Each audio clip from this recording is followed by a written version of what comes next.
This film is purely fictional. Please do not imitate it. Your like and subscribe are the motivation for me to update. Chapter 646. Through Bella's translation, Chung-Chi finally learned that this chubby quasi-king bug also had a name. Chi-Chi. At this moment, Chi-Chi watched Chung-Chi and Bella leave, feeling somewhat lonely and desolate, while staring regretfully at Chung-Chi's feet. The ground automatically cracked, and Chung-Chi slowly disappeared as if diving. This time, he finally reached a crucial location. This was a vast space, located at the base of the castle, like a dark underground chamber. Essentially, it was a vast cavity beneath the entire nest, extremely empty, as if no one had ever been here before. Chung-Chi looked up. The white jade dome above him, like technological glass, slowly faded, as if a strong wind had blown away the white mist within, and the entire dome gradually became transparent. Chung-Chi's pupils constricted slightly. Above her head, she discovered the castle's central hall. The glass jar that Imorin had recognized as containing the Baron's soul sat right in the center. A dozen or so comic beauties paced back and forth, making some sort of preparation. But they were completely oblivious to the shifting floor. To be more precise, from their perspective, the floor remained unchanged. Chung-Chi nodded slowly. This must be a form of one-way perspective. With the assistance of Quasi-King Bug Chi-Chi, it was like having an all-purpose undercover agent, providing every convenience.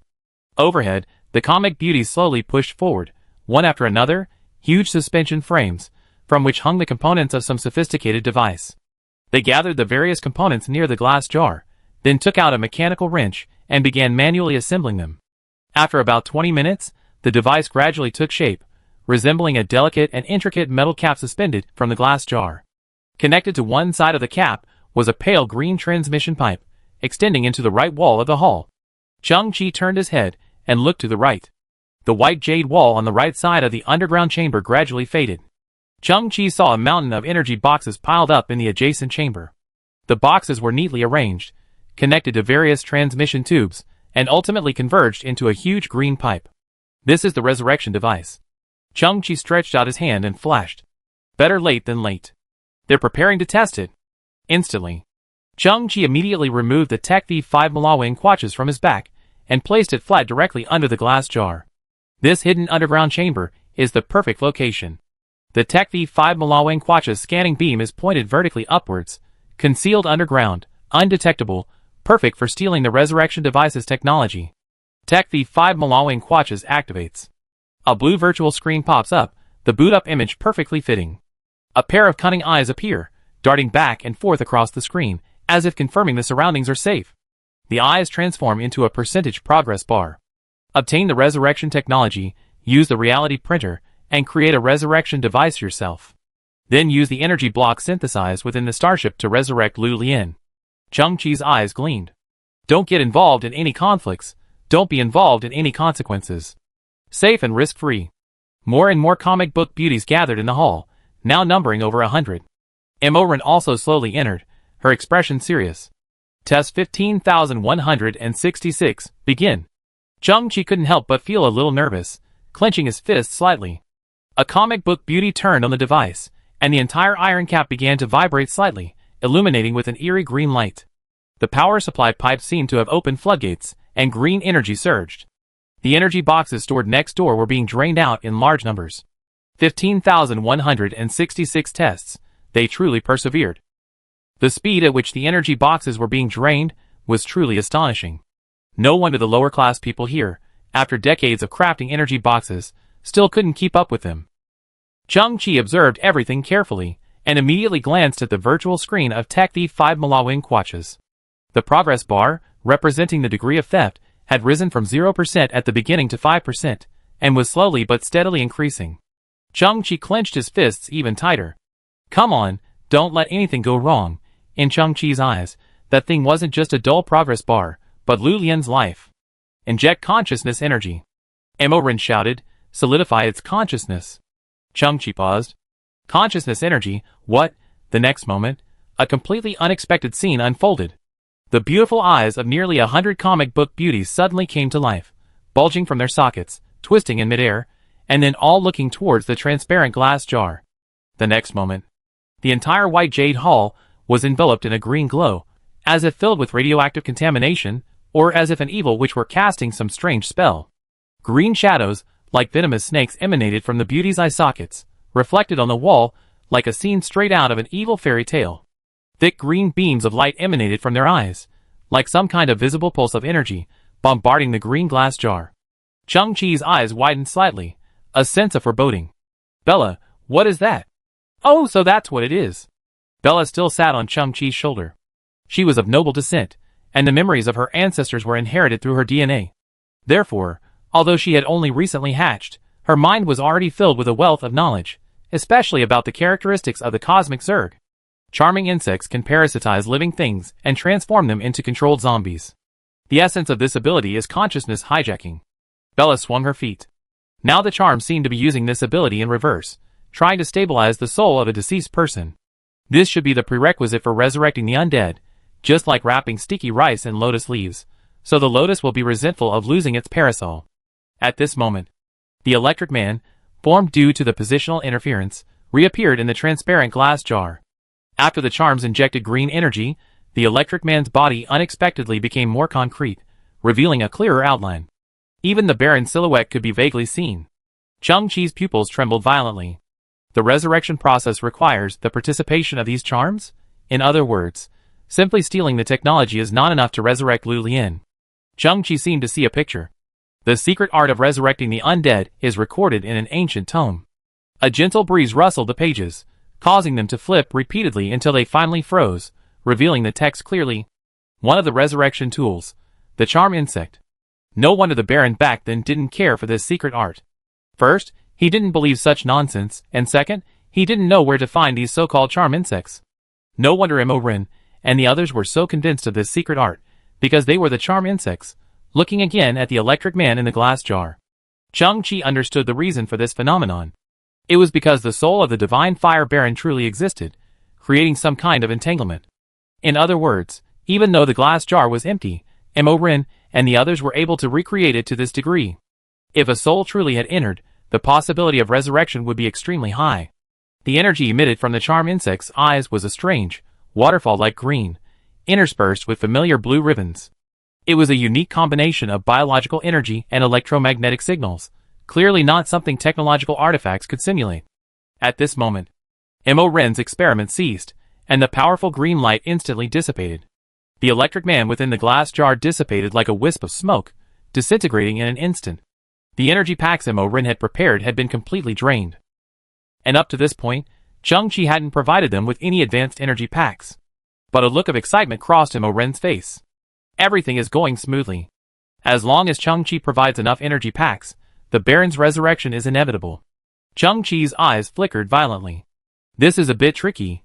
He glanced at the virtual screen of the Tech V5 Malawing Quatches. The technology theft progress was only 33%.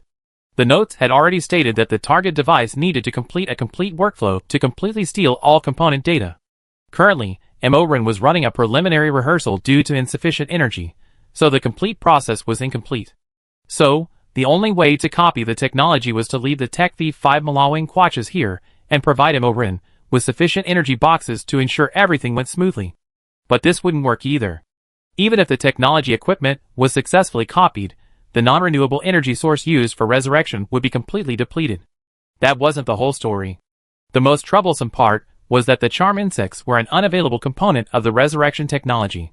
So, even if he had the machine, and even putting aside the energy issue, if the charm insects didn't cooperate, he wouldn't be able to begin Lu Lian's resurrection. Stealing the technology won't work. Cooperate with Mo Ren, make them willingly carry out the resurrection plan, and then let Lu Lian enter the jar at the moment of shutdown? But Mo Ren possesses that soul-peeping technology. If it's exposed, it will inevitably lead to a falling out, and all efforts will be in vain. No matter what the circumstances, they will definitely not cooperate again, and Lu Lian will have no hope. The Cat for Prince plan also has too many variables and won't work. Chang-Chi took a deep breath, feeling as if all paths were blocked by a concrete wall. In fact, even if the charm insects are willing to help you, it will be a pessimistic outcome. Bella pouted. While they inject bioenergy into the soul, they are also parasitizing the soul's consciousness. After the soul is resurrected, it is a state of direct parasitism, no longer itself. That's why people often say that you lose the watermelon to pick up sesame seeds. A frog croaks, croaks, croaks. Directly parasitized? Is that still considered resurrection? Chang-Chi suddenly realized. That's right.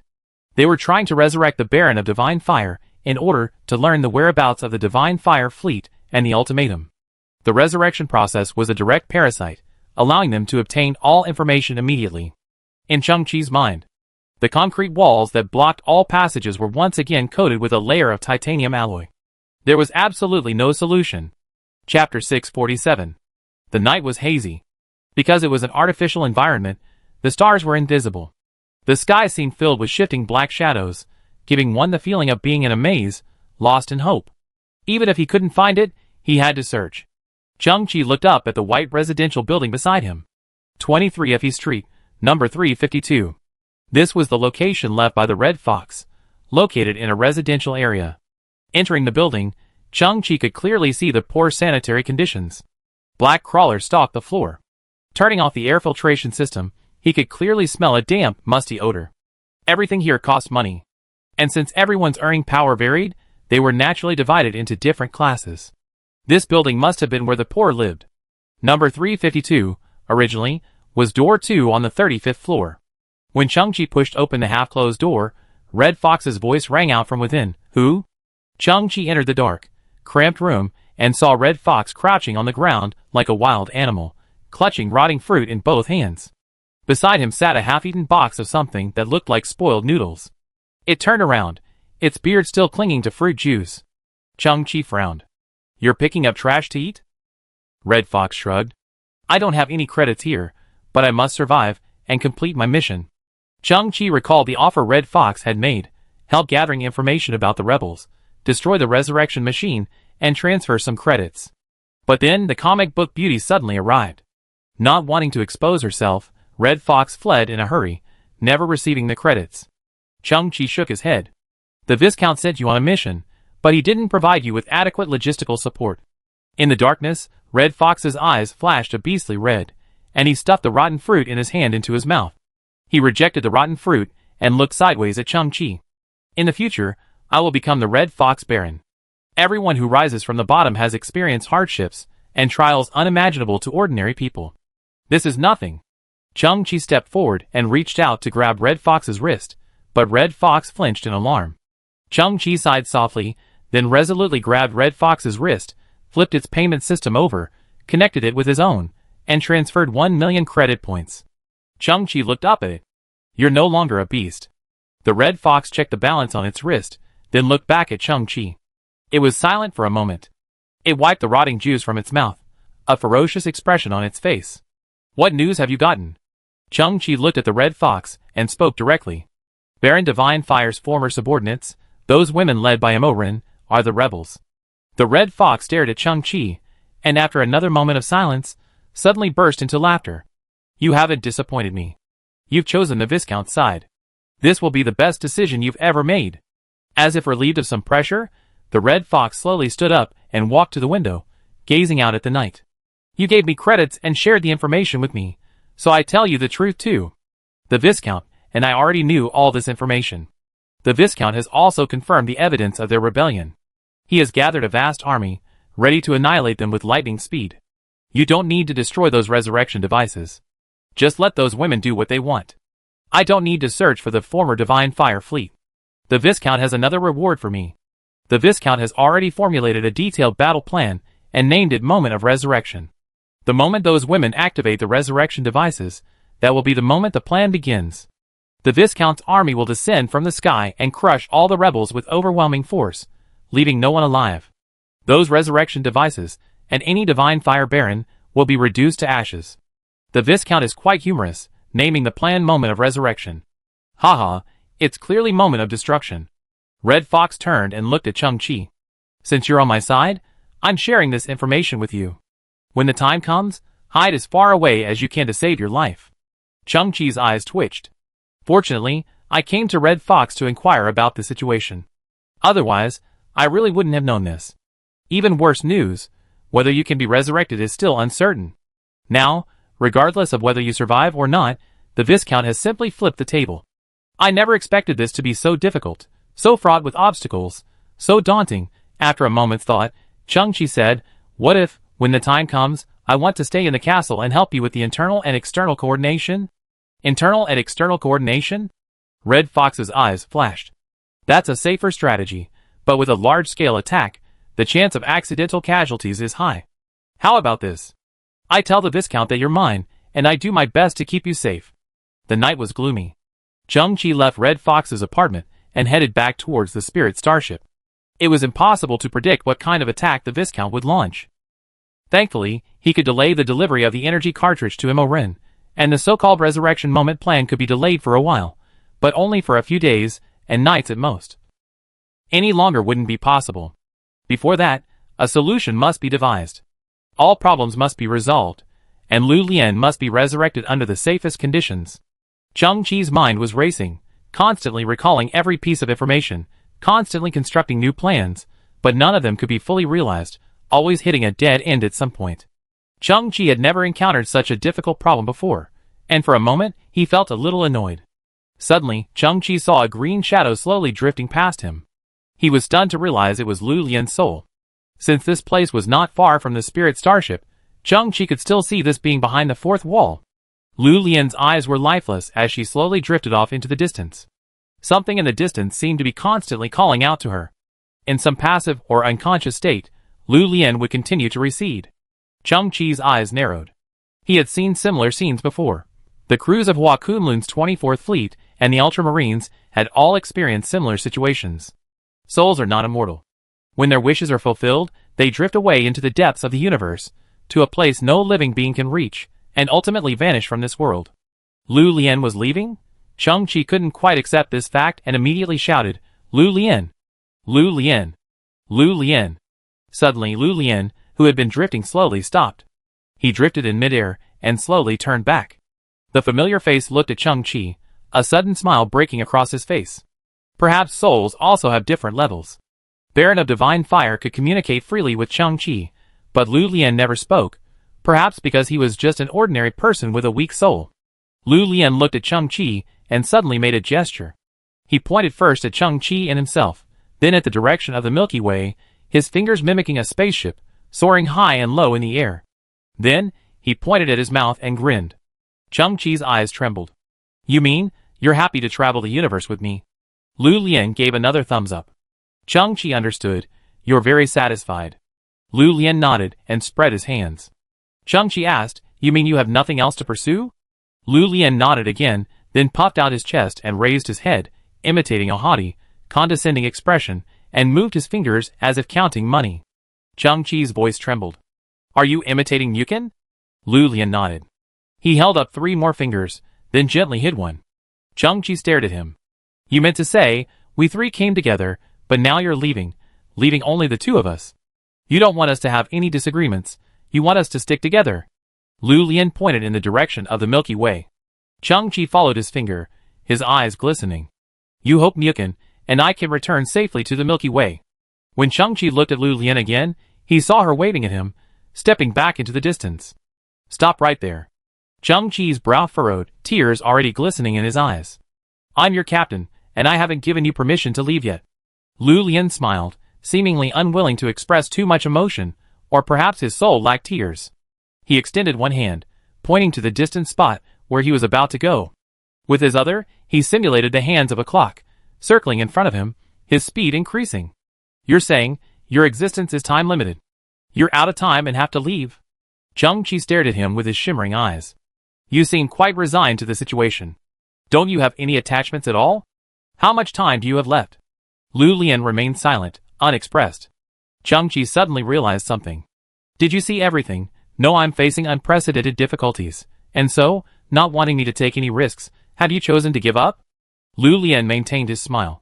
But Chang-Chi could clearly see his pupils trembling. "I'm asking you, how much longer can you hold out?" Chang-Chi shouted angrily, "Speak." Lu Lian retreated slowly without saying anything. 3 days is enough? 2 days? Chang-Chi shouted, "Lu Lian, do you really not trust me? There's no problem I, Chang-Chi, can't solve. You hopeless fellow, you've only just seen so much, and you're already satisfied? There's still a long way to go. Our ultimate outcome won't change. We came out together, and we returned together." Chang-Chi's eyes widened, tears welling. "Give me 1 more day." Lu Lian had never seen Chang-Chi so determined, and his retreating steps slowly stopped. Chang-Chi's chest rose and fell slightly. Seeing Lu Lian stop, his gaze grew sharper. Hold on. One day, 24 hours. I solve every problem and give you a new life. Then, Chang-Chi fumbled around in his body and pulled out a round jade pendant-like communicator. It was a communication device Ren had left him, a method he had never used before. Chang-Chi pressed the button on his communicator and said slowly, Ren, tomorrow morning at 8 o'clock, I will provide you with all the energy boxes. Then, Chang-Chi found another communicator with a red fox head printed on it and slowly pressed the button.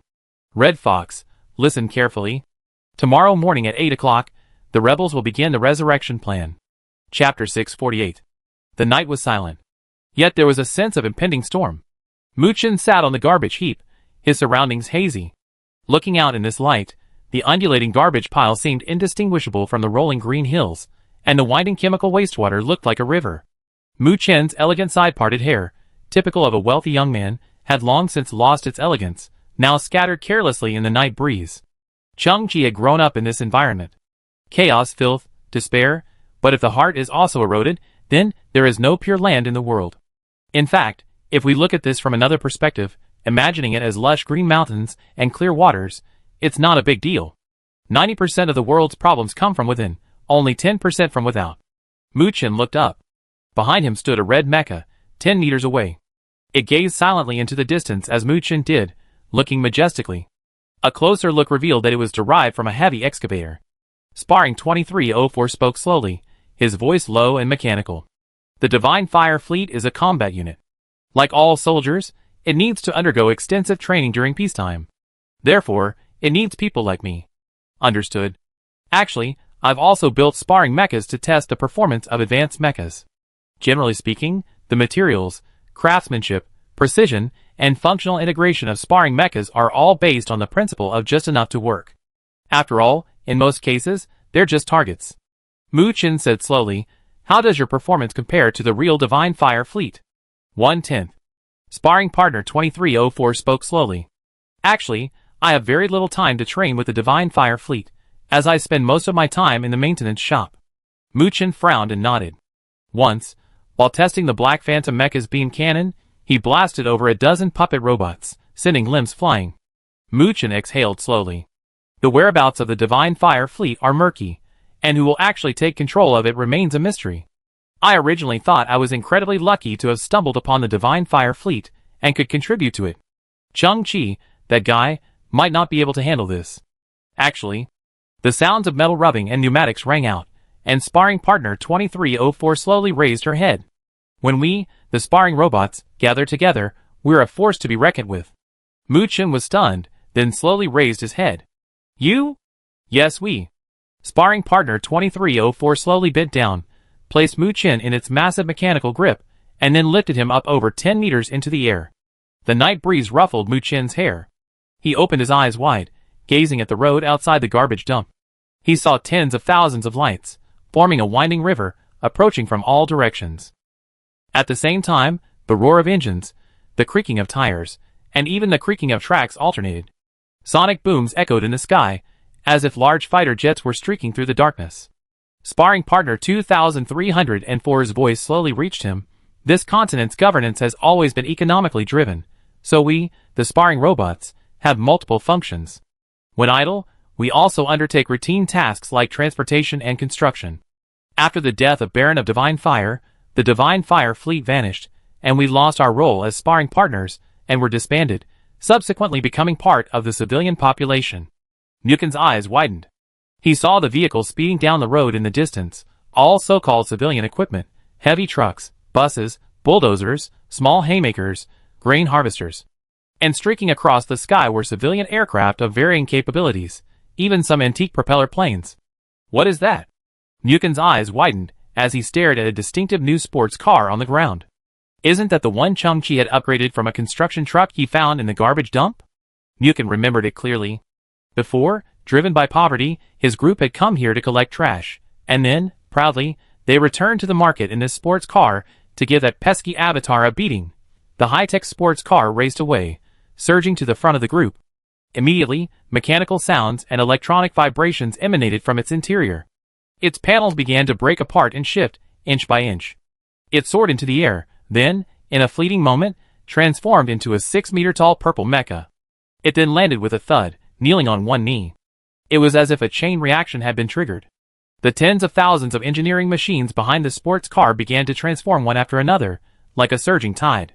Under the interplay of lights, a shimmering shimmer, and a continuous cacophony of mechanical sounds.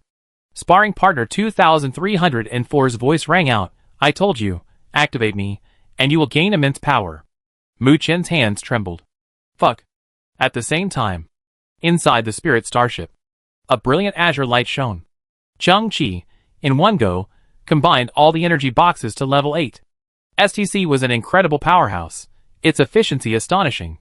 Previously, Chang Chi had been deliberately stalling. Chang Chi glanced at the time. Dawn was still 5 hours away.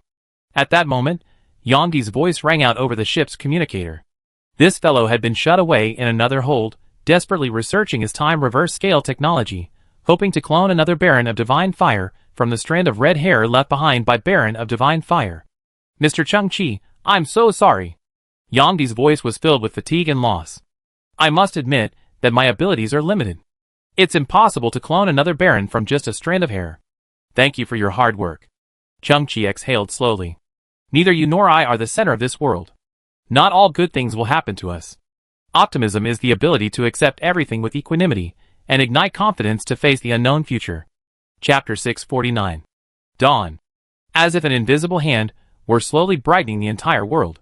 The main cargo door of the spirit starship opened.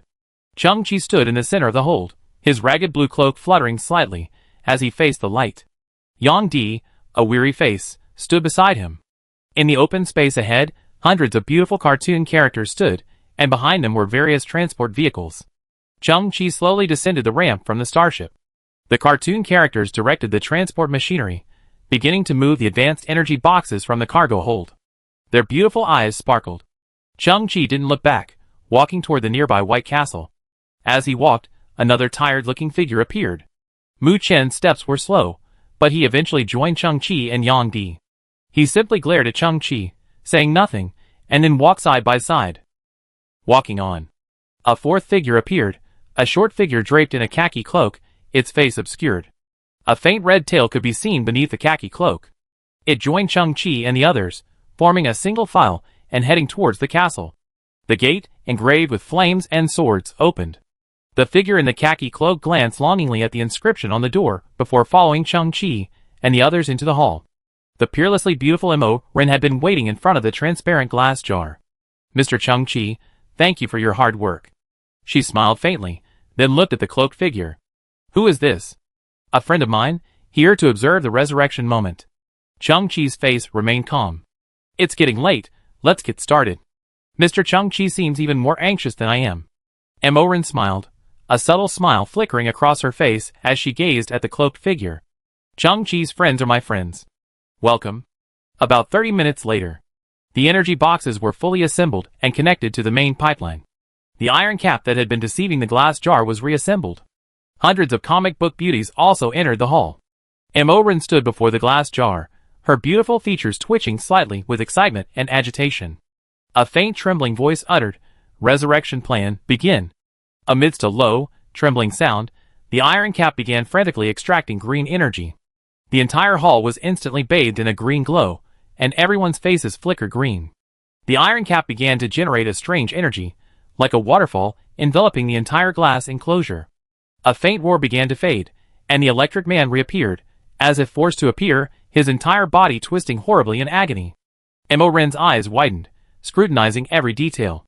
The electric man's body began to grow intricate, numerous tiny currents, forming what seemed like nerves and blood vessels, their speed increasing ever faster.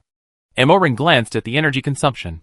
They had reached the maximum level of the previous experiment, yet the total energy consumption was less than 3%. Chang Chi's energy box was indeed irreplaceable. Mu Chen and Yang Di's eyes widened, their faces alternating between green and blue. Chang Chi mentally estimated the time. Excluding some preparation time, it was approximately 8:02. The Viscount's army should be arriving soon. Rumble. A sudden, loud noise echoed from the outer sky. The entire White Jade Castle trembled for a moment. Imoren, obsessed with her resurrection progress, suddenly froze. She looked up at the White Jade ceiling. The ceiling, like technological glass, suddenly dissipated, revealing a transparent window. In the distant sky, at dawn, a fleet of at least 1,000,000 silver-painted ships suddenly appeared, as if they had penetrated some kind of interdimensional portal. The dense mass of ships was a spectacular sight.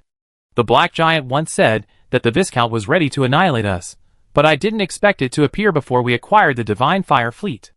Imoren's expression shifted. He glanced at the progress of the glass jar and shouted, "We must buy time. Send those plant civilizations to meet the Viscount's fleet." Chang-Chi narrowed his eyes slightly at this. But at this moment, Imoren seemed completely unconcerned with Chang-Chi's opinion. Her beautiful eyes were filled with madness. Hundreds of kilometers away, the white metallic continent trembled, and the civilians panicked, unsure of the reason for the sudden movement of the ground beneath their feet. Then, thousands of kilometers of white land slowly unfolded to the sides, like a series of giant metal gates. Unexpectedly, beneath this white ground lay a hidden universe. Thousands of kilometers of inner space, at first glance, appeared to be filled with countless green plants. However, a closer look revealed that these were not plants as humans would recognize them, but rather some form of life. They resembled tree people or flower people, possessing the appearance of plants but humanoid features. They seemed to have been imprisoned for a long time. Due to the long-term lack of water and sunlight, their leaves and flowers were in a state of droop.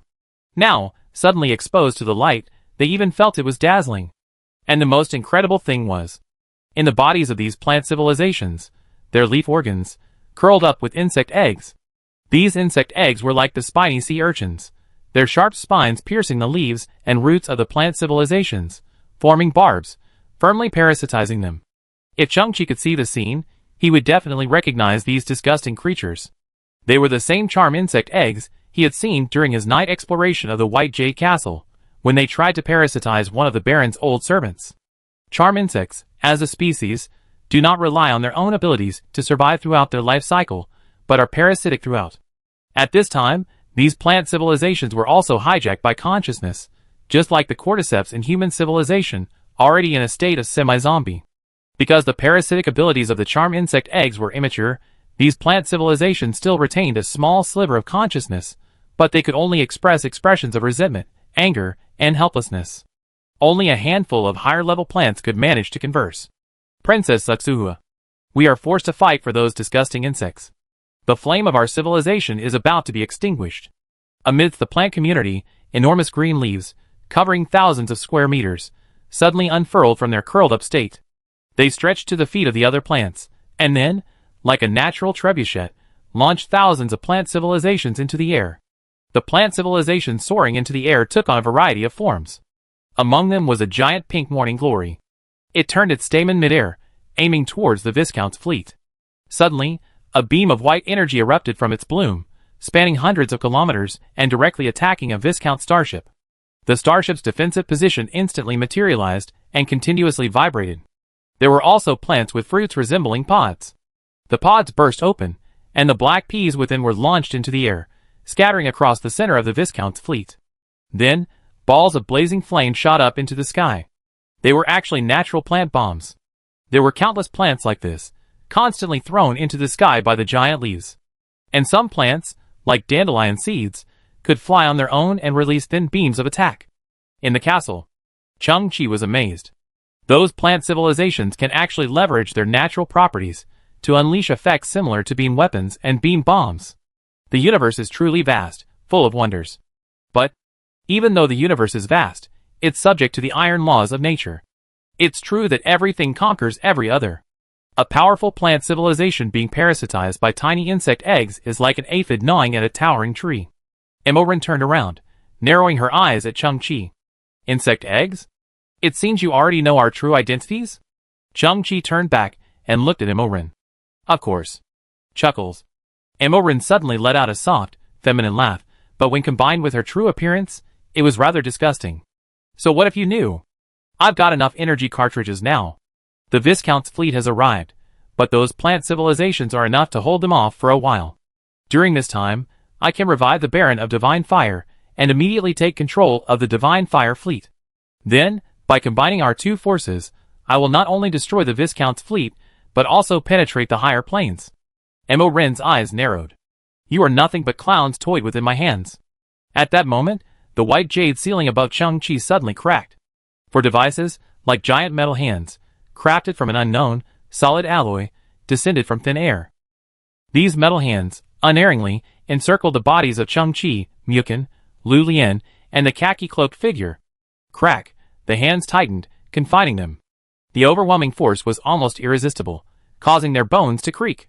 The metal hands were a full meter thick, shimmering blackly, and incredibly hard, seemingly indestructible. I parasitize you later. Mo Ren smiled. You also be able to witness with your own eyes how I invade the ship of civilization step by step. Mu Qian and Lu Lian struggled desperately. Chang-Chi's expression was gloomy. My tribesmen, no one can interfere with us now. Time is almost up. Mo Ren opened her arms. Inject the Baron's soul with consciousness energy to solidify his mind. In one go, complete the resurrection. A familiar and disgusting scene unfolded. Hundreds of comic book beauties began to reveal their true appearances. Their narrow eyes, like maggots, stretched out from their sockets and pointed towards the transparent glass jar. Then, a green light intensified, and green energy cascaded towards the glass cover like a waterfall. Mo Ren also maintained the same energy output, her face grim. From this moment on, the history of the ship of civilization begins its countdown, gradually drawing to an end. We will ultimately become the vassal of the Black Giant. At this moment, a surprising turn of events suddenly occurred in the sky. The mighty Viscount's fleet was suddenly enveloped by a silver weapon.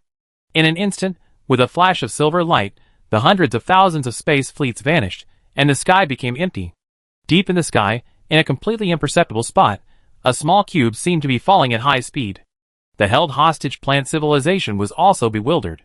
Mo Ren also noticed this situation, but the infusion of consciousness energy could not be stopped at any time. She persisted in reviving the Baron, terrified. What was going on? Why did the Viscount's fleet suddenly withdraw? Unbeknownst to Mo Ren, 1,000,000 kilometers away, in deep space, the real Viscount's fleet, like a red space sword, was slowly turning. The Viscount's fleet had originally planned an indiscriminate attack on the White Jade Castle.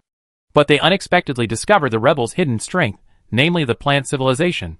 So, the Viscount's fleet revised its battle plan, preparing to first eliminate the rebels' hidden strength to prevent future trouble. As for the Silver Viscount's fleet that had just appeared, it originated from Chang-Chi's Solaris mechanical cube.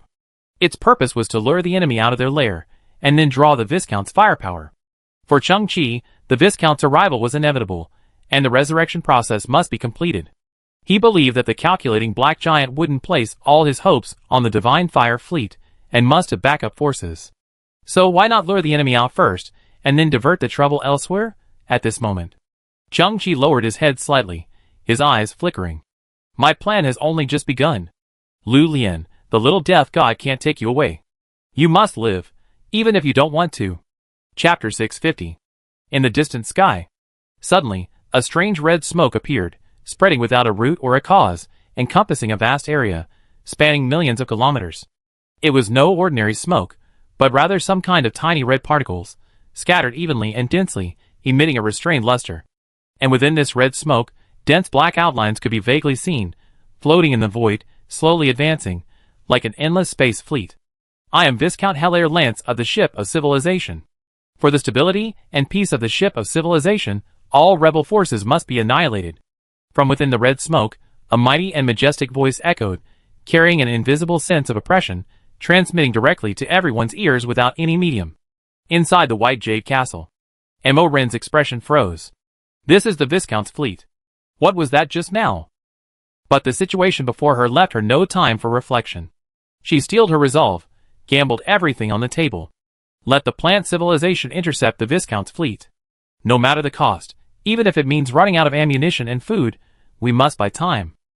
In the sky, the plant civilization, parasitized by insect eggs, had become mere puppets at the mercy of others. They also turned their fire, and bombarded the Viscount's fleet. But the Viscount's fleet, now appearing, was incredibly powerful. A massive red beam surged out from the smoke, warping space along its path. With unstoppable force, it instantly reduced a straight line of plant civilization to ash. Mo Ren, now with no other choice, her eyes, like those of a giant maggot, continuously released the unique bioenergy of the charm insect into the glass enclosure. Resurrecting the Baron was their only bargaining chip. By gaining his memories and summoning the Divine Fire Fleet, they could turn the tide of the battle. Inside the glass dome, shimmering with green light, the Electric Man roared and struggled, his human form becoming increasingly clear. Electric currents converged, forming a nervous system, blood vessels, and even the skeleton. All the signs suggested a genuine person was about to be reborn within. Chang-Chi was restrained by a massive iron hand, but he didn't struggle at all. Instead, he narrowed his eyes, staring intently at the glass dome. Using the Solaris subfleet, they successfully drew out Imoren's backup forces, then attracted the Viscount's fleet, shifting the battlefield to high altitude. This step had been completed. The Viscount's battle plan, called Moment of Resurrection, but actually Moment of Destruction, would be delayed to the maximum extent possible. Now, Imoren must complete the process of resurrecting the Baron, which was the second step. A clear progress indicator appeared above the iron cap. Resurrection progress, 49%. Muscle tissue had already begun to emerge within the Electric Man. Resurrection progress, 65%. The Electric Man's entire body glowed with a blue light, seemingly possessing skin. From the sky above the castle, the roar of massive explosions and the trembling of high-energy beam weapons continued to echo. Although the plant civilization could simulate the combat effects of various technological weapons, they were clearly not on the same level as the Viscount's fleet. Completely crushed by the Viscount's fleet, the plant civilization was in a dire situation. In just over 10 minutes, they had already lost over 30% of their combat power. The outcome was certain. The plant civilization could not stop the Viscount's fleet. Resurrection progress, 79%. The Electric Man's appearance became increasingly clear. He looked not very tall, like a teenager. Resurrection progress, 85%. The Electric Man's facial features had already begun to blur. He was a humanoid being with eyes, a nose, and a mouth. Resurrection progress, 97%. 60% of the plant civilization had been reduced to ash, while the Viscount's fleet seemed to have just finished warming up its weapons and entered combat mode. Every second counted. Imoren was frantically pumping out her energy, her expression growing increasingly frantic. She seemed to have foreseen her own success. As if by some kind of sixth sense, Imoren suddenly tilted her head, one eye slightly shifting, and looked at Chang-Chi. She saw Chang-Chi, imprisoned, his head slightly lowered, his face shrouded in shadow. But the corners of his mouth were raised, revealing a smile that hinted at the mastermind behind the scenes. He was excited, frantic, and eager. Resurrection progress, 99%. Imoren suddenly felt a surge of unease.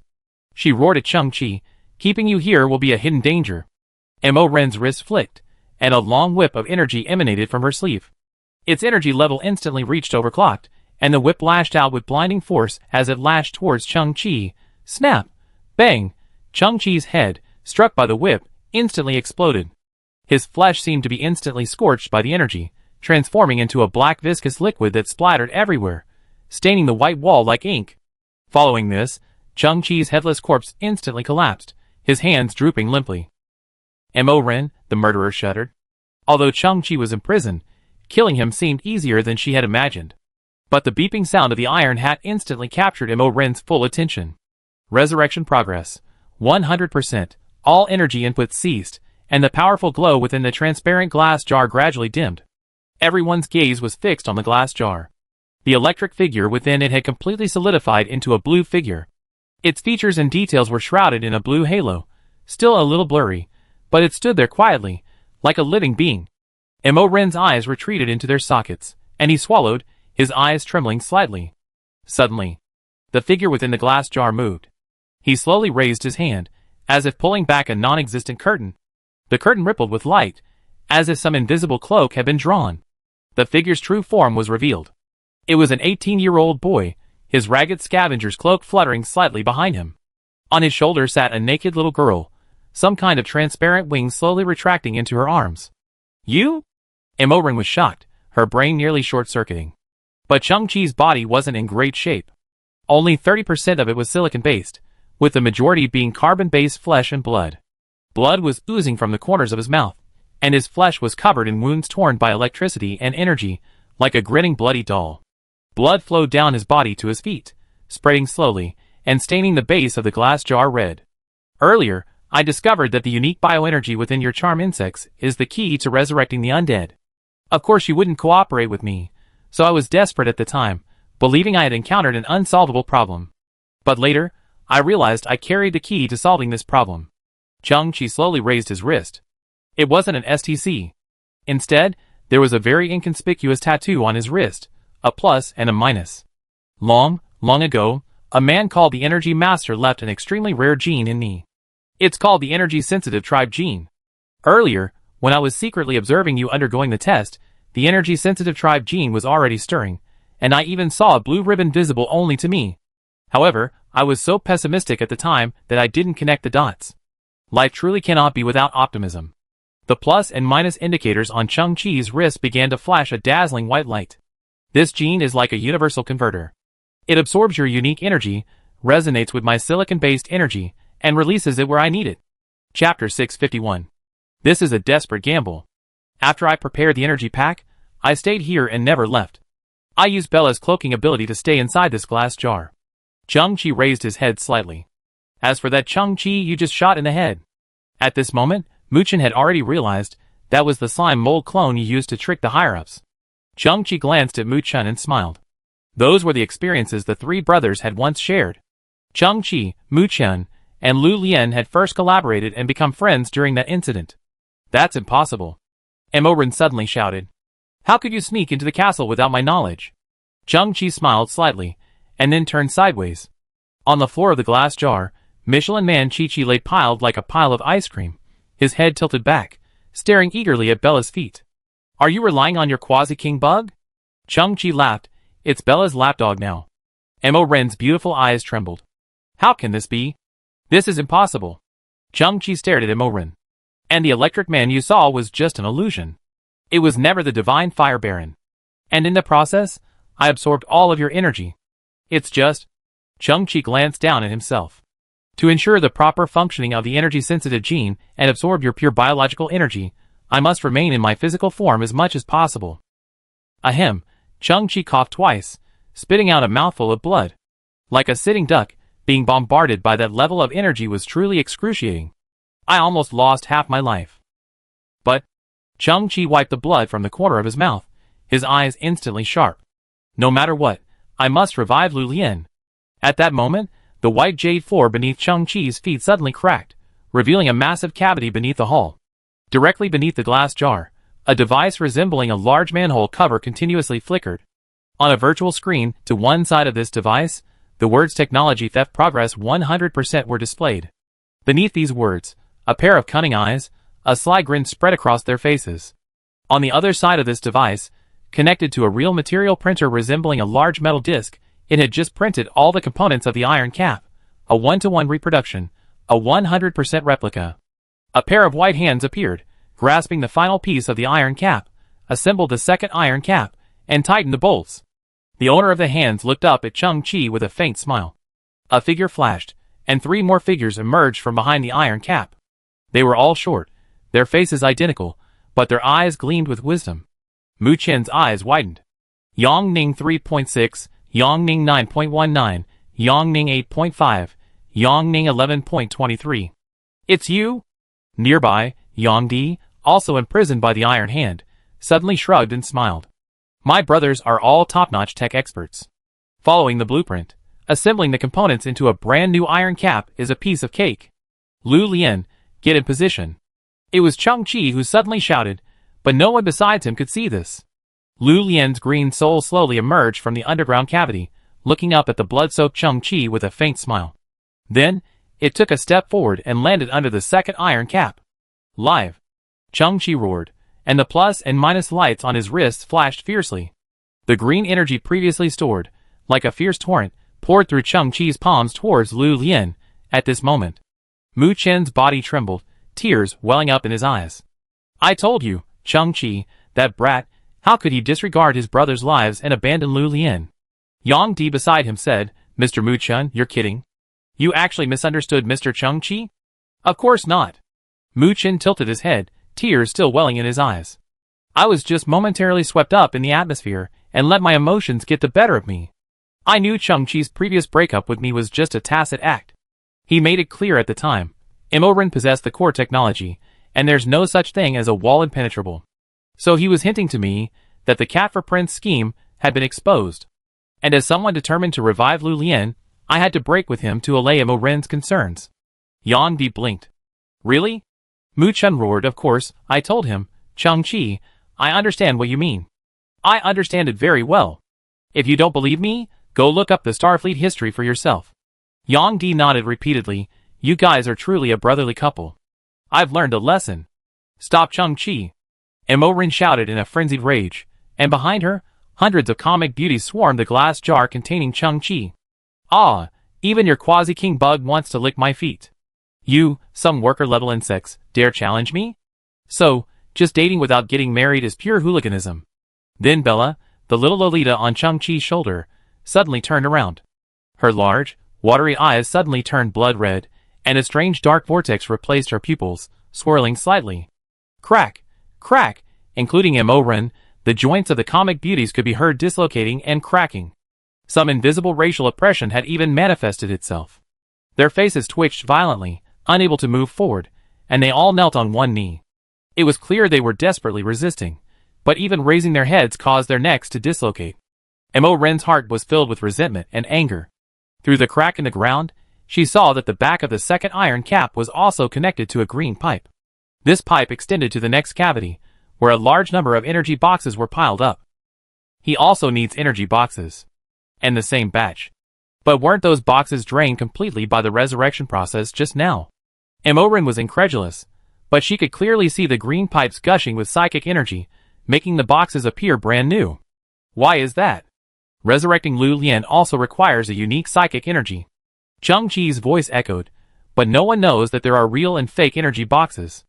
I did create a batch of level 8 boxes, and you diligently filled them with psychic energy. However, some of them were fake level 8 energy boxes. They can only store a tiny amount of imaginary energy, just like the imaginary charge in an energy battery. They appear to have 100% remaining energy, but in reality, they only serve to trick you into completing the resurrection process, allowing me to access your bioenergy. They won't produce a true resurrection effect. STC synthesis will only become more advanced, gradually refined, and flaws eliminated. So Chang-Chi himself cannot synthesize a fake level 8 energy box. I have a friend. Calling him a master counterfeiter isn't quite accurate. Calling him a master copycat is quite apt. Chang-Chi smiled, narrowing his eyes slightly, recalling a scene from last night. In the Spirit Starship's cargo hold. Boss Chung, this is a level 8 energy box. I've never seen one before. Are you sure you want me to replace the parts? Avatar Mueller, the owner of the energy box parts factory, went bankrupt because Chang-Chi's acquisition machine brought him an optimized solution. No one bought his defective parts anymore, and he went bankrupt. Then he appeared, clutching a mechanical wrench, intending to perish with Chang-Chi. Later, Chang-Chi purchased all of his production machine tools, gaining enough capital to survive and new hope. At this point, Mueller's face was filled with utter disbelief and utter incomprehension. You know, the parts one make are highly imperfect. Otherwise, I wouldn't be broke. I want imperfections. Chang-Chi's eyes flickered. I want some of these boxes to appear normal, but actually hold very little psychic energy. They might even trick the machine into running, but without any real effect. They'd be like a spinning wheel, powerless and ultimately fooling everyone. Furthermore, you have very little time. You must modify these boxes before dawn. Chang-Chi looked at Avatar Mueller. Can you do it? Under the lure of the enormous sum, Mueller puffed out his chest. Of course, even without payment, Mueller wouldn't refuse to help Boss Chung, who had solved his family's livelihood problems. Mueller said in a low voice, Boss Chung, to be honest, no one has ever allowed me to unleash my talent so recklessly. And I'm honest with you, when it comes to counterfeiting, across the entire ship of civilization, if I'm second to none, no one dares to claim first place. Just wait and see. At this moment, Chang-Chi took a deep breath, marveling at the many friends willing to help behind the resurrection plan. In the resurrection system, the fake energy boxes responsible for deception had gone silent, while most of the true level 8 energy boxes at the rear were furiously pumping out energy, and the iron cap had truly activated. Chang-Chi himself was also extremely alert, the bioenergy he had swindled from the charm insects in his hands continuously gushing towards the location of Lu Lian's soul. At this point, all the conditions were met. It's only a matter of time. Chang-Chi's face flickered in the light below. While maintaining a steady energy level, he spoke, Red Fox, inform the Viscount that the rebels have been contained and a ceasefire is in order. Red Fox, do you hear me? Chung-Chi called out again, but no one responded. Boom!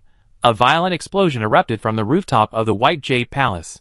A massive breach had been blasted through the roof by the red energy weapon. Chi-Chi, the Michelin Man, suddenly clutched his head and rolled on the ground in agony. Through the breach in the roof, one could clearly see, hidden within the red smoke of the Viscount's fleet, a warship, dozens of kilometers long and resembling a halberd, had turned its course. Its previous strike had shattered the White Jade Castle's roof, and now, its main guns were preparing a second attack. Ark of Civilization, the Viscount's voice, vast and relentless, shook the heavens as it slowly rose. As a prominent figure in power, you must understand the importance of regular reshuffling. Only by completely eliminating all remaining subordinates of the Baron of Divine Fire, as well as any faction here that could truly be called a force, can we ensure that unrest will not resurface. I regret to inform you that you are all victims of power. If you want to blame someone, blame yourself for being at the bottom. Chapter 652. Viscount Hilaire Lance of the Ship of Civilization. He possessed pure royal blood, and while his current position was achieved through bloodline, he was no fool or incompetent man. He was well versed in the art of political intrigue. He knew full well that the borderlands of the Ship of Civilization beneath his feet had always been a turbulent place. No matter how much he intervened, reactionary forces would always grow in the shadows. This place was like a delicate and complex aquatic plant. Over time, moss and silt would creep into every crevice, slowly corroding the roots. No matter how patiently he cleaned, it would only treat the symptoms, not the root cause. So, from the outset, he intended to wipe it all out. He would completely dump this plant, clean the container back to its pristine state, and then sow new seeds. Before long, this place would flourish again, and he would be in control. No matter if they had reactionary tendencies or not, he would leave none of the Baron of Divine Fire's former followers behind. All foreign civilizations collaborating with them must be killed. All civilians closely connected to them must be killed. All armed forces, regardless of their affiliation, must be killed. He had calculated that this would result in the massacre of approximately 120 million creatures. But that was unimportant. Maintaining his power was what he cared about most. In the sky, red camouflaged particles gradually dispersed. A majestic figure stood on the outer platform of the main starship. He stood a full 5 meters tall, his skin crimson, his beard and long hair also a fiery red. His hands were clasped behind his back, his face dignified, his gaze calmly and ruthlessly surveying everything. At the same time, the Viscount's fleet behind him slowly revealed its true form. It was nearly 1 million red-painted spaceships, their sharp shapes resembling some ancient divine weapon. This fleet, despite its sharp appearance, had a strange characteristic. Except for a few main combat ships and a few logistic support ships, none of them were very large, the longest only about 1 kilometer in length. Chung-Chi's Spirit-style starships were already considered small, while the Viscount's fleet's main combat force was only half that size. Inside the White Jade Castle, Imoren's eyes trembled slightly, and she said in disbelief, "That's the Divine Fire Fleet." Chung-Chi was also slightly stunned upon hearing this. This was a scene he had not anticipated. The Divine Fire Fleet, which had been missing for so long, had fallen into the hands of the Viscount, and was being used as a tool to massacre the lower classes. No one knew the Viscount's plan. When the Divine Fire Fleet had fulfilled its final purpose, it would also be subject to the inevitable fate of being eliminated, for it, too, was an armed force of the lower classes. Above the sky, beside Viscount Hilaire Lance, stood a very short figure draped in a khaki cloak. It was humble, barely reaching the Viscount's knees. "Your Excellency." The khaki-cloaked figure spoke, "Chung-Chi in the castle is one of my men. He's been helping me coordinate internal and external operations, gathering information on the rebels. Please ensure his safety during the upcoming attack, Viscount." The Viscount lowered his head slightly, his gaze as if it were real, carrying an invisible pressure. "Your men? Do you know why I sent you?" The khaki figure paused slightly, then bowed. "Such an important mission is a testament to the Viscount's appreciation. For so many years, I've brought you to various occasions, misleading people into believing you were my trusted confidant. That was indeed my goal. And this time, you're the investigator and new Baron appointed by me personally." The Viscount raised his head again, scanning the continent below. His tone was remarkably calm. "So, if you were to die here, it would not only demonstrate the brutality and ruthlessness of the rebels, but also explain why I'm so enraged and am marching south to annihilate everything. Furthermore, I gain the sympathy and compassion of other powerful figures, as I've lost a beloved general." The cloaked figure paused. Viscount, what are you talking about? I'm saying, you're just a tool. As the Viscount spoke, his sturdy arm darted down like lightning, instantly grasping the cloaked figure's neck. Then, extending his arm, he lifted the cloaked figure in front of him. The Viscount's crimson robe was inlaid with lines of an even deeper crimson, flowing with crimson energy. This was some kind of technological aid, providing him with a massive bonus to his function value. His grip was as firm as an iron clamp. The cloaked figure didn't even react before his feet were suspended in midair. They were on the edge of the ship's external platform, and below them lay a bottomless abyss. Crack! The Viscount's grip tightened slowly, and the cloaked figure's neck began to shatter. Its feet kicked erratically, and the khaki cloak gradually fell away, revealing bright red fur, pointed ears, and a mouth. Do you really believe that everyone has the opportunity to climb upward, step by step? Do you really think that here, like your home planet, there's a cross-class incident? The Viscount's expression was impenetrable, as calm as if he were staring at a stick or a wrench. They were inanimate objects, no need to waste any extra emotion. Phew. Red Fox's throat clenched, and only a suppressed, distorted sound could escape. My Lord Viscount, if I've done something wrong, I can change. If you don't want me to be a baron, I can refuse. Just give me a chance, let me stay by your side. You still don't understand. The Viscount remained calm. It's not that you don't have the chance, but that you don't have the qualifications. At that moment, the halo on Red Fox's wrist glowed faintly. It activated its sidearm, attempting a counterattack, but the bracelet-like device on its wrist flickered for a moment before crackling with a few red sparks and extinguishing completely. You want to use the macro technology one gave you to harm me? You're still just a beast. The red lines on the Viscount's arm flickered slightly, and his hand clenched instantly. With a snap, the Red Fox's neck was completely severed, its head falling to the side at a nearly 90-degree angle. Then, the Viscount released his grip. 10,000 meters above the sky, the Red Fox's body began to plummet like a broken kite. Its lifeless eyes, wide open, reflected the majestic figure of the Viscount above. Long ago, it had imagined how glorious it would be if one day it could climb onto the back of a black eagle, let it fly with it, and have everyone look up to it. To everyone, that seemed impossible. But it did it. It felt that it was not a beast, and certainly not one to be trapped at the bottom. If it could stand on the back of a black eagle, it could step on the clouds, it could step on the sun. Is this what you call ambition? No, it's the result of generations of oppression, of being relegated to the bottom of the food chain, of living in fear every day, afraid of anything suddenly harming it. This has created a psychological backlash, like a compressed spring, eager to push back any weight overhead. It simply doesn't want to be hurt again. It simply doesn't want to be slaughtered at will. So, it wants to climb high to fly high. It once told itself that if that day ever came, it would only want security and peace. It would never trample on the weak like other superiors. It would even protect them, and provide them with steps to climb up. Bang! The Red Fox's body fell heavily to the ground, denting the metal floor and smearing blood. The Viscount didn't even glance at it again.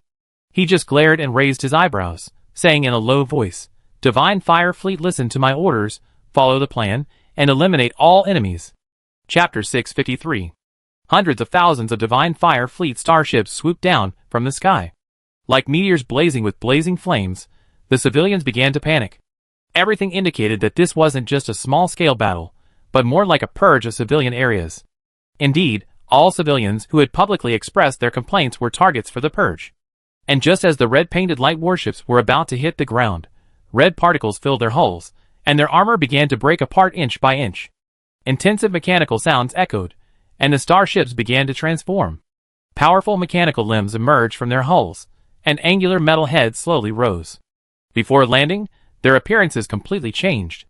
With a loud thud, they rose from the red particle cloud to become a massive mecha hundreds of meters tall. Another flash of red light. The mecha troops moved in unison, their right arms flipping out red energy shields, their left hands unfurling red beam blades, and their shoulders unfurling array beam cannons. Amid the crimson smoke, they towered over the white city like demonic gods. The Divine Fire Fleet turns out to be a type of transformable starship. Chang-Chi, though he only glimpsed a portion of the scene, was nonetheless quite shocked. He felt his body trembling, his brain swirling. He constantly maintained the energy conversion to ensure Lu Lian's resurrection. Bella had once explained that the green energy released from the eyes of the charm insect, called the charm insect breath, had a strong influence on the consciousness of other intelligent beings. Even if he merely acted as a transfer station, it would be significantly interfered with. Chang-Chi could withstand all this, but he couldn't move from his position. The energy wasn't yet fully transferred, and Lu Lian's resurrection was just one step away. Haha, ground troops? I see, I see. No wonder you need a sparring partner. Imprisoned by the giant iron hand, Mu Chen suddenly raised his head. No one knew why his blood suddenly boiled over, his eyes suddenly gleaming, as if a surge of it's finally my turn to show off. I can finally play a decisive role in resurrecting the dead carpenter. Chang-Chi, you be responsible for maintaining the energy. I take care of those transformers out there. When the dead carpenter resurrects, I be sure to tell him about my feat today. I am Yukin, and one of his adopted parents. From now on, he have to call me Daddy. Mu Chen's blood boiled, his eyes widening. An unprecedented aura emanated from him. He shouted at the now immobilized comic beauties, "Let me go if you dare." Yongdi looked at Yukin, who was writhing like a maggot in his iron grip. I thought you had some secret weapon. Ha ha. But Yukin laughed. Just kidding, to ease the tension. Of course, I have a secret weapon. Outside the door came the roar of an engine, a furious roar, drawing nearer. The heavy-duty light sail motorcycle, once the vehicle of those comic beauties, crashed into the door with an unmanned vehicle, leaped into the air, and began to change its shape in a gorgeous and complex manner in midair. The moment it landed, it had turned into a 5-meter-high black mecha. Then, the mech exerted force with its arms, a creaking sound of twisting metal echoing as it forcibly pried open the iron grip restraining Mu Chen. Haha, thank you, sparring partner 1655. The mech instantly transformed into a light sail motorcycle. Mu Chen flipped over, leaped onto the motorcycle, and, stepping on the accelerator, rushed out the door. Outside, countless white roads began to converge with various civilian vehicles. Like a vast sea, 1,000 rivers gather, and gradually another ground force formed. Boom! The largest starship of the Divine Fire Fleet, approximately 1.5 kilometers long, landed. After a series of subtle mechanical sounds, it transformed into a crimson-painted sunny sky mech. It was the commander-in-chief of the Divine Fire Fleet, codenamed Skybreaking Halberd. Like a stabilizing force, it stood out from the crowd. Slowly turning its massive body, it gazed towards Mu Chen in the distance. Then, the mecha commander, renowned for his military achievements, held his energy spear horizontally, aiming towards Mu Chen in the distance. A majestic mechanical voice rang out, "The former sparring mechas have all rebelled. Divine Fire is out, slaying all heretics." On the white road, Mu Chen bore the brunt of the attack, riding on his motorcycle, the wind whistling in his ears, his spirits high. He shouted, "Sparring 0225, sparring 3987, sparring 6666. Are you in position?" The sky roared. A fleet of large, old transport planes flew by, all unmanned.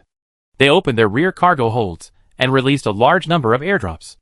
These airdrops contained a collection of strangely connected parts, as if they had been rushed overnight, many of which had exposed, crude welds. Ha ha. I look exhausted this morning, having not slept all night. A massive garbage dump, brimming with treasure.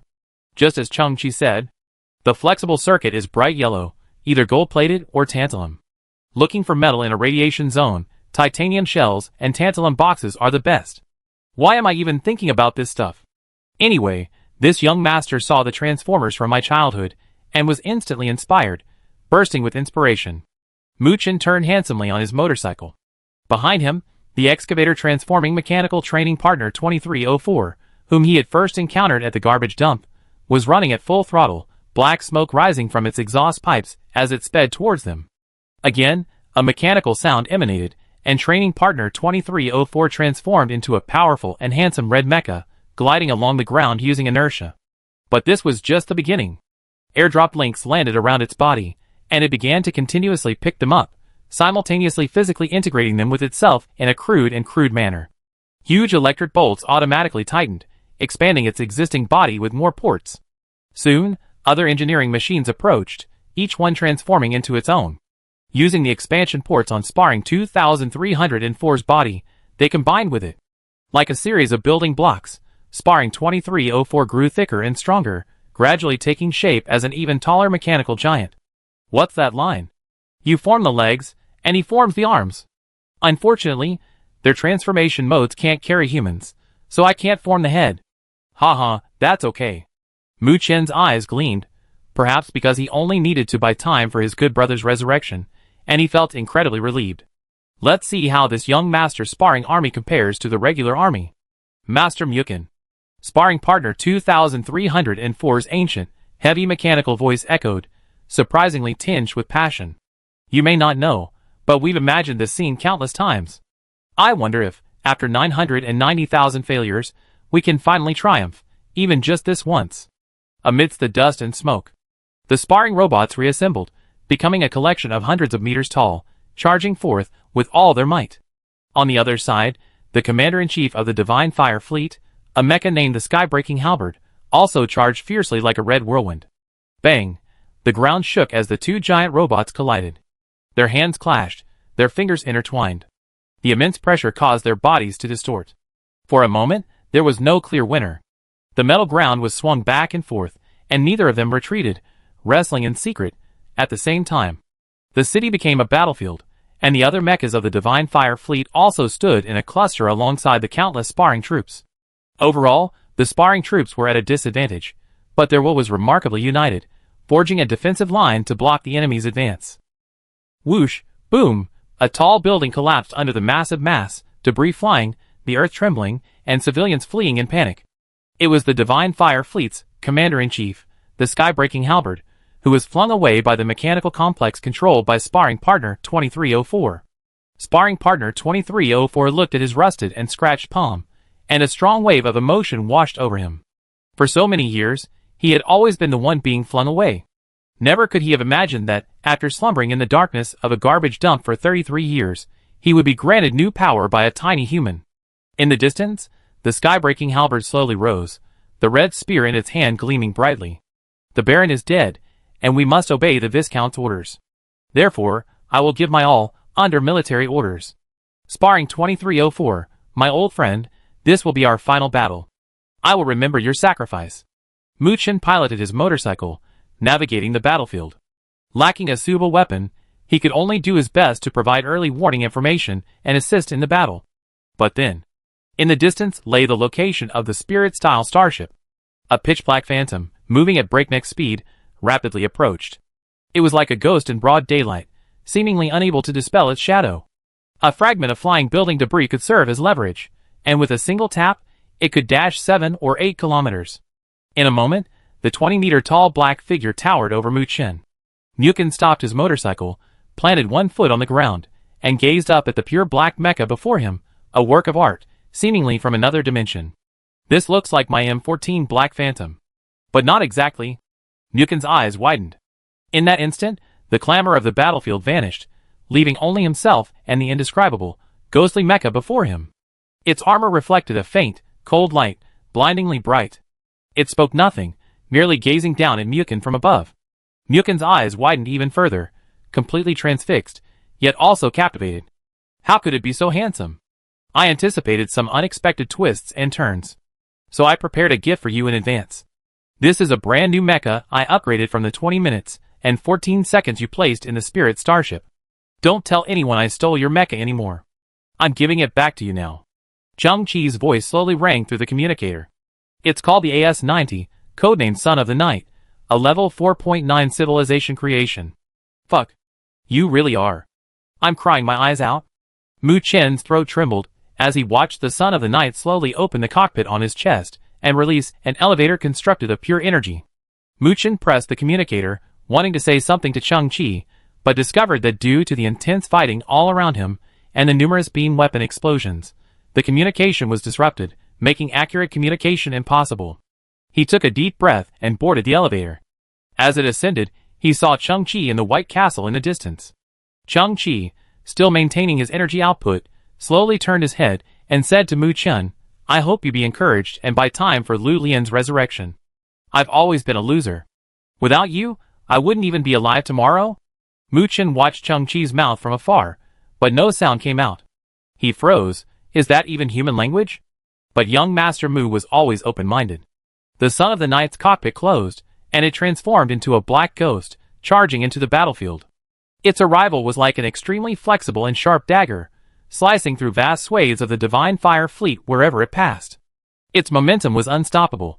Some say war is a tool for civilizational expansion. But if it's a civil war, it's the beginning of civilization's decline. This mecha war in the city lasted a full 10 minutes. The losses were staggering, but they were inevitable. Every faction had a mission to fulfill. In the White Castle, Chang-Chi looked at the iron cap. Lu Lian's resurrection progress was 91%, but he hadn't expected the actual resurrection process to be so slow. The Divine Fire fleet far outnumbered the sparring mechas. The situation outside was out of control. The White Castle was completely surrounded, and the encirclement was shrinking. Rin knelt on the ground, the insects in his eyes drooping from their sockets, and mucus continuously seeped from his body. Bella appeared calm and composed, but in reality, she was constantly emitting a lethal Zerg aura. The insect's vitality was dwindling drastically. At this moment, Rin's drooping eyes twisted with difficulty, looking at the khaki-cloaked figure imprisoned by the Iron Hand. He said with difficulty, "I always thought you were the self-righteous investigator Red Fox, but Red Fox died at the hands of the Viscount, so who are you?" At this moment, Chang-Chi no longer hid. One hand grasped the wrist responsible for energy output, maintaining stability. He tilted his head to look at the khaki-cloaked figure, and suddenly asked, "Did you find it?" The mental connection was weak, so it took a long time. "I didn't expect she swallowed the ring." The khaki-cloaked figure suddenly raised his head, and his hood fell away, revealing a young man with red hair, a sharp face, and a piercing gaze. Rin shuddered, her mind swirling with the information before her. Baron of Divine Fire. The young Baron of Divine Fire. To the side, Yang Di laughed heartily. "All of us were in a state of exhaustion last night. I look exhausted this morning because I didn't sleep. Hair can't clone the Baron of Divine Fire, but coincidentally, the Baron himself is a powerful life form, his body remaining incorrupt 33 years after his death. So, I dug up his grave that night. I used his corpse as raw material for the time reverse scale and resurrected the 24-year-old Baron of Divine Fire." What? Rin, a Zerg, was actually shocked by Yang Di's maneuver. Crack! A faint red light flickered within the muscles of the young Baron of Divine Fire, and he forcibly pushed free the iron grip that held him in place. He frowned, and approached the kneeling Rin. Time's reverse scale was already powerful enough to clone and restore the consciousness and memories of its original owner, or even clone a second soul. The existence of Yang Ning 3.6, Yang Ning 9.19, and others was a prime example. The young Baron of Divine Fire recalled memories of their life and battles together with Rin. Even though she was now infested by the charm insects, her appearance remained unchanged. The red-haired young man took a deep breath, gritted his teeth, and closed his eyes. He pierced Rin's stomach with his palm, finding the red ring he once used to command the Divine Fire fleet in her stomach. He turned around with a trembling breath, not wanting to see Rin's miserable state. He slowly slipped the ring onto his ring finger, and walked out of the White Castle. He arrived on a road filled with light and flames of war, his red hair flowing. Though his face was youthful, the Baron's aura remained undiminished. He raised his right hand toward the sky, and the red ring shone with an intense glow. "Baron of Divine Fire is here, Divine Fire fleet, listen. Cease fire immediately." Chapter 654. 90 years ago. That morning seemed to boast the brightest sunlight in nearly a decade, everything illuminated by the purest, brightest light. This moment seemed sacred. While everyone was watching, everyone's heart was filled with sincerity and awe. Shiudla, the Emperor Arc of Civilization, stood at the top of the 10,000 steps, enveloped in a rainbow-like light. His face was invisible, only his wide yellow robe, casually spread on the ground, as if cut from a rainbow. He stared ahead at a young man, with a flamboyant red hair. "Zedrul." The Emperor pronounced the young man's name again, his voice majestic. "You possess the most fearless spirit, the most loyal heart, a formidable physique, and outstanding leadership skills. Over the years, you have proven these qualities time and again. I will grant you the most equitable reward. I will work with you to forge a powerful legion that belongs only to you, is loyal only to you, and obeys only your orders." The Emperor slowly raised his hand, and from his wide, rainbow-colored sleeves, he held out a dagger that resembled a rainbow. In the bright light, the tip of the dagger reflected a dazzling starlight. The Emperor said, "This honor belongs only to you." The red-haired young man, his face stern, took the dagger and slowly turned back to gaze at the thousands of dignitaries from the Arc of Civilization below. Their gazes were filled with envy. The red-haired young man gritted his teeth slightly, and used a dagger to cut a 20-centimeter-long bloody wound on his arm. The skin immediately split to both sides, revealing bright red flesh and blood and blood gushed out. Tick, tick, blood dripped onto the ground, streams after streams, continuously. The ground had been pre-carved with intricate and mysterious patterns, acting as grooves where the blood pooled and then slowly flowed. The emperor raised his hand, retracting the colorful dagger. It instantly disintegrated into 7 pure energy strands: red, orange, yellow, green, blue, indigo, and violet. He retracted the 6 strands of orange, yellow, green, blue, indigo, and violet into his wide sleeves. The remaining red energy, a symbol of respect for the shaving, danced swiftly in midair under the emperor's command, eventually merging with the red-haired boy's blood. On the ground, the blood branched along the grooves, spreading like branches and leaves, its surface growing larger and larger. Finally, the blood was divided into 1,000,000 extremely fine strands, each only 1,000th the diameter of a human hair. These threads of blood converged on the lower side of the platform, where 1,000,000 palm-sized, shield-shaped molds formed anew. Like a swarm of bees, millions of light drones descended from the sky, pouring scorching hot molten iron into these molds. The drones then flipped over, unsheathing their hammers, swooping down and slamming down on the molds with a resounding thud. Sparks flew everywhere, resembling a spectacular fireworks display. The drones then released cooling liquid, and instantly a white mist rose, covering the sky. When the mist dissipated, the millions of drones slowly ascended. In the molds, the molten iron, a mixture of the red-haired boy's blood and the emperor's energy, had solidified into shape. They were palm-sized red metal shields, their surfaces engraved with blazing flames and a long sword pointing straight up. In the bright sunlight, these small shields shimmered, reflecting a dazzling light. Millions of shields, simply lying there, seemed to emanate a chilling sense of war and a daunting sense of oppression. Every powerful figure on the ship of civilization stared wide-eyed, their gazes filled with envy. Buzz, 1,000,000 light drones slowly descended, their mechanical arms swung out, each picking up a small red shield and soaring into the air. The drone swarm crossed the vast white square, passed over everyone's head, and arrived at a wider platform on the other side. Here, towering over 1,000,000 towering red mechas, they stood facing the wind, imposing, yet seemingly newly constructed, their mechanical eyes devoid of light, a state of sedation. The light drones reached the mecha shoulders. Each of the 1,000,000 mechas had a shield-shaped recessed groove. The drones' movements were perfectly synchronized, their mechanical arms simultaneously inserting the red shields into the recessed grooves on the mecha shoulders with pinpoint precision. Crack! A crisp, crashing sound echoed almost simultaneously. Immediately, 1,000,000 powerful energy reactors roared to life, and a blazing red light illuminated the chest of each mecha. Ha! 1,000,000 red mechas simultaneously roared, shaking the heavens, and simultaneously raised their beam spears. Atop the platform, the red-haired young man turned slightly, his eyes reflecting the image of 1,000,000 steel lions. He was filled with excitement, and he slowly raised his right hand. The emperor simply raised his head slightly, and suddenly, a swirling red energy appeared on the red-haired young man's ring finger, eventually converging into a crystal-clear red ring. The emperor's colorful robes fluttered, and his voice boomed with authority. From today on, I appoint the imperial warrior, Siege Rule, as the new baron. I bestow upon him the title Baron of Divine Fire. And the powerful force ahead, I bestow upon you the title Baron of Divine Fire. I decree, as long as Baron of Divine Fire lives, the Baron of Divine Fire shall have no other master. The emperor's vast and irresistible voice resounded throughout the ship of civilization. Everyone looked up, deeply respectful, chanting the name Baron of Divine Fire.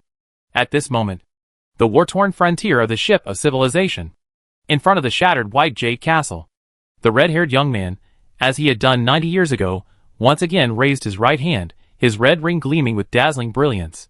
He repeated the emperor's supreme decree: as long as the Baron of Divine Fire lives, the Divine Fire fleet shall have no second master. This roar, like a hurricane, swept through the entire venue.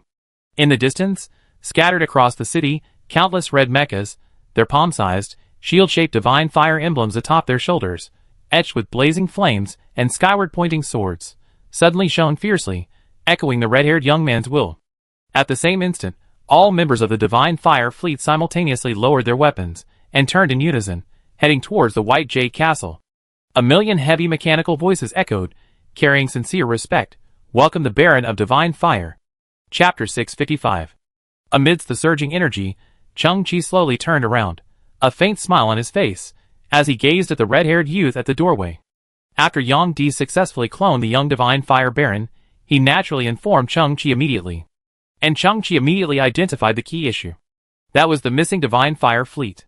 To safely and effectively resurrect Lu Lian, shielded from all interference, the variable of the Divine Fire fleet must be controlled. This force, co-created by the Emperor of the Ship of Civilization, could be controlled by any faction, and would likely become their enemy. The appearance of the young Divine Fire Baron solved this problem at its root. Through his conversation with the young Divine Fire Baron, Chang-Chi learned that to regain control of the Divine Fire fleet, the young Baron must find his former Red Ring, a sophisticated technological artifact that served as the sole command hub. The young Baron still possessed memories from his death. He only knew that his ring had been stolen by Mo Ren, and its whereabouts were unknown. Common sense suggests that while Mo Ren couldn't control the ring, she wouldn't abandon such a valuable item. Therefore, the ring must have been hidden within her lair. However, Chi-Chi, the lair itself, was unaware of its whereabouts. So Chang-Chi devised a plan, a stealth attack. The Red Fox had once rashly infiltrated the White Castle. Without Chi-Chi's concealment, its whereabouts would have been exposed. So Chang-Chi played along, having the young Baron don a yellow cloak, disguised as the Red Fox, and follow him around, intent on finding the Red Ring. When he entered the castle earlier, the red hair peeking out from under his cloak wasn't a fox's tail, but the Baron's red hair. Chang-Chi hadn't expected this. The reason the Divine Fire Fleet had disappeared was because it had been controlled by the Viscount, and forced into service, as a weapon to clear the border.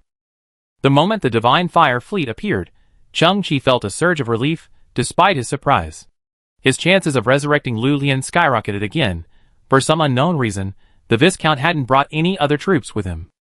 So, if he lost control of the Divine Fire Fleet, he would be the legendary lone commander. Resurrection progress 99%. The war outside had ceased, and the world had become very quiet. Chang-Chi glanced at Lu Lian's soul beneath the iron cap. A hopeful smile appeared on the young man's face, and he looked up at Chang-Chi. Chang-Chi was an optimist. He always believed that good things would happen in the next moment. He slowly raised his hand, and made a yes sign to Lu Lian. At that moment, Chang-Chi suddenly felt a sharp ringing in his ears, followed by screams in his mind, as if a memory had been revived, for those screams were his own. But there were no images, only a pitch-black darkness in his mind, and his own screams continued. At the same time, Chang-Chi felt a strong palpitation, his heart pounding. He also had an extremely strong, ominous premonition, and this premonition seemed to have a clear direction, coming from the sky above. He suddenly looked up, his vision piercing the clear sky. The transport warship the Viscount was aboard was hovering, and control was now in the hands of the young Baron. But the Viscount, whose body resembled a red giant, could still stand on the external platform. A pitch-black shadow suddenly appeared behind the Viscount. It was a robot stand-in for the Black Giant, a somewhat inferior robot from the Calculator civilization, with limbs shaped like black iron barrels. That thing. Is it actually giving the Viscount advice? So, Mo Ren and the others are actually tools? Chang-Chi's pupils suddenly constricted. What exactly is it calculating? At that moment, the Black Giant slowly retreated again, disappearing into the darkness. But suddenly, streaks of red energy flashed from the Viscount's body. His robe, a technological artifact, was rapidly operating. Suddenly, the Viscount's massive body, like a cannonball, took off with a bang. The powerful recoil caused the massive starship to tremble slightly. A flash of red light shone. The Viscount transformed into a flaming meteorite, careening obliquely towards the White Castle. His eyes, now shrouded in a red glow, clearly sensed his target, Chang-Chi. A faint roar echoed, "Eliminate this variable first." Almost instantly, the Viscount arrived at the White Jade Castle. The young Baron, standing at the gate, arms crossed, a red energy coursing through his veins, took a step forward and initially blocked the Viscount's path. Boom! The earth seemed to tremble violently. Logically, only those possessing sufficiently advanced technology could be considered advanced civilizations. And when technology advances, everything progresses by leaps and bounds. Biological modification, or genetic optimization, becomes an inevitable trend. The core of civilization remains its people, and the health of its people is its foundation. Wu Bai, the former executioner, informed Chang-Chi of three important indicators. First, the level of civilization. Second, the functional value of individual organisms. Third, an indicator applicable to some uncivilized creatures, or some primitive organisms with low intelligence, is the fitness level or cosmic adaptability. In other words, The first indicator represents the level of technology. The second and third indicators represent the level of individual development. The third indicator summarizes the logic of survival in the universe. Thus, all advanced civilizations have transformed their bodies. From a certain perspective, physical ascension is not a fantasy, but an inevitability. Some advanced civilizations, through their physical bodies alone, can demonstrate incredible power, akin to what humans consider gods. The terrifying aftermath was vast. Although the technological level of the land beneath our feet was not high, the ship of civilization was a stratified world, and the technological level of its upper class should not be underestimated. However, this also foreshadowed another problem. Barons were ultimately inferior to viscounts. The young baron's body flew backward, tumbling into the distant ruins. The viscount's form, however, glowed brightly red, standing unharmed at the doorway. Chang Qi frowned. At this moment, he had to maintain his energy output. Lu Lian's rebirth depended on just that final 1%. Furthermore, due to the influence of charming insect breath, Chang Qi's brain was dizzy, and he even saw double when he looked at the viscount's body. My painstakingly crafted plan has been destroyed by your hands. The viscount's towering figure was like a mountain. His voice was deep and angry. He spoke with a single word before striding forward. The ground trembled slightly with each step he took. 10 meters. 5 meters. The viscount drew closer, the pressure growing stronger. Suddenly, a thin, red figure emerged from the darkness. Remarkably agile, it scrambled onto the viscount's back in an instant. It was the red fox, its neck completely broken and blood oozing from the corners of its mouth. Why are you using me? Why are you using me? You gave me hope, then despair. Blood was oozing from the corners of the red fox's eyes, bloodshot. It bared its fangs like a wild beast, its claws digging into the viscount's neck. The viscount thrashed violently, but couldn't shake it off. The red fox was furious. Images echoed through his mind. Once, it had eked out a miserable existence on its home planet. Once, it had leapt across the food chain to capture the first black hawk. Once, it had ridden on the back of a black hawk. Once, it lay in the snow, witnessing the viscount's arrival. Once, played the role of pet at the viscount's banquet, bringing laughter to the guests. Once, it finally earned the viscount's appreciation and received its first mission. Once, covered in blood and wounds, it finally completed the viscount's 100th mission. Once, it heard the viscount's voice echoing in its ears. Complete this, and you will become a baron, Red Fox Baron. Once, it squatted in a dark apartment building, subsisting on maggot-infested noodles and rotten fruit, yet remained steadfast. Why? I'm so loyal. Yet you never treated me like a person. The red fox raised its wrist, its red bracelet flashing with lightning as it tried to summon its weapon. Asshole. Still trying to hurt me with the macro technology one gave you? The viscount flew into a rage, his arm shooting out like lightning, grabbing the red fox's slender wrist. Crack. The red fox's wrist and bracelet shattered into smithereens, but the red fox was desperate. Suddenly, it caught sight of Chang Qi not far away, and another image flashed through its mind. The same dark and damp apartment building, still afraid to turn on the lights. The same self squatting on the ground eating garbage. Chang Qi grasped his wrist and transferred 1 million credits through the device. At that time, Chang Qi looked at him and said, "You're no longer a beast."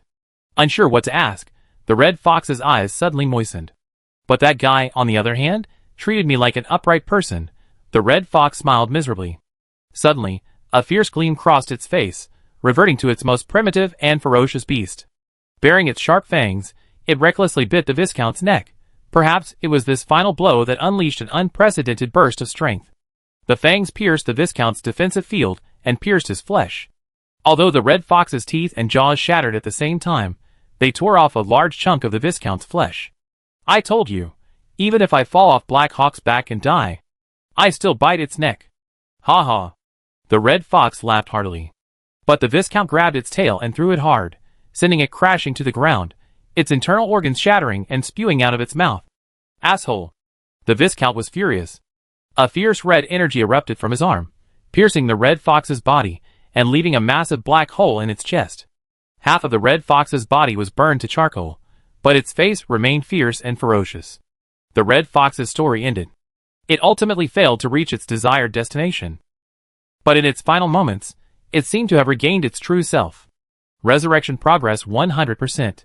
The iron hat emitted the most melodious notification sound, like salvation from God.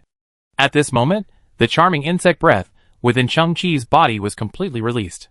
He turned to look at the Viscount, who had transformed into a red light and was charging towards him. For a moment, Chang-Chi's expression was calm. In the blink of an eye, he even raised the back of his hand and pressed the corner of his eye. Your civilization is highly advanced, endowing you with impressive functional values. Chang-Chi began, but I've already accumulated the enhanced technologies of countless civilizations within me. As the saying goes, forget it, go to hell. Chang-Chi suddenly charged forward, his body instantly becoming 100% siliconized, radiant as a diamond.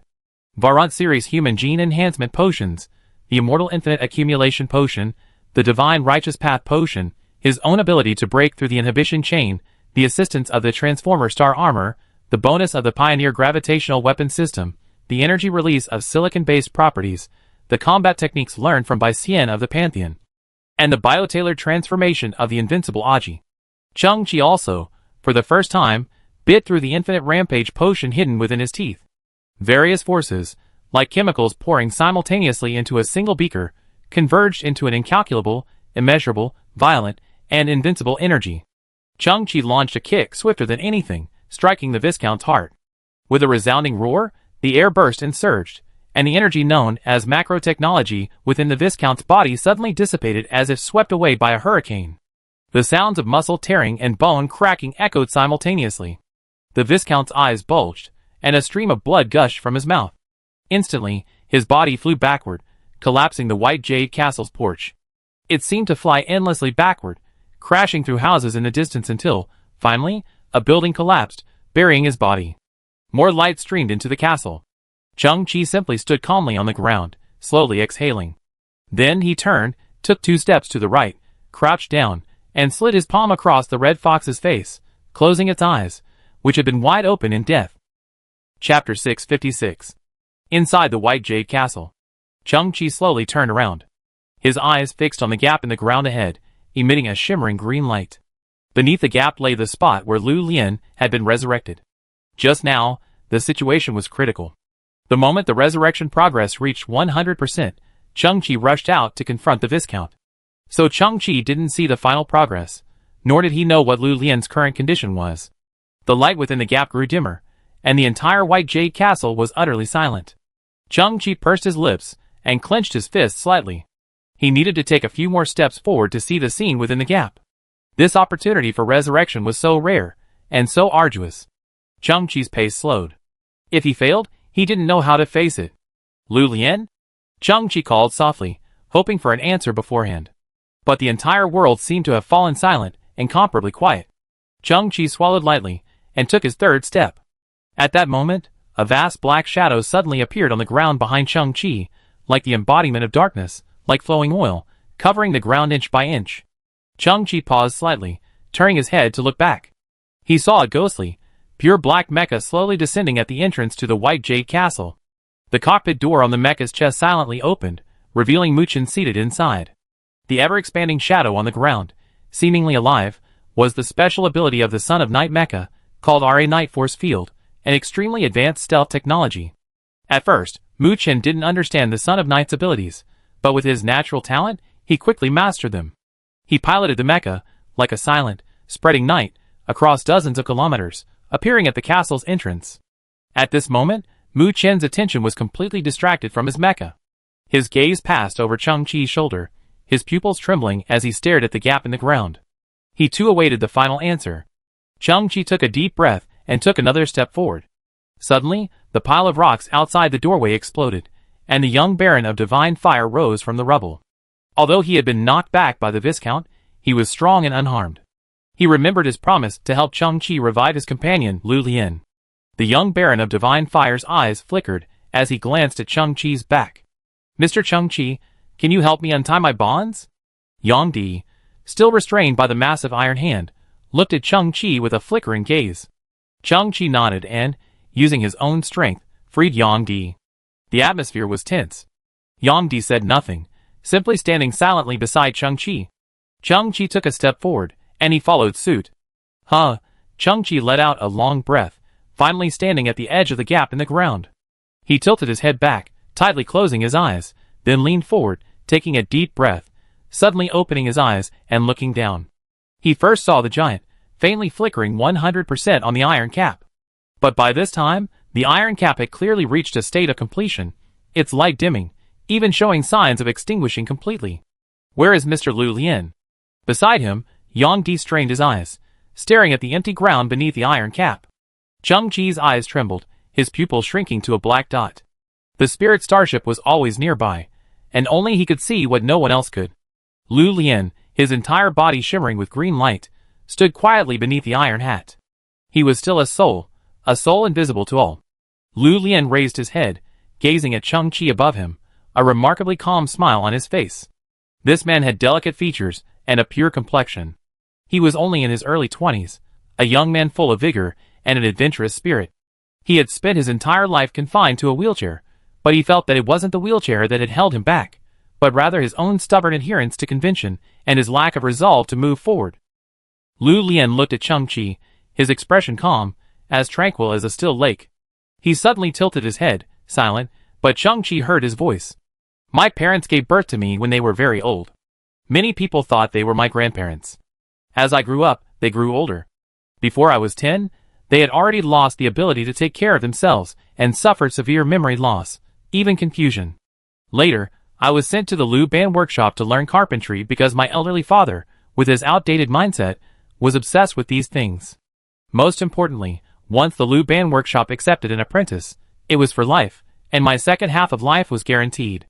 I don't know my real name either. Ever since I was old enough to understand, my parents have been very confused and can't remember my real name. Lu Lian was given to me by the carpenter. I often ask my parents when my birthday is, but no matter how hard they try, they can't remember. It's probably February, maybe March, or even May. It seemed I had no other way out. So I spent my days studying carpentry, living among knots of dead wood. I've forgotten the exact day I became the most accomplished disciple of Lu Ban in nearly 100 years. But I'm actually tired of the same old routine. Although I have the right to leave the Lu Ban workshop that raised me, I'm deeply lost. I don't know where I can go. Luckily, I learned my birthday not long ago. April 24th. Yes, April 24th. Lu Lian, in spirit form, suddenly curved his lips slightly. That day is the day we left the Milky Way together. Cheng Chi, on the ground, froze slightly. The moment I left the Milky Way, my life seemed to have just begun. But everyone's life is like a book, it must eventually close. I feel like my life has already been wonderful enough. Now, the pain in my body and heart is slowly receding, like the tide returning to the sea. It turns out that in the end, a person can truly be as light as a cloud. I feel like I'm turning into the wind, passing through the window lattice and brushing past the treetops. Nothing can hold me back. I don't know where I go. Perhaps, my world is ending, and will eventually be replaced by darkness. But your path is still bright. Walk your part well too. Lu Lian. Go ahead. Don't follow me, and don't cling to me anymore. Cheng Chi's body trembled violently. He leaped into the underground cavity, landing before the spirit Lu Lian.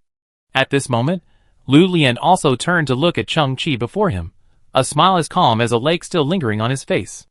As if a nameless wind blew by, Lu Lian's body began to crumble from one side, shattering into countless green dust particles that drifted and vanished. Lu Lian. Cheng Chi screamed, reaching out to grasp the green dust, but there was nothing. The nameless wind was light, yet unstoppable, like a gentle force that swept everything away. Lu Lian's soul finally dissipated completely. As if the last trace had been wiped out, nothing in this world could prove Lu Lian's existence. Lu Lian. Cheng Chi was almost frantic, desperately grasping at empty air. To outsiders, he looked like a madman, blind to reality, struggling feebly. But in reality, Cheng Chi's understanding was clear. He simply didn't want to face it. The ancient secret technique within Mo Ren's blade, capable of resurrecting the soul, had no effect at all.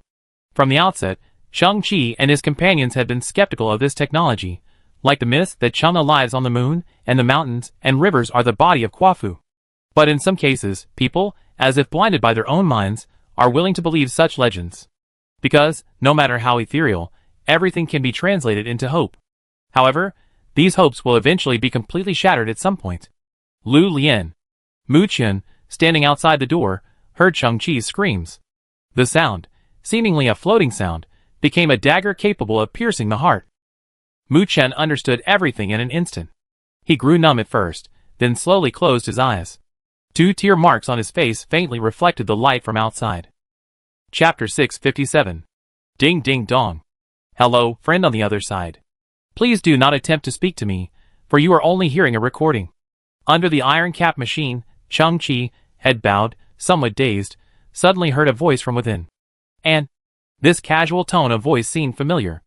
Chang-Chi slowly raised his head, brow furrowed, and saw a green indicator light in the center of the iron cap, flashing in time with the recording's tone. Ahem. The other party cleared his throat.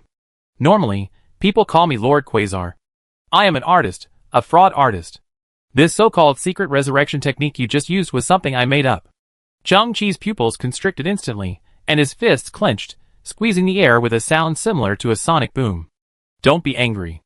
Are you angry? It's not good for your health. I know. The fact that you can hear this recording proves you've gathered enough psychic energy and successfully activated the machine. Otherwise, this recording wouldn't have played. So, I must sincerely say, thank you for your hard work.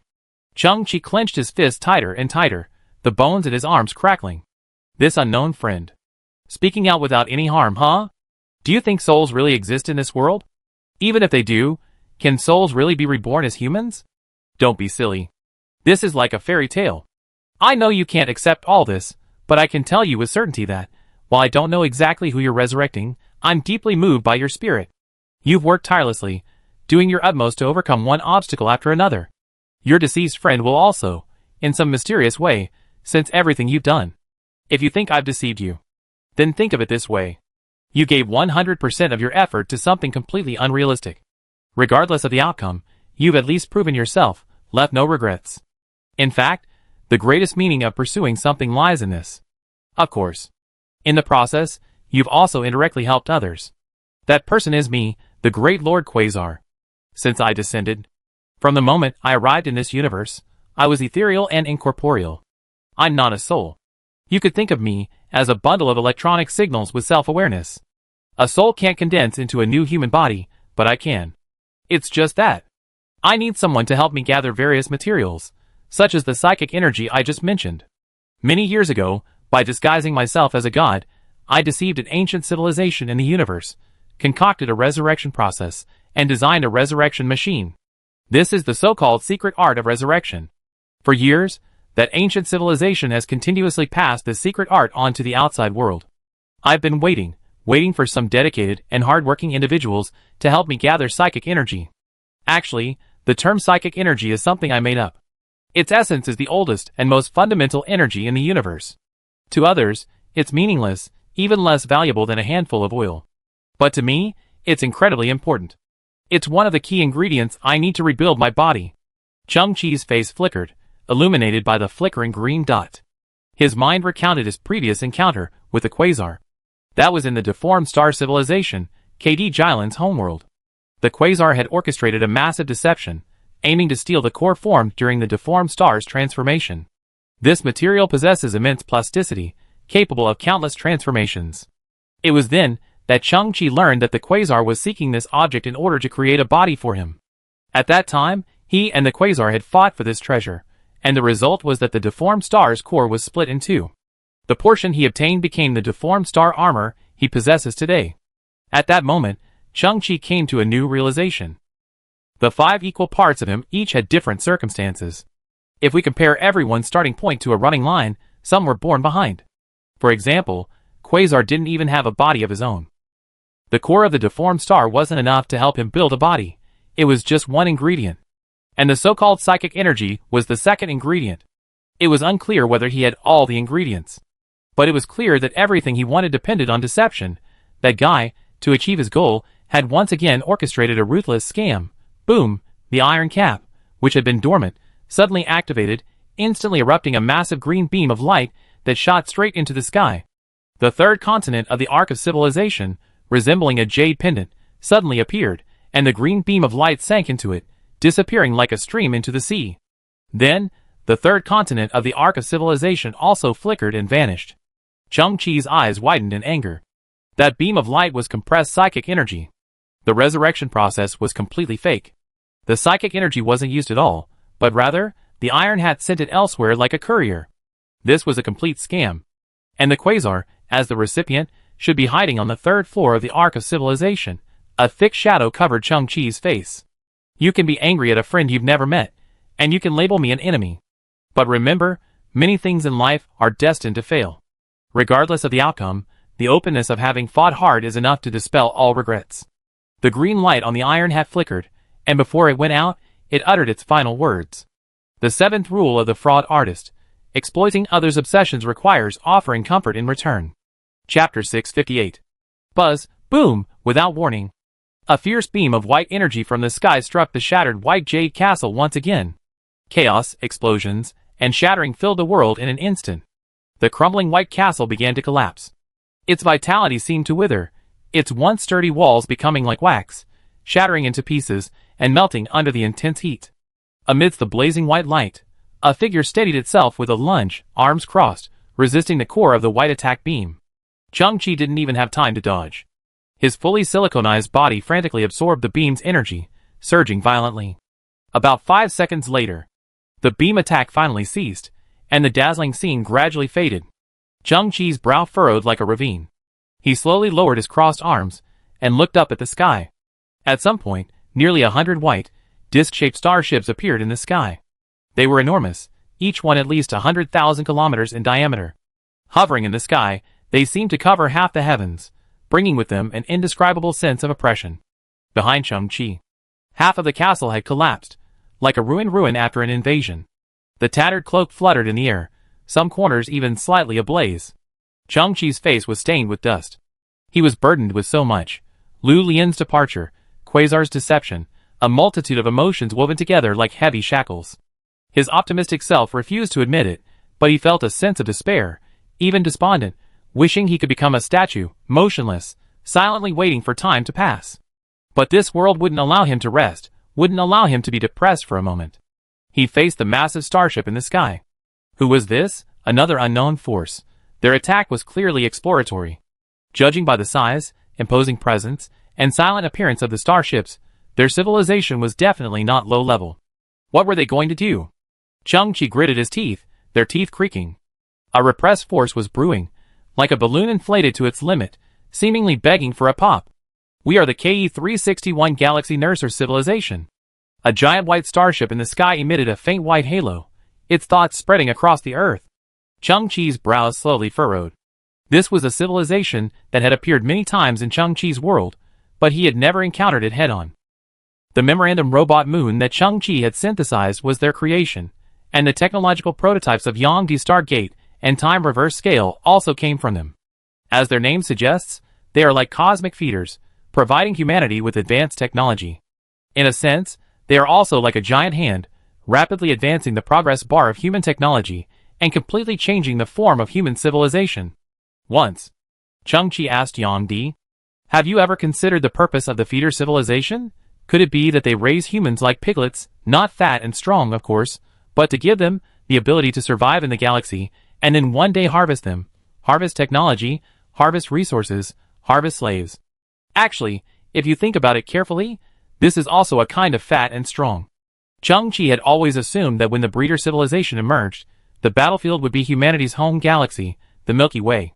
That would be a devastating disaster for human civilization. He had never imagined that he would actually encounter the breeder civilization so far from the Milky Way. It wasn't just an encounter, they arrived with a purpose. But they attacked without warning, clearly with malicious intent. A flame seemed to flicker deep in Chang-Chi's pupils. He simply looked up at the fleet that covered the sky and said calmly, "So? We never breed from any particular civilization. We always breed from exceptional individuals." The disc-shaped starship once again emitted a vast white halo. "Now, we come to harvest." Chang-Chi's body trembled, and he suddenly understood the logic. He shifted slightly in surprise. The reason he hadn't dodged, the reason he had bravely withstood that probing attack beam, was to protect the figure behind him, his crew, his companions, his brother, Yangdi. At this moment, Yangdi's eyes widened, and he crouched behind Chang-Chi in a huddled position, his entire body filled with shock and disbelief. Yangdi glanced at the vast fleet in the sky, extended a finger, bent it back, and pointed it at the tip of his nose. "Harvested? Me?" Indeed. The massive starship in the sky emanated a powerful aura. Farmer 8566 WQ455, you are a truly remarkable individual. You have reinterpreted, revised, and further developed the technological prototype we left behind, achieving tremendous results. A beam of white light emanated from a massive starship, illuminating the young Baron of divine fire in the distant ruins. You surprisingly perfected the time reverse scale technology to such a degree. A corpse that's been dead for 33 years can still be cloned by you, achieving a kind of rebirth. Besides that, there are your numerous clones.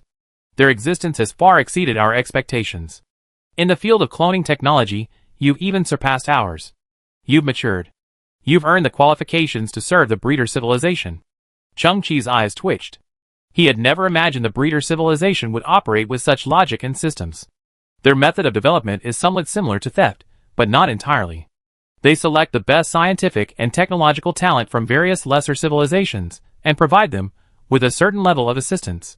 After a period of testing, if these talents meet a certain standard, what they call maturity, they will find them again and take them away. From now on, this talented person will become a member of the breeder civilization, or rather a reserve. All his subsequent research results will benefit the breeder civilization. The universe is vast, full of wonders. How could there be such a way of development? Follow you? Work for you. Yangdi's pupils trembled inexplicably. I'm grateful for choosing me, and for your gifts and assistance.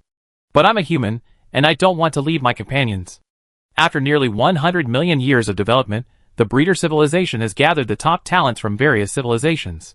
Now, it has reached the level of a level 8 technological civilization. It would be an honor for you to return to us. The huge white starship trembled slightly, releasing terrifying energy waves. Furthermore, as a breeding subject, you have no right to refuse. Furthermore, to return to our ranks, you will have to undergo multiple levels of review and examination, and complete a practicality rating. Your fate is no longer in your own hands. Chapter 659. One crisis followed another. Amidst the already dire situation, another advanced civilization emerged. They were a level 8 technological civilization, the breeder civilization, attempting to complete their harvest. Yangdi's eyes trembled as he rapidly considered his response. Gritting his teeth, he stepped forward and said, "If I contribute my research to you, will I?" "Ah!" Yangdi's words were only half finished. Suddenly, he let out a scream, then clutched his head and collapsed to the ground, writhing in agony. Chang-Chi immediately crouched down and noticed a strange and complex white symbol flickering on Yangdi's forehead. Simultaneously, the same symbol flickered on the surface of a massive starship in the sky. All of the bred beings, under our invisible guidance, have used the time reverse scale. You too have become brand new clones. And within your new bodies lies our unique gene control technology. We already control your life and death. Yangdi's body convulsed as if in a spasm. Chang-Chi held his shoulders, brow furrowed. You don't want to go with them, do you? Foam was already escaping Yangdi's mouth. This gene control technology was like a seizure. Yangdi gritted his teeth, his face pale. He stared at Chang-Chi, as if exhausting all his strength, and shook his head with difficulty. Chang-Chi placed Yangdi on the ground. He gazed at the vast fleet of ships in the sky. A faint blue ribbon connected the white symbols on the enemy starships to the symbol on Yangdi's forehead. Amid Yangdi's screams, Chang-Chi frowned, gazing intently at the ribbon. It was something invisible to others, a product of his own silicon-based resonance. Originally, silicon-based resonance allowed Chang-Chi to see network signals between electronic devices, but based on long experience, this vision was limited to certain low-tech artifacts. But now, the ribbon, spanning hundreds of kilometers, was surprisingly clear. Its ethereal sheen shone with countless tiny glints, as if it contained countless tiny crystals. For some reason, Chang-Chi felt a sense of familiarity as he gazed at the ribbon. My name is Morins, a silicon-based lifeform from the Six-Edge civilization. I'm also a former breeder of the Nersinger civilization. I sense your presence. Are you one of my kind? Chang-Chi's eyes narrowed slightly, and as he gazed at the blue ribbon, a deep, rich voice suddenly echoed in his mind, accompanied by the gentle clinking of crystals. At the same time, a figure slowly emerged in Chang-Chi's mind. It was a massive, bulky, white crystal figure. It gave the impression of weighing perhaps tens of tons. I'm already dead? You should know that as silicon-based creatures, every tissue in our bodies carries a wealth of information. Right now, it's the residual information within me that's automatically communicating with you. I once thought I was a lucky individual, chosen by the breeder civilization. I utilized their technology, constantly improving myself, and finally achieved a breakthrough. Until that day, they harvested me. Then, they dismantled my body to upgrade their civilization's internal information transmission technology. This included remotely invoking their genetic control technology for their captives. They are evil and unscrupulous. They are a group of intelligence thieves. Now they have become very powerful, perhaps more than just a level 8 technological civilization. I can sense your inner emotions. You are angry and on the verge of an explosion. You can try to use your own silicon-based resonance to sever their control. But this seems a bit difficult. They analyzed my body and applied some kind of reinforcement.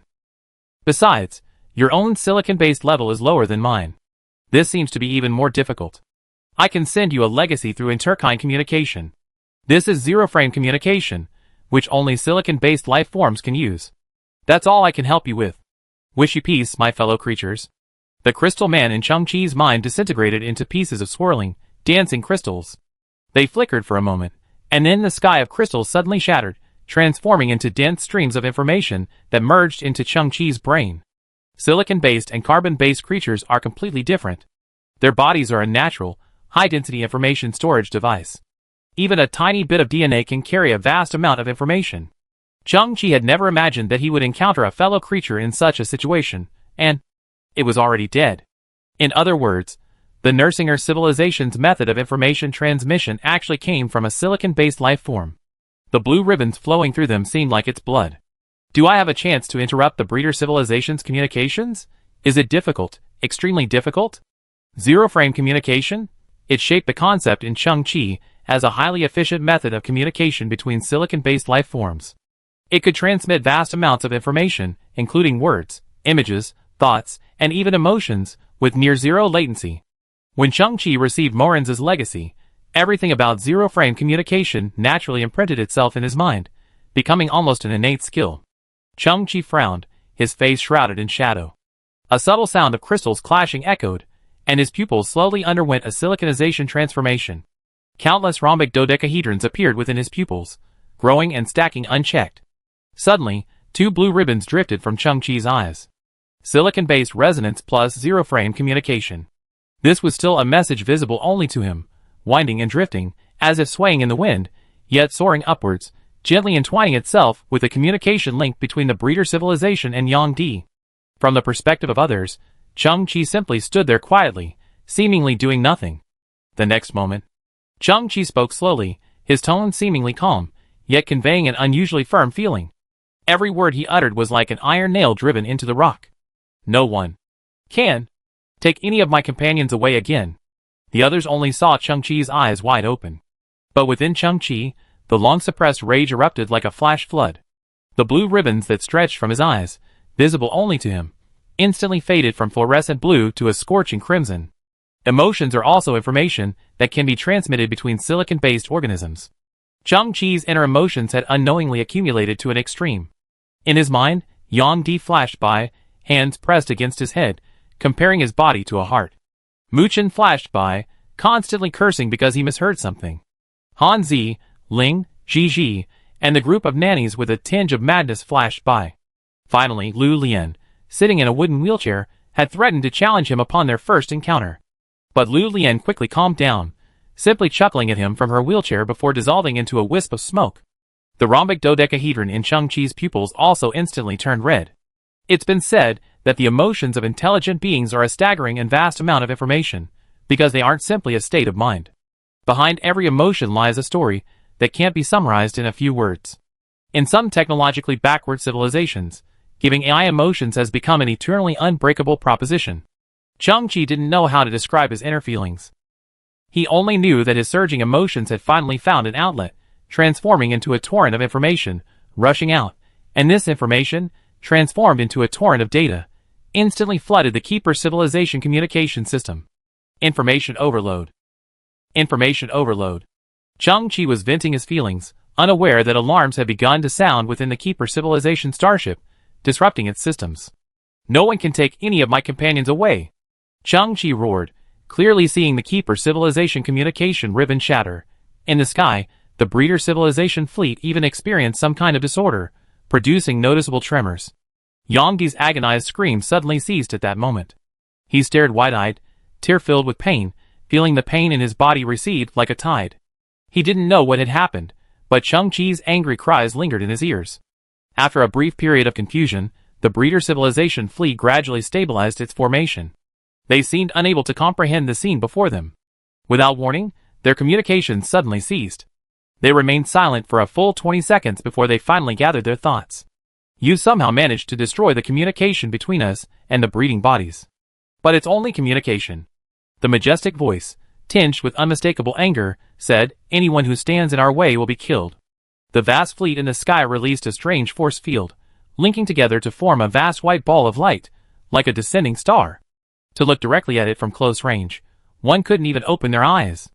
A feeble individual of human civilization. Are you ready to fight a level 8 technological civilization? Chang-Chi stood atop the ruins of the White Jade Castle. The ragged scavenger's cloak fluttered in the wind. Illuminated by the radiant light of level 8 technology, everything around him seemed to lose its color. Even the shadow behind Chang-Chi turned into wisps of black, then vanished completely, as if evaporated. The young man held his head high, his voice low and fearless.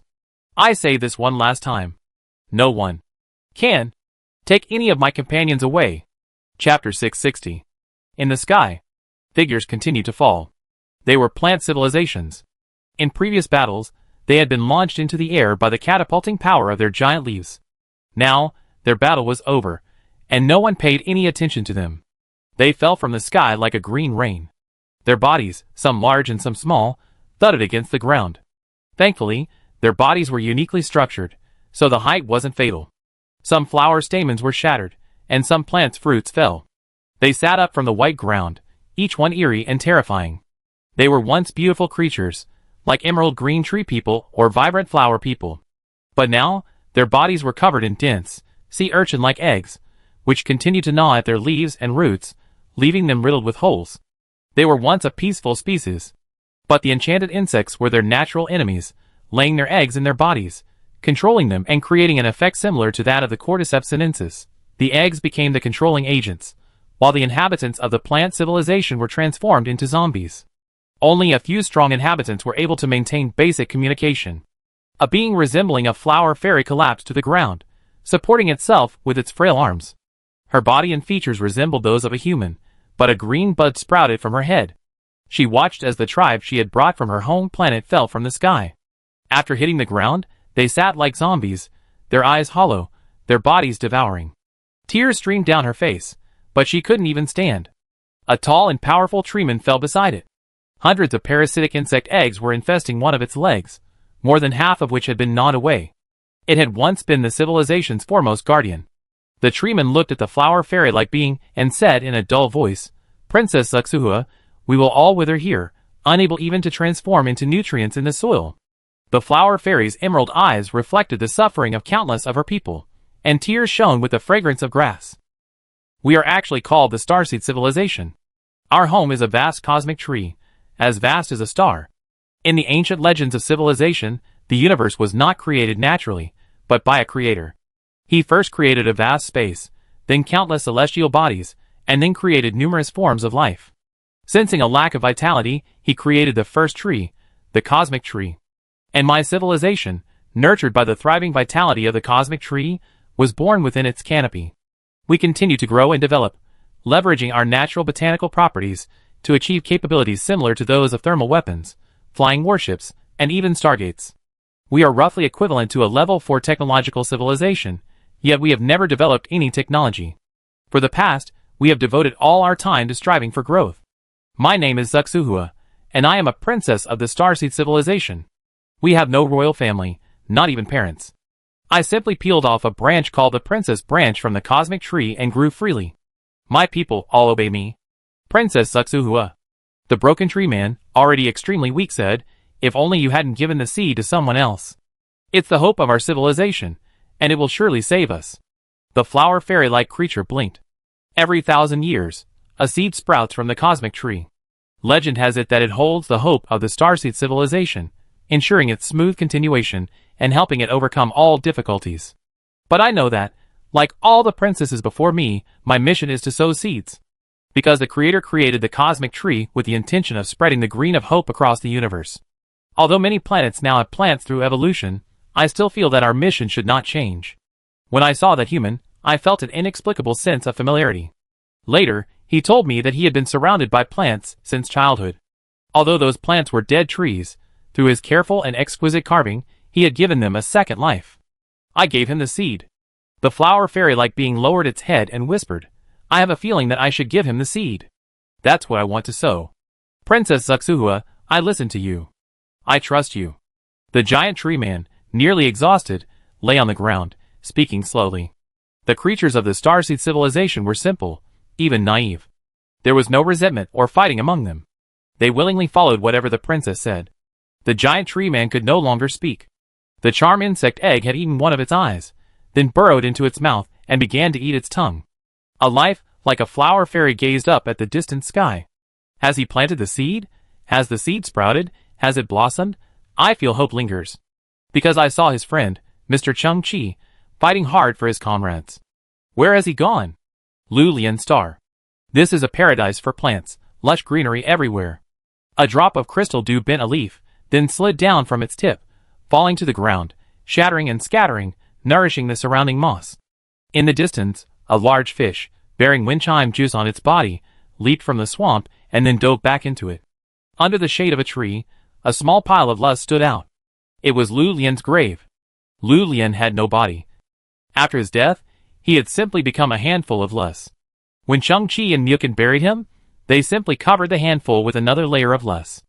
Then, treating the Lu Lian as a treasure, he buried the seed, which hadn't grown at all in Chung Chi's ecological planting platform, in the lust. At this moment, the grave was empty except for a single plant. It was a tall, green plant, about a meter tall, its upright trunk adorned with only 2 small leaves. Its tip resembled an immature, completely emerald green sunflower disk. At that moment, the sunflower disk suddenly radiated with green energy, shimmering faintly with a sense of profound tranquility and peace. And its slender body was absorbing water and nutrients, as well as a faint green energy, from beneath the ground. For some unknown reason, the small, turquoise sunflower disk suddenly began to grow rapidly. In the blink of an eye, the disk doubled in size, yellow petals blooming around the edges. Something in the center, resembling a sunflower seed, began to plump up and release a rich aroma. No one knew what would happen next. An 8-legged herbivore, similar to a desert camel, devoured the sunflower in one gulp, leaving the top of the plant bare. The giant camel's jaws rubbed back and forth, chewing the fragrant sunflower seeds. Delicious, I love it. Nature is like this, nurturing everything, nourishing everything. Creatures here are self-sufficient, filling every gap in the ecological environment. Crash! A pure white human arm suddenly stretched out from the center of the tomb. It was like a corpse resurrected. But this arm was strange. It was covered in mud, as if it had grown from it. Furthermore, it was covered in hairy roots, intertwined and rooted in the earth. The camel was startled. But everything here was harmonious, and it quickly calmed down, swallowing the sunflower into its first stomach and looking for a chance to regurgitate. Then, the camel stepped forward, lowered its head, and began tearing at the roots from the arm. Delicious, I love it. Chapter 661. True resurrection from the dead simply doesn't exist.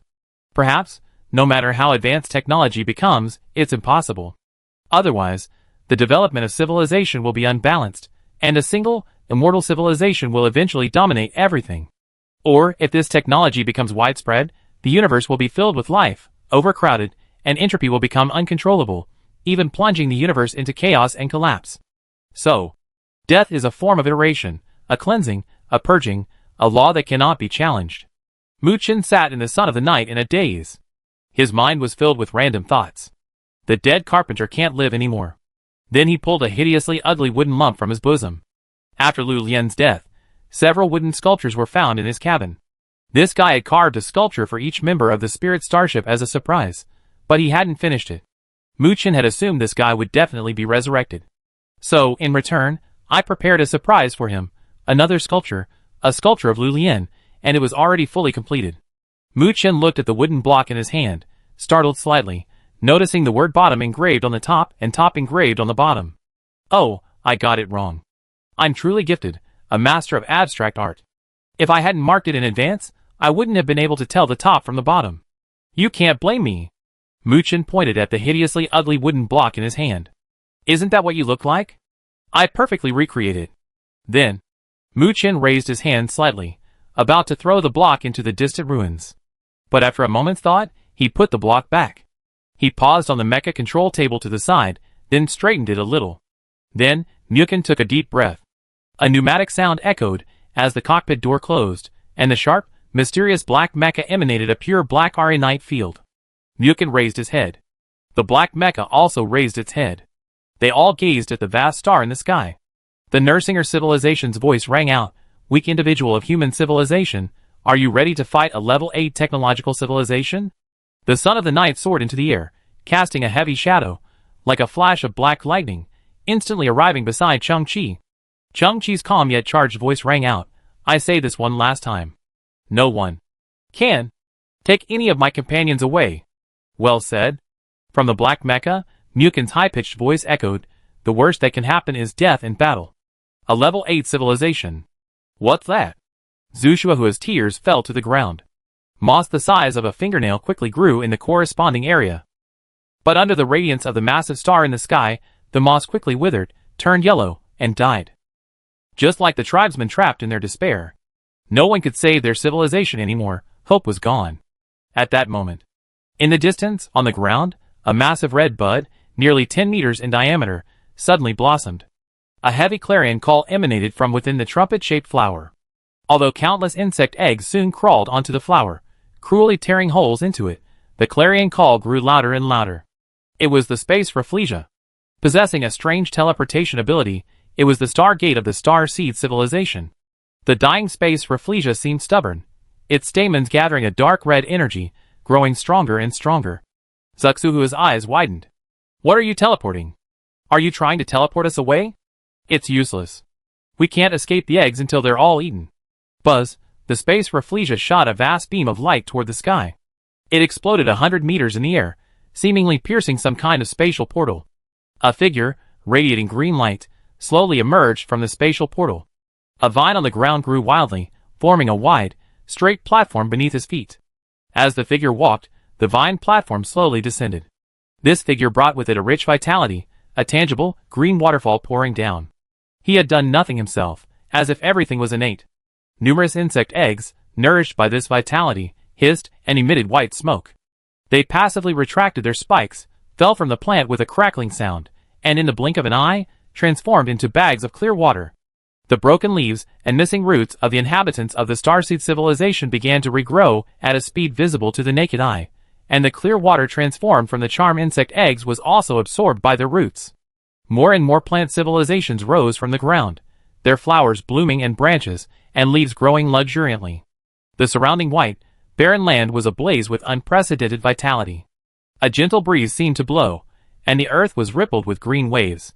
The spring tide brought rain, and vast expanses of blue waves emerged. The tall tree man stood up, and yellow fruits bloomed in the canopy above his head. "Princess, you are right. He truly is our hope." The flower stood on the ground, her hands clasped to her chest, her white face tilted upwards, gazing at the figure in the sky. Her beautiful eyes were crystal clear, and gradually, a smile as gentle as spring appeared on her face. "My feeling was right. Sowing hope will yield more hope." The figure in the sky glanced back at the people of the Starseed civilization, smiled, and waved to them. Then, he walked away along the vines. A moist, refreshing mist blew towards him. Muchin paused for a moment. Through the external camera, he could clearly see a small green flower sprouting from the son of the knight's breastplate. Chang-Chi also raised his palm in disbelief. A hint of weight suddenly appeared in his palm. It was a young plant, rapidly spreading its branches and leaves. A drop of dew dripped from the delicate green leaves, landing on his palm with a clear, cool sensation. A young human in a green shirt approached, strolling over and standing between Chang-Chi and the son of the night. He pursed his lips, tilted his head back, and gazed at the brilliant light of the level 8 technological civilization in the sky. Chang-Chi's pupils trembled as he stared in disbelief at the all-too-familiar face beside him. In the mecha cockpit, Muchin rubbed his eyes vigorously, his mouth slightly wide open as tears welled up in his eyes. The light of the Nersinger civilization fleet grew stronger and stronger, a devastating attack imminent. Two figures on the ground, and a towering mecha seemed to be frozen in the intense sunlight. "How did you survive?" "Like a sweet potato, growing out of the ground." "Bullshit! Do you know I tried my best and still couldn't succeed? I was only away for a short while, and you're almost killing yourselves." Lu Lian, I'm Mu Chen. I'm your father. Chapter 662. Mr. Lu Lian. It's an honor to witness your return. But I seem to have caused some trouble for everyone. Yang Di was just an ordinary man. He slipped as he stepped on the rubble, nearly falling, but he still made his way to Cheng Qi and the other two, standing shoulder to shoulder. There's wind in the forest, everything cycles, and everything is a hardship we must endure. The returned Lu Lian possessed a subversive aura, his expression ethereal and calm, as steady as a rock. Everyone's here. Cheng Qi looked up, his eyes gleaming. Then let's solve this problem first. The breeder civilization fleet coalesced into a massive ball of light, boundless and vast, like a sun being pulled into view. At that moment, energy surged across the surface of the giant ball, all of it converging at a single point in front. A beam of pure energy, a full 100 meters in diameter, and possessing a terrifying energy index, blasted towards Cheng Qi and the other three. A powerful white light surged forward, like a solar eclipse, seemingly engulfing everything. In that instant, many things happened.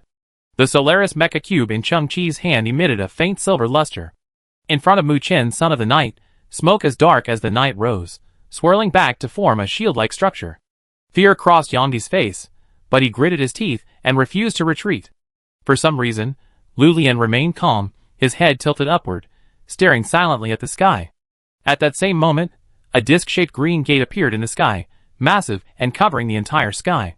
It lay face down, seemingly lying horizontally in the sky, composed of pure energy.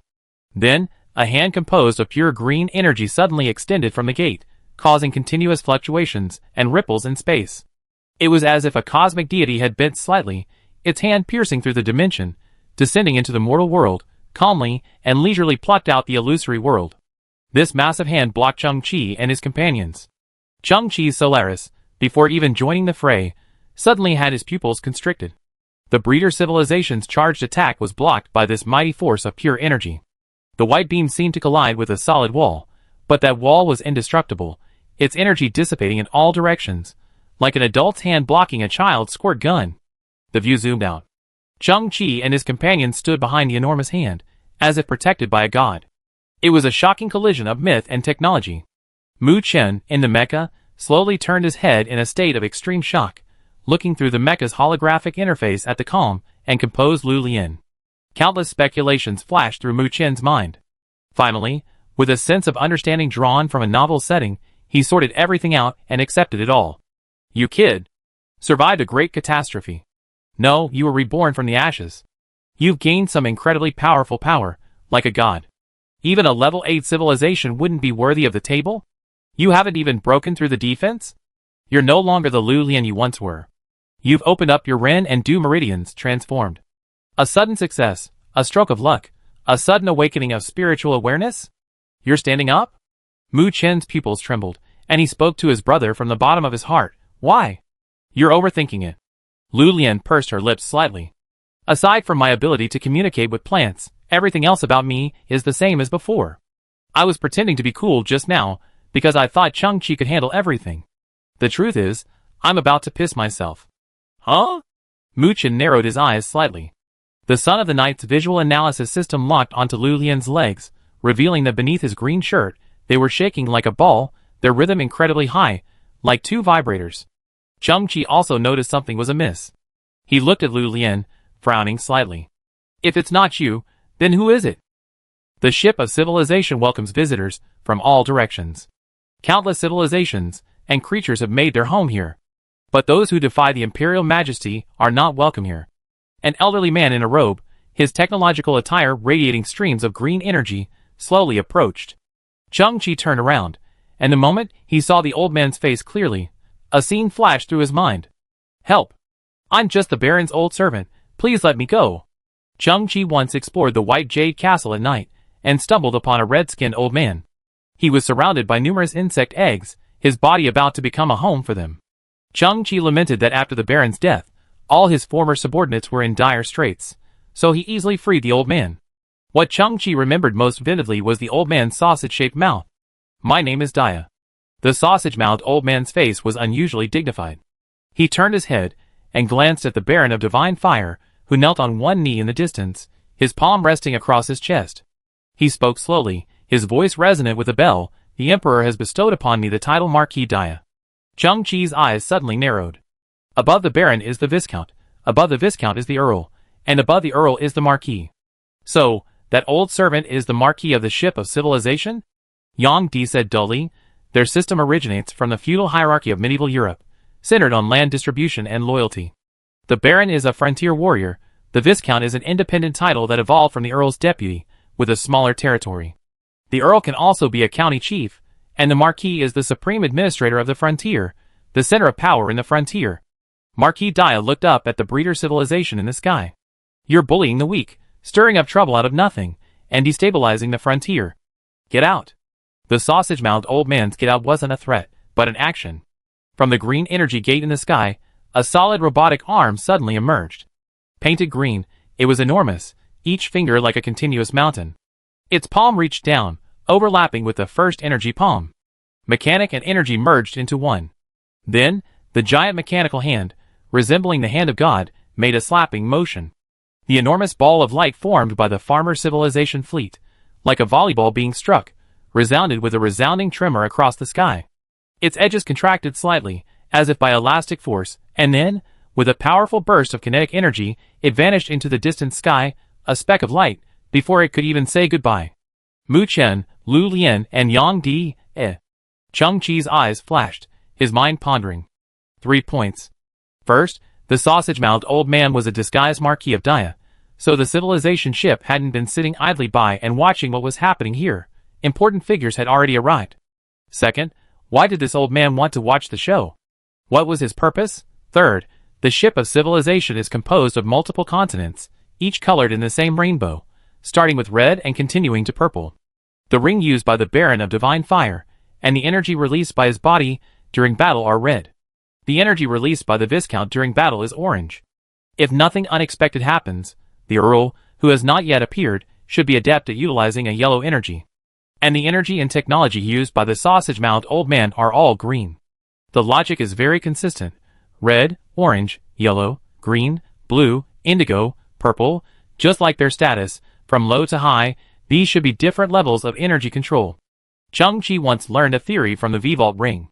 Below a certain technological level, the difference in firepower is mainly determined by the efficiency of energy utilization. Level 2 and Level 9 technological civilizations likely use beam weapons.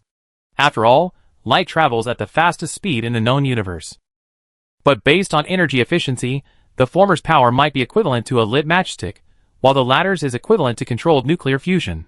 Above the God level, the laws are overturned.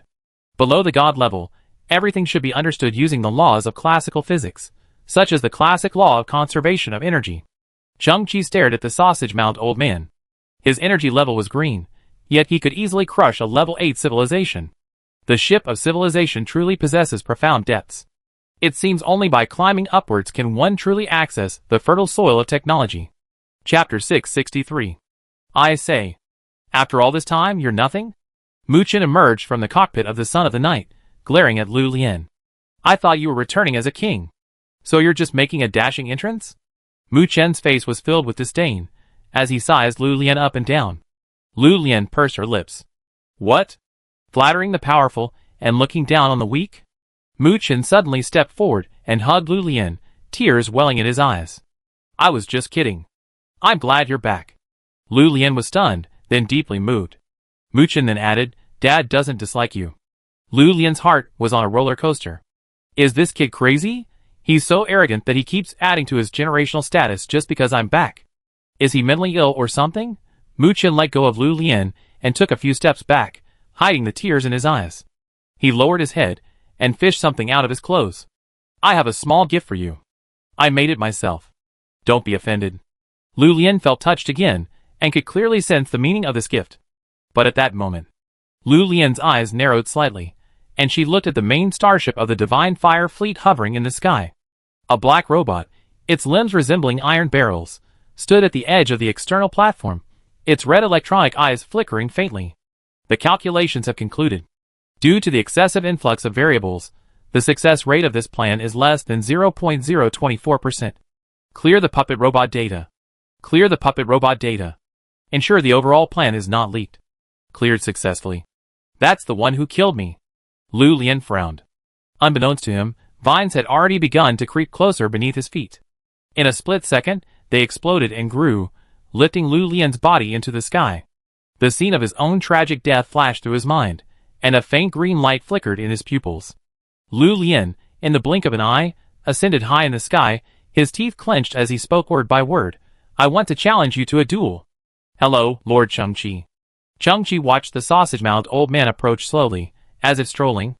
The green energy on the old man's technological robe faded, revealing delicate patterns, a sign that he had no intention of fighting. "Thank you for saving my life earlier."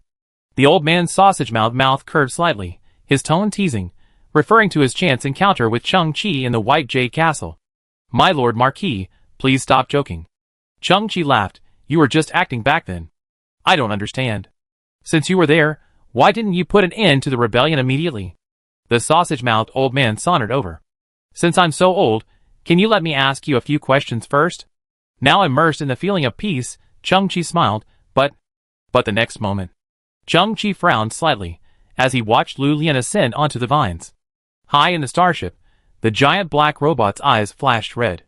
"Execute command EWH-02, initiate self-destruct sequence, destroy the nearby continents." Changqi was about to step forward when the sausage-mouthed old man stopped him. He smiled calmly. "It's okay. Your companion has a very high life level." The next moment, a scene that astonished everyone unfolded. Lu Lian's outstretched arm grew like a plant, instantly sprouting countless branches. These branches were pure black, bare, and sharpened, like a spooky tree in a horror movie. Before the giant black robot could self-destruct, surging black branches instantly enveloped its body. The branches sprouted countless new branches, burrowing into the giant robot's body. Lu Lian raised her hand, and the branch-like arm pointed toward the sky. The branches began to burst and grow again, instantly disintegrating the giant black robot. Smaller branches dismantled it into tens of thousands of parts, and as the branches rapidly expanded, these parts were carried in all directions. From afar, above Lu Lian's arm, it seemed as if a massive ancient tree was connected. Its crown was round, and its dense branches were dotted with scattered parts of the giant black machine, like wind chimes. Nature is magnificent and magical, endowing plants with unimaginable power. A tiny seedling, as it grows, can push over a 1,000-pound boulder. A vine, devoid of flowers, can grow along the lines of an ancient sculpture, replicating the craftsman's skill. Although the giant black robot had been disassembled into countless basic components, some parts still retain the ability to self-destruct. Some of these parts began to glow with a strong luster and release waves of heat. Boom, boom, bright flames appeared above the massive ancient tree formed by Lu Lian's arms. Conventionally, those fragile branches could not possibly withstand the force of the explosion. But a scene that defied common sense appeared again. A shimmering green light rose from the tree, enveloping all the explosion points and absorbing all the explosive energy like a spring breeze. In just a few seconds, all the explosive energy dissipated, and the withered tree suddenly trembled, and in an instant, countless green leaves bloomed. Its lush branches and leaves stood tall in the air, radiating a vibrant vitality, its roots connected to Lu Lian's arms. On the ground, the Starseed Civilization Guardian Treeman looked up at the sky. "Princess Zuxuhua, that seed has grown into a second cosmic tree." Changqi's pupils trembled slightly, stunned by Lu Lian's transformation. Thoughts turned, he finally smiled and retracted his steps. He turned to the sausage-mouthed old man beside him. "What does the Marquis want to ask?" The sausage-mouthed old man held up a finger. "First, from what I've observed, you possess a vast fleet. But when the Divine Fire Fleet was under the Viscount's control and engaged in ground combat, why didn't you dispatch your fleet to conduct an air strike?" Changqi calmly answered, "The risk of accidental casualties would be high. Whether I like this place or not, I don't want to harm innocent people." The sausage-mouthed old man nodded in approval and asked, "You seem to possess a technology one cannot comprehend. You seem to be able to truly see souls. I'd like to know, have you ever seen the Divine Fire Baron's soul? Where is it now?" Changqi stared into the distance, silent. "Don't want to answer? That's fine." The sausage-mouthed old man nodded. "But I can answer your question. You asked why I didn't act sooner. The reason is simple. Someone above me wanted to observe you." Changqi tilted his head. "Above me?" "Yes, my superiors." The sausage-mouthed old man shrugged. "So I stayed put, enjoying your brilliant game from beginning to end, until the breeder civilization showed up. Then, forced by duty, I was forced to do my business." Changqi wondered, Who's watching me? Sorry, I don't want to answer that question. Chang-Chi continued, why are they watching me? Perhaps they think you have potential. The sausage-mouthed old man smiled kindly. The ship of civilization likes to make friends. Chang-Chi asked again, so what conclusion has the higher-ups reached? In the distance, Lu Lian landed on the ground. The giant tree had already retracted his arm in an incomprehensible way. Green moss even grew on the surface of his arm, condensing into a green sleeve. Why? Mu Chen stared. Lu Lian looked up. If all else fails, why don't you try dying yourself? How dare you curse your father, you unfilial son? Mu Chen sighed and shook his head. Well, I might be jealous, but as I said, you're back. Besides, I can't afford to offend you right now. Here, this is a gift I prepared for you. Mu Chen handed over a hideously ugly wooden lump and scratched his head. A seal. Lu Lian's eyes widened. Seal? Mu Chen pointed at the two Chinese characters above and below the wooden lump. Yes, seal. So what does this bottom mean? Deep foundation. What about top? Stand tall and upright. Okay. Chang-Chi, multitasking, watched the duo's conversation with a helpless smile. I don't know what conclusion the higher-ups have reached. The sausage-mouthed old man looked toward the distant ruins. But I know the Viscount is wrong. 2 mechas from the Divine Fire Fleet dug the Viscount's body from the rubble. He still had a breath left, but his entire body was severely deformed, like a bent shrimp. The chest, where Chang-Chi had kicked him, was completely caved in, and his bones and spine were protruding from his back. He was twitching unconsciously, already teetering on the brink of death. A single kick could have left the Viscount, who was wearing Chung technology like this. TSK. The sausage-mouthed old man shook his head. The Viscount's attempt to consolidate power through purges was wrong. Your approach of not wanting to harm innocent people seems more in line with the higher-ups. Chang-Chi smiled. Now that the war has ended and only a few people have been injured, it seems the higher-ups are satisfied. I don't know. The sausage-mouthed old man frowned, seemingly troubled. What I need to address now is restoring order on the border. The real Baron of Divine Fire is dead. The Red Fox, appointed by the Viscount, was indeed qualified for the title of Baron, but he's also dead. This place is in chaos. I can't just do it myself. Who should I appoint as the new Baron? Chang-Chi stared into the distance. The enchanted insects within the White Jade Castle had completely perished, transformed into pus that flowed from the eye sockets of the beautiful women's corpses. All this while, the real Mo Rin and the others hadn't died, still breathing, their souls trapped within the walking corpses. Now, they too had been freed, transformed into green figures standing in the distance. The old soul of the Divine Fire Baron stood with them, the Baron still holding Mo Rin's hand. They glanced at Chang-Chi, smiling and nodding. Chang-Chi responded. Then, the old Divine Fire Baron and the women turned together, heading towards an unknown and distant direction, walking further and further away until they vanished. The soul of the original Baron of Divine Fire had once told Chang-Chi, after decades of tireless, daily defense of the border, he was exhausted and wished to die. His only obsession was revenge for Mo Rin and the others. Now, Chang-Chi helped him do just that. Baron of Divine Fire was reunited with his woman, free from all worries, as he journeyed to his final resting place. Chang-Chi watched them leave, unseen by others. For a long moment, Chang-Chi said, perhaps all men are like this. As they age, they care more about family, while in youth, they care more about power, status, growth, and the fulfillment of their ambitions. Chang-Chi turned and looked at Yangdi's creation. The young Baron of Divine Fire gazed at his Divine Fire fleet with a determined gaze and a high spirit. Although a 100% memory clone, that youthful body had nonetheless transformed his thinking. The aged Baron of Divine Fire has passed away. Let him go free. As for the baronship of this frontier, Chang-Chi pursed his lips. He's just standing there. There's no need to replace him. The sausage-mouthed old man nodded. Good idea. Chang-Chi took a deep breath. It seems the Divine Fire Fleet will stay to assist the young Baron, so I won't get them? You're talking as if the Ark of Civilization doesn't keep its word. I show you a way. The sausage-mouthed old man looked at Chang-Chi seriously and said, go to whoever made the promise. Those who made the promise to Chang-Chi are all dead, just in a way. This old man knew this, but he was deliberately playing dirty. Chang-Chi tilted his head and looked at the old man. Respected Marquis of Dia, has anyone ever told you that your mouth looks like 2 sausages? What? I hate it most when people say my lips are like sausages. The old man was furious. Chang-Chi, let me tell you, Don't think just because you've solved the problem you can insult this marquis at will. My lips are plump. Chang-Chi chuckled. Plump? Why would a dignified marquis deceive yourself? You? The old man pointed at Chang-Chi, his hands shaking. At that moment, a rainbow-like beam of light suddenly descended from the sky, a majestic force. As if it were some kind of teleportation technology, it landed in front of Chang-Chi, stirring up a surge of air. A loud and commanding voice echoed, Sir Chang-Chi, you have assisted us in resolving the border crisis. The Emperor has witnessed the entire process, and hereby issues a decree of appreciation. The items on this list are insignificant, so please accept them. The rainbow beam of light dissipated in an instant. And in front of Chang-Chi, something resembling an imperial edict floated. The sausage-mouthed old man's expression changed. He took a few steps forward, grasping the imperial edict. He gave Chang-Chi an ambiguous look and slowly unfolded it. It was clearly not a genuine imperial edict, but some kind of technological device. The colorful characters within illuminated the sausage-mouthed old man's face.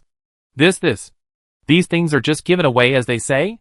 The sausage-mouthed old man's eyes widened, and he was the messenger responsible for distributing the gifts. Chang-Chi was also stunned, looking up at the clear, empty sky.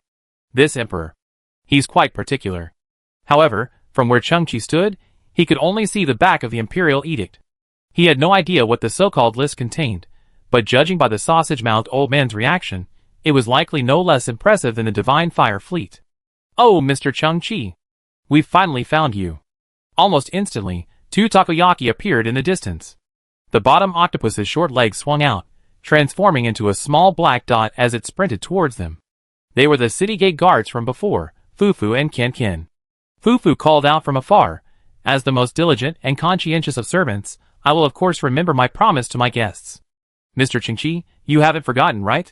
When you helped the change seekers outside the city gates, I promised you some conveniences. The world-weary Ken muttered, yes, we're here now, and it's definitely not because we saw the Emperor's order of appreciation and think you rise to great heights. So, hurry up and curry favor with us with some small favors, or it be too late. Chapter 664. The Key of Time? Chang-Chi raised the trinket-like object in his hand above his head, squinting at it in the light of the sky. It was palm-sized, made of what looked like bronze with a green patina, shaped like a V. The 2 strokes of the V resembled the hour and minute hands of a clock, slender arrowheads. Holding this small object toward the sky seemed to become its dial. But it didn't seem like a clock accessory. Where else could there be a clock with hour and minute hands of exactly the same length? This thing didn't look like a technological artifact either. Judging by its weight and texture, it must be solid metal. Yes, Mr. Chang-Chi. It's called the Key of Time. Takoyaki Fufu flattered. A long time ago, I hosted a very advanced civilization outside the city gates. Due to my extremely professional skills and heartwarming service, that civilization praised me highly and gave me this item. The world-weary Ken was forcibly dragged here by Fufu as a gesture of respect for Chang-Chi. He was extremely reluctant to take on this extra work, but he couldn't let his colleagues down. It silently grumbled inwardly. You? Such a refreshing service attitude? You're just a mouthful. It's just that when that civilization arrived, you unilaterally judged their technological level to be high, so you took it upon yourself to help them skip the Stargate review process. That's why they gave you this little gift. As he spoke, Fufu stepped forward, leaning close to Chang-Chi's ear. He pretended to cover his mouth with his hand, but actually spoke loudly enough for everyone nearby to hear clearly. I've worked outside the gate for many years, and have seen a lot. From what I've observed, that civilization is at least level 10. Chang-Chi narrowed his eyes slightly, still unable to discern the magic of this trinket. Then, Fufu stepped back again. I'm of low status and limited ability, so I can't discern the true function of this item. But my intuition tells me it must have hidden magical properties. That's why I've come all the way here to give it to Mr. Chung. I hope you make the most of it. Kinken's years of workplace experience tell me that most people, like the humble, have a misconception. A few interactions with the upper class will leave an impression and secure a chance for advancement. But in reality, they only remember your foolishness. Chang-Chi grasped the strange trinket and nodded slowly. Thank you. The 7 or 8 octopuses on Fufu's body nodded in unison, beaming. Of course. Ken curled her lips inwardly. Fufu's tactics are effective. Now that Chang-Chi has received the Emperor's reward order, ordinary favors are meaningless. Mountains of gold and silver are worth a piece of unknown from him. That item could be a treasure, or just a piece of scrap metal. It's like giving away a lottery ticket. It doesn't cost anything. It all depends on whether you have the luck to do it. Anyway, my gift is worth 5 million. The old man with the sausage mouth coughed softly and slowly stepped forward. Fufu and Ken, deeply terrified, quickly bowed and slowly retreated. Young friend Shang-Chi, let me play with that thing. As a marquis, Sausage Mouth still exuded an inexplicable majesty. He squinted at the ornament in Shang-Chi's hand and raised his eyebrows slightly. I just realized the wonderful use of this thing. Shang-Chi held up the V-shaped ornament. It's perfect for stringing 2 sausages together and roasting them over the fire. The corner of the Sausage Mouth Marquis's eye twitched slightly. If this brat hadn't received the Emperor's reward order, he would have fought him to the death. No matter the motive, a husband and his family knew to keep their promises. But this seemingly generous Marquis's intention from the very beginning was to cheat. He had been guiding Shang-Chi to recommend the new Baron of Divine Fire, but in reality, he was hinting that Shang-Chi couldn't take the Divine Fire fleet. Shang-Chi had long seen through his tricks, so occasionally poking at his weak spot was quite satisfying. But the next moment, Shang-Chi still handed the V-shaped ornament to the sausage-mouthed old man. The sausage-mouthed old man reached out and touched the V-shaped ornament. The image of his lips being pierced flashed through his mind, and he felt an inexplicable fear. He suppressed his curiosity and withdrew his arm. Shang-Chi chuckled. This was the legendary being tricked. Shang-Chi then grasped the V-shaped ornament in his palm, clasping his hands behind his back as he looked at the imperial edict the old man had put away. What gift did your emperor give me? The sausage-mouthed old man composed himself and looked at Shang-Chi. What was your original purpose for coming here? Shang-Chi replied, to improve our technological level. The sausage-mouthed old man curled his lips. Let me translate this. You want to become stronger, gain more powerful combat power, and then crush all enemies. TSK, so vulgar. Shang-Chi tilted his head. Whatever you say, a strong fist is king. Yes, I admit that. The technological level you're talking about often accompanies the development of civilization, but civilization is a complex social system, and technology is only one aspect of it. For example, our ship of civilization, for various reasons, has developed a power system centered around the Emperor, which has spawned a series of social structures, including class, status, culture, education, and economy. The sausage-mouthed Marquis placed his hands behind his back, gazing at the distant city. When encountering different civilizations, you must try to understand their forms, adapt to them, and even exploit them. Shang-Chi remained silent, but nodded with a flicker in his eyes. As befits a Marquis, the old man's insight was profound, and it felt like a sudden enlightenment. The same is true of technology. Combat power is only one aspect of it, and the word combat power is a pale term. It's insufficient to describe a civilization's firepower. The truly professional and comprehensive term would be energy deterrence. The sausage-mouthed Marquis spoke slowly. Because it involves energy collection, energy utilization, energy transformation, and so many other aspects. All of these factors combined ultimately create the power to deter others. Shang-Chi nodded. The sausage-mouthed old man continued, typically, civilizations below level 1.5 still use chemical weapons or physical kinetic energy weapons, such as gunpowder or nuclear fission weapons, and their energy deterrent is weak. Civilizations between levels 1.5 and 10 are most likely to use beam weapons, because at this stage, they are the optimal solution for energy utilization, and the corresponding energy deterrent is strong. And civilizations above level 10 have a chance of mastering unconventional cosmic laws. We usually call their weapons abstract weapons, such as causal weapons, temporal weapons, cognitive weapons, dimensional weapons, and so on. Things we thought were unbreakable become controllable in their hands, forming weapons without smoke but with immense power. These weapons also require energy to drive, so they also conform to the energy deterrent theory, but their level falls outside the realm of weak and strong. More precisely, it's beyond my comprehension. It's like asking a blind person to describe the color blue. They can't. Chapter 665. I, an old man, can only explain to you this. Beam weapons, which, throughout the history of civilization's technological advancement, have endured across multiple levels and remain the optimal solution. Technological civilizations ranging from 1.5 to 10 are considered, in the conventional sense, relatively advanced civilizations. Why do these advanced civilizations rely on beam weapons? Why do they rely on this single weapon? 3 key words. The sausage-mouthed Marquis spoke calmly. First, superdistance. In the universe, Interstellar distances are measured in light years, and interplanetary distances are tens of millions of kilometers. Any beam-based weapon, such as artillery shells, missiles, nuclear bombs, etc., becomes meaningless at this scale. Second, superentity. Beam weapons lack conventional ammunition and eliminate the need for conventional ammunition. Countless complicated steps, such as loading and transporting ammunition, greatly facilitate space travel. With sufficient energy reserves, it can even maintain uninterrupted firing. Third, superconvergence. From the initial laser scorching, to the kinetic impact of subatomic particles, to plasma beam bombardment, beam weapons seem to have no upper limit. As long as your energy level is sufficient, they will always find a suitable method of release. In other words, no matter the level of your civilization, beam weapons can match it.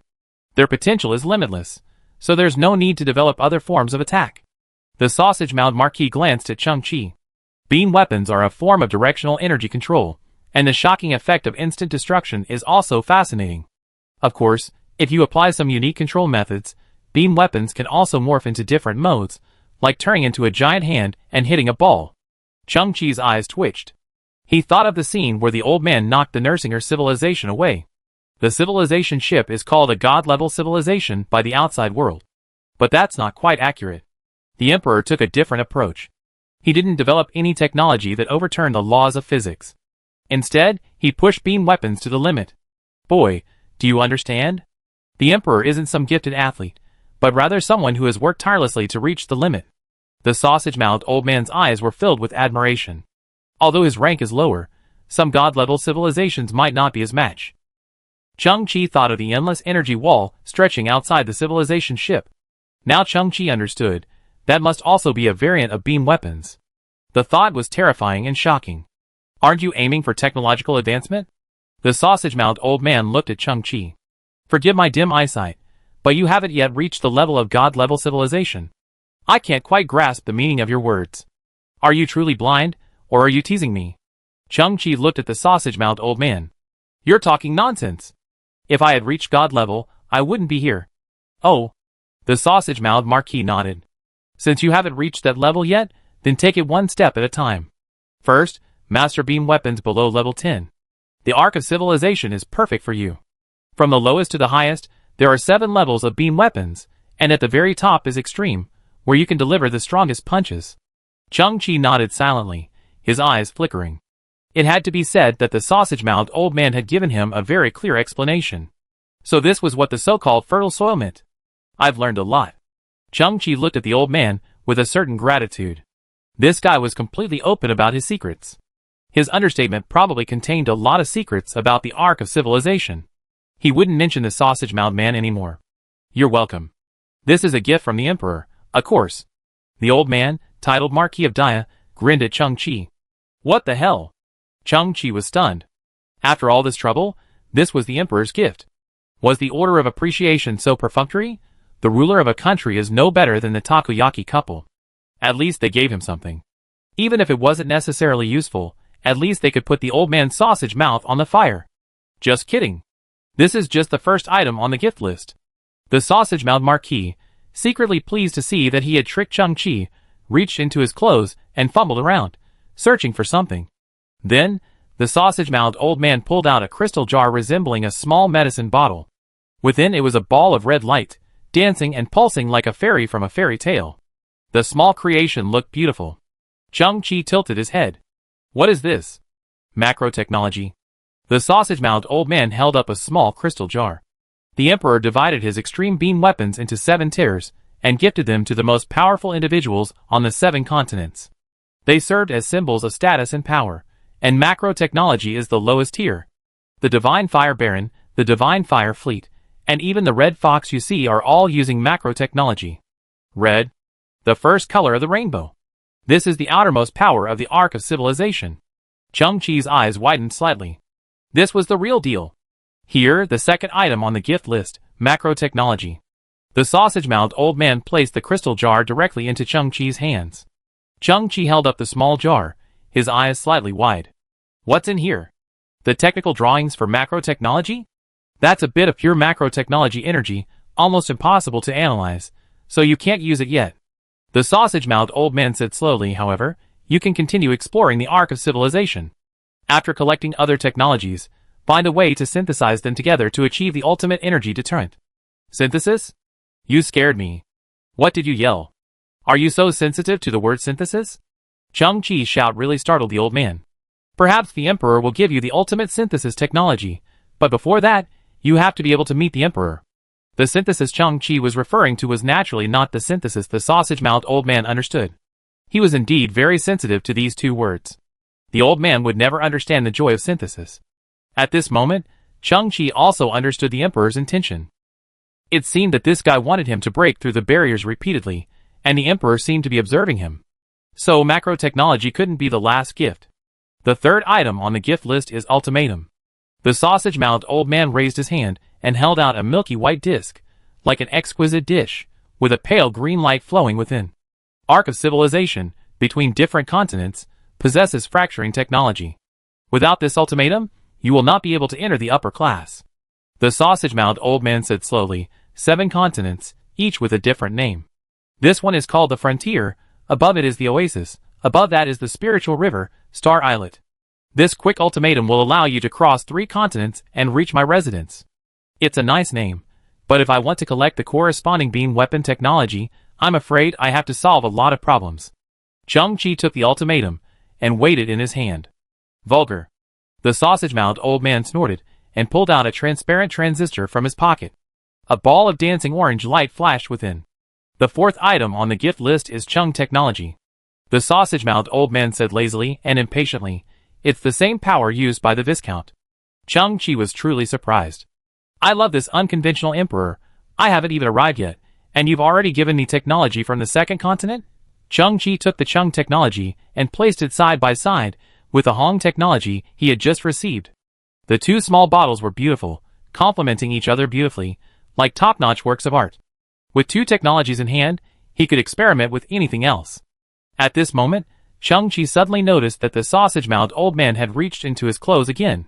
A 5th gift, but this time, the sausage-mouthed old man seemed reluctant, rubbing his hand against the clothes, unwilling to pull it out.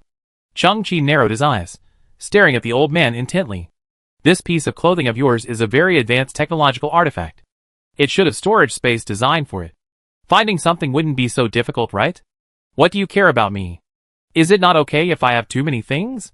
The sausage-mouthed old man seemed to have found a 5th gift, but his arm slowly withdrew at a speed of 0.0001 meters per minute.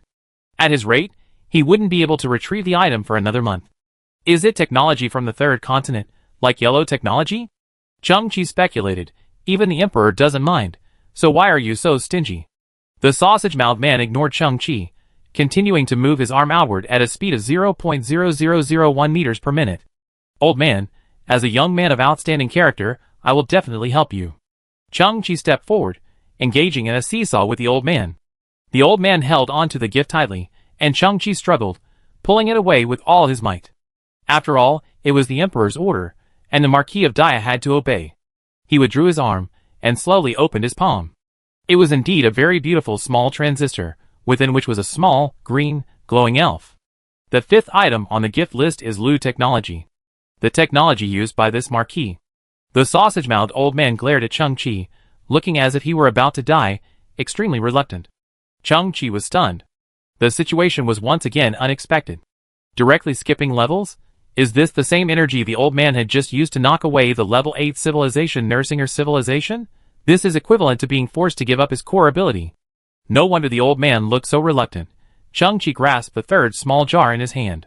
The 3 lights shone together, creating a magnificent effect and revealing a glimpse of the mystery. He blinked, feeling the fullness of their experience was astonishing. The logic doesn't make sense. Chang-Chi looked at the sausage-mouthed old man, puzzled. Why is there a jump? Where's the Huang technology in the middle? You didn't hide it, did you? Hey. Stop slandering me. This is the Emperor's order. How dare I compromise? I've given you all my lifeblood technology. Don't slander me. It kill you. The sausage-mouthed man glared at Chang-Chi, pointing to the sky. Since there's no Huang technology, that must be the Emperor's intention. Go find it yourself. Chapter 666. Actually, when I learned I was going to give you my Lu technology, I felt really upset. It felt like a pig had taken away my cabbage. I asked myself a soul-searching question. Can you, A young boy, truly unleash the power of Lu technology? Will you tarnish my Lu technology? The sausage-mouthed old man looked at Chang-Chi with undisguised disdain. Chang-Chi stared at the two sausages, ready to launch a verbal attack. So, the sausage-mouthed old man pulled something out of his pocket again, spread his palm, and handed it to Chang-Chi. When I learned I was going to give you these things, I felt relieved. No one else can think of anything else. In the palm of Marquis Dia were 3 other small crystal jars. In them were 3 dancing L's, blue, indigo, and purple. Lan technology, Dian technology, Z technology. The power of the Duke, the Grand Duke, and the Prince. The sausage-mouthed old man raised his hand again, an expression that said, "Hurry up and take it. Whoever, damn it, forget it, you're all being taken advantage of by pigs." Chang-Chi's body froze. No! No levels to clear, no levels to fight, just all given to me? Chang-Chi had experienced unexpected surprises before, but nothing quite like this. Putting these 7 technologies together would create a beam weapon capable of defeating god-level civilizations? Of course, there was still one missing piece of yellow technology. But now, the other 6 had been assembled at once, just a tiny bit short. This fertile soil was truly too rich. Even if they helped quell the rebellion in the frontier with minimal casualties, the Emperor wouldn't be so grateful, would he? Old man, if I don't accept these gifts, you be considered violating the Emperor's instructions. Chang-Chi didn't take the transistors, but narrowed his eyes. Your fate will probably be something like treason or incompetence, right? What do you mean? The sausage-lipped Marquis paused. Blackmailing me? You don't want to accept, fearing some kind of scheme or conspiracy? Chang-Chi slowly raised his head and spoke bluntly. My Lord Marquis, I used to make a living by scavenging garbage, and I often encountered unexpected surprises. The garbage dump is a harsh environment, but it's also simple. Human nature is different. It's complex. You must help me dispel my doubts, otherwise I'm truly ungrateful and won't cooperate. Chang-Chi looked at the sausage-mouthed old man again. After all, a free lunch might be possible, but a free, extravagant feast is definitely not normal. I really don't understand the Emperor's intentions. The sausage-mouthed old man reached back to his chest. But the next item on this gift list might give you some answers. Chang-Chi paused. What else? Yes, this list is longer than my life. The sausage-mouthed old man slowly produced a red 5-pointed star, also made of a ceramic-like material. The tip was sharp, gleaming with a cold, captivating presence. Murder notice. Arc of Civilization. Within this Arc of Civilization, except for the Emperor, anyone you can defeat, regardless of local residents or guests, is free to slaughter them all. No one has the right to punish you. Chang-Chi was even more puzzled. What? The Emperor clearly needs your help. The sausage-mouthed old man looked at Chang-Chi. And this is something neither we nor he can easily address. It's missing a yellow energy. The right to kill it will. Chang-Chi narrowed his eyes. Interesting.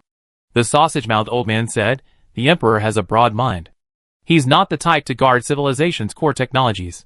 As far as I know, he gave his ultimate beam weapon to someone long ago, and that person also helped the Emperor. The Emperor is now giving you 6 technologies. Frankly, these are just energy samples. You can't fully utilize them yet. After you help the Emperor solve his problem, he give you the final one and provide guidance. Only then can you apply it. In a sense, the 6 technologies. Technology is a gesture of sincerity, a down payment. The essence of this matter is a transaction. Once you have acquired all the technology, you can use this ultimate beam weapon on your starships and robots, and even create portable weapons. At that time, in terms of energy deterrence alone, you will be no weaker than a level 9 civilization. You may even be qualified to directly challenge a god-level civilization. Aren't you here to advance your technology? The sausage-mouthed elder looked at Chang-Chi, his words suddenly becoming earnest. For a civilization, advancing its technological level is a very slow process, potentially taking thousands of years without a single step forward. During this time, countless opportunities are needed for a scientist's sudden flash of inspiration, the accidental discovery of high-energy, or the legacy or gift of a higher civilization to achieve success. Every person, every civilization, will encounter opportunities, big and small, throughout their lives. The difference lies in whether or not they can seize them. The sausage-mouthed old man said this, raising his hands. His left palm held 3 transistors of different colors, and his right palm held a sharp kill notice. Chang-Chi, do you want to seize this opportunity? Chang-Chi thought of the ever-elusive black giant, and his own past, as a serious criminal. He thought of the vastness of the universe, and the endless unknown.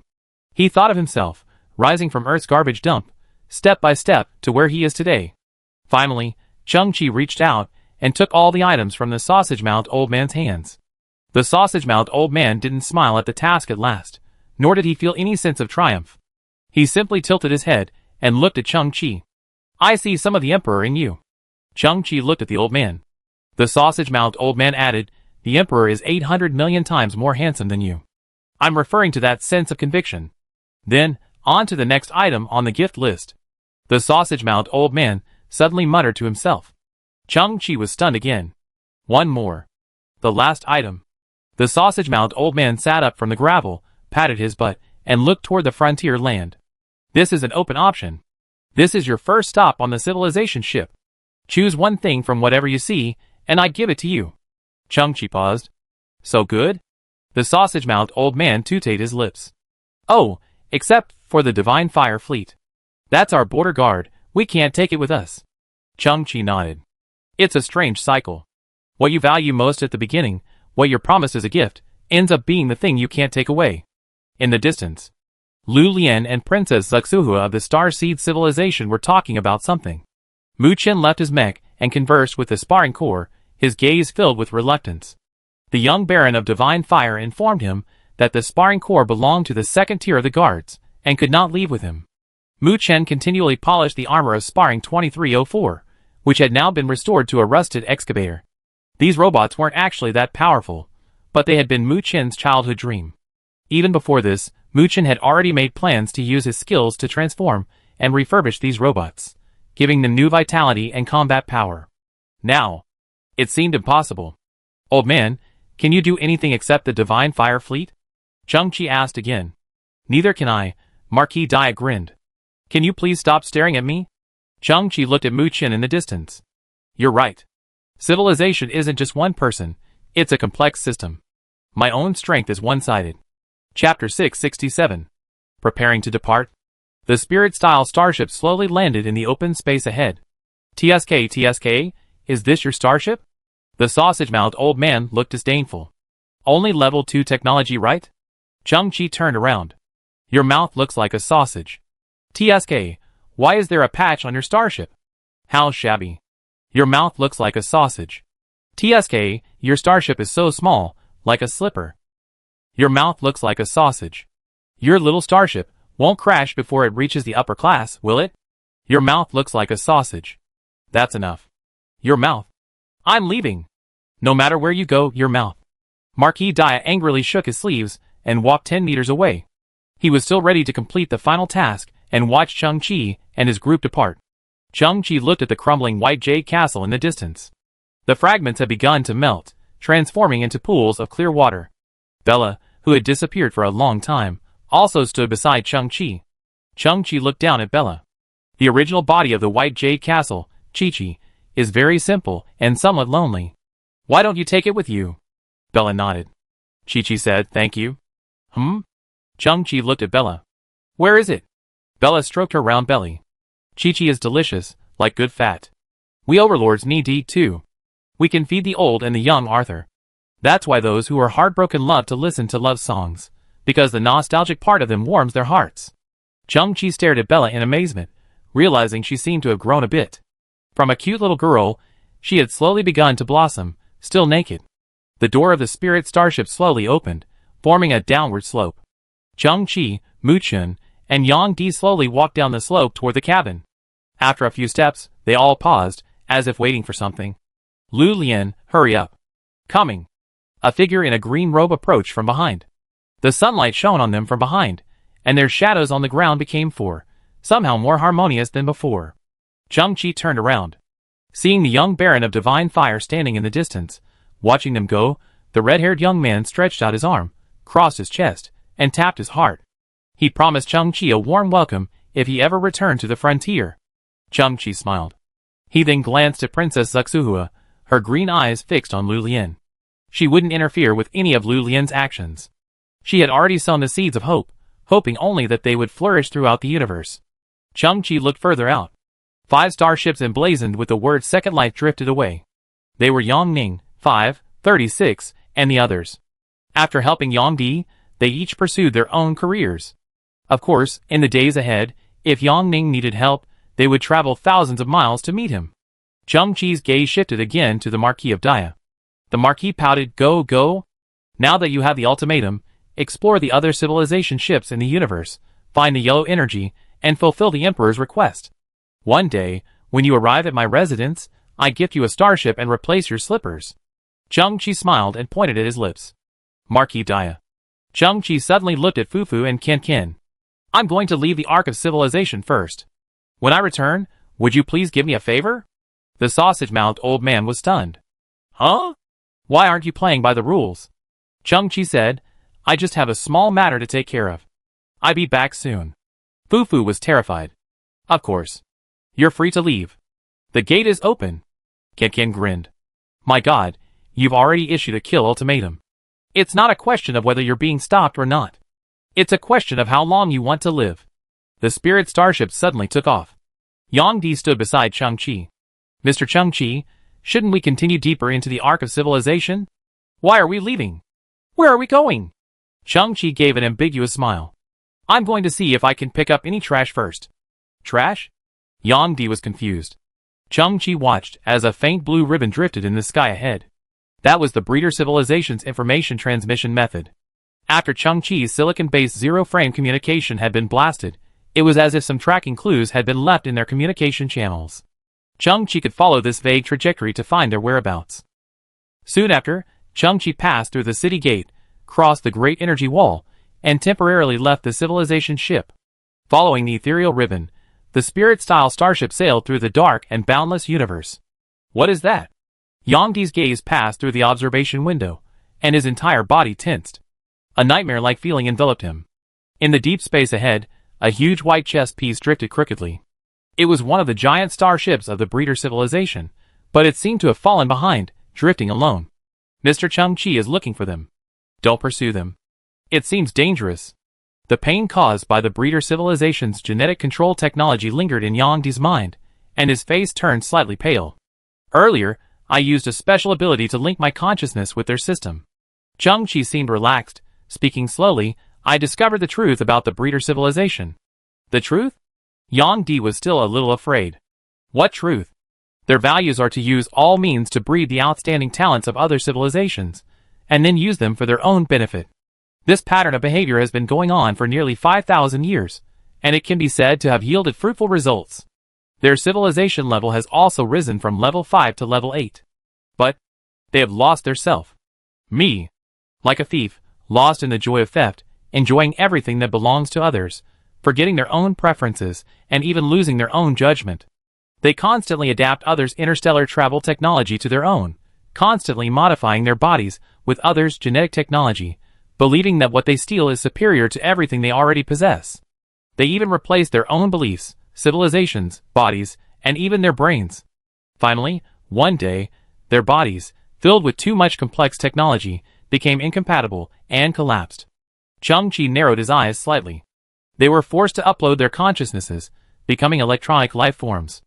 They exist in name only, with only a programmed mind obsessed with stealing." Yang Di's eyes widened slightly. "Those who do evil will eventually perish. Just now, after I flooded their communication systems with a massive amount of information, their minds became disrupted. Their starship's detection and positioning systems were also disrupted." Chang Chi looked at the disabled starship ahead and said slowly, "Space travel without detection and positioning systems is a terrifying experience. It's like being blindfolded, bound, and thrown into a bottomless ocean with limited oxygen. What a shame! How come only one ship crashed?" Chang Chi was even a little disappointed. The others got away. Yang Di finally understood. "You knew this outcome long ago, so you came here to pick up the spoils?" Chang Chi smiled. "Scrap picking, I'm a professional." The spirit-style starship slowly approached the giant white chess piece. It felt like a fly landing on a ceramic plate. "Yang Di, don't worry." Chang Chi comforted him. "The creatures of the breeder civilization have long since become fragile programs. The data shock was like a torrential flood to them. They're all dead? This starship is just an empty shell. You're safe." The spirit starship sailed through the fourth wall and entered the cargo hold of the giant chess piece. Chang Chi and his companions slowly emerged from the starship. As if designed to accommodate a variety of life forms, the pressure, gravity, and oxygen content here were based on mainstream carbon-based life forms, sufficient for normal operation. The surroundings were silent, and the lights were malfunctioning, flickering and dimming, creating an eerie and strange feeling. Yang Di stood on the ground, the white symbol on his forehead, left by the Nersinger civilization for gene control, flickering faintly. The pattern resembled a mysterious totem, a myriad of threads woven into an orderly skein. Mr. Chang-Chi, I understand the function of this starship. Yang Di's eyes widened slightly, the residual technology within him allowing him to sense something. This is a starship used to transport Nersingers. Nersingers? Chang-Chi's eyes widened slightly. Like you, geniuses from another civilization? Yang Di nodded. They're there. Not far away. A hatch slowly opened. The interior was dimly lit, but hundreds of strangely shaped figures could be clearly discerned. They stood silently behind the door, the same symbol as Yang Di's flashing on their foreheads, like companions in an ancient tomb, awakened by a mysterious force. Because the main brain of the breeder civilization on this starship has died, they are now ownerless. Yang Di's eyes narrowed slightly. He sensed in those dark figures the same fate and similar experiences as himself. But they've been brainwashed. Their minds are limited to two concepts: obedience and research and development. Desperate, sleepless research and development. A leaderless research team? Chang-Chi's heart suddenly stirred. Yang Di, can you communicate with them? It seems so. Yang Di looked at the shadows. I still retain my own thoughts, but they only blindly obey. Hello, please step forward. As Yang Di finished speaking, hundreds of figures in the darkness took a step forward. The front group stepped into the light. There were more than a dozen beings, each with a distinct appearance, but all shared one common trait. After harvesting them, the Keeper civilization seemed to have enhanced their brains. Their heads were enormous, and beneath their skulls, a mind of unparalleled power seemed to be hidden. But their gazes were dull. They need work, they crave research. The more complex the better, the more challenging the better. Because the Keeper civilization has implanted this consciousness in them. No results equals no value. Yang Di suddenly grasped his head, seemingly in pain. Their scientific desire is too strong. They're already asking me for research topics. My head hurts. I seem to have found the most promising piece of trash ever. No, it's not trash, it's a treasure. Chang-Chi's eyes flashed. They want research topics. I happen to have a ton of them. Chang-Chi opened his palm, revealing the 6 color-changing transistors Sausage Mouth had given him. These are just samples, but can they restore this technology? Yang Di held his head with both hands, still in agony. They're all top talents. I'm afraid there are too many wolves and too little meat. Too many wolves and too little meat, even using that kind of phrase? Chang-Chi looked at Yang Di with some surprise, feeling that this guy had truly endured a lot. Chang-Chi also recognized a new opportunity, and saw a different perspective. If the research team could successfully restore technologies, like red technology, then he could fully enjoy the beam weapon technology of the Ark of Civilization in advance. While it wouldn't be the ultimate, within the Ark of Civilization, anyone below the Emperor would have complete dominance. There would be no need to fear other powerful figures, like dukes and grand dukes. Finding the missing yellow technology would also become relatively easy. Chapter 668. To avoid further complications, Chang-Chi placed the chess starship of the nursing civilization into the Solaris mechanical cube. Although this starship was a level 8 civilization creation, it was merely a relatively ordinary transport starship. Advanced civilizations have technological advantages, but not all creations utilize the most advanced technology. It's like humans. The communicators in the hands of ordinary people and the encrypted communication devices of the Galactic Alliance's Combat Corps can both be collectively referred to as communicators, and both originate from human civilization, but the technological content differs dramatically. The combat function of this chess starship requires it to be formed into an array with other starships, forming a sun. Chang-Chi had already witnessed this capability. It was extremely oppressive, and its power could not be underestimated. Unfortunately, Chang-Chi only picked up one of them, and it could not be formed. But Chang-Chi then thought of the technology of the Marquis of Dia. A massive energy palm, descending from the sky, could easily crush the array fleet of the breeder civilization. This experience broadened Chang-Chi's understanding of beam weapons. They weren't just the kind seen in science fiction movies, capable of piercing a person's head or destroying an entire planet with a whoosh. There were many variations. From this, one could imagine how powerful and unpredictable the energy of the dukes and grand dukes, above the Marquis must be. And how breathtaking would the ultimate emperor be? Chang-Chi's technology for the Emperor was tentatively named Rainbow Technology. After all, it was a combination of 7 different colors of energy. Rainbow Technology had to be acquired. This is a significant step forward ascending the ladder.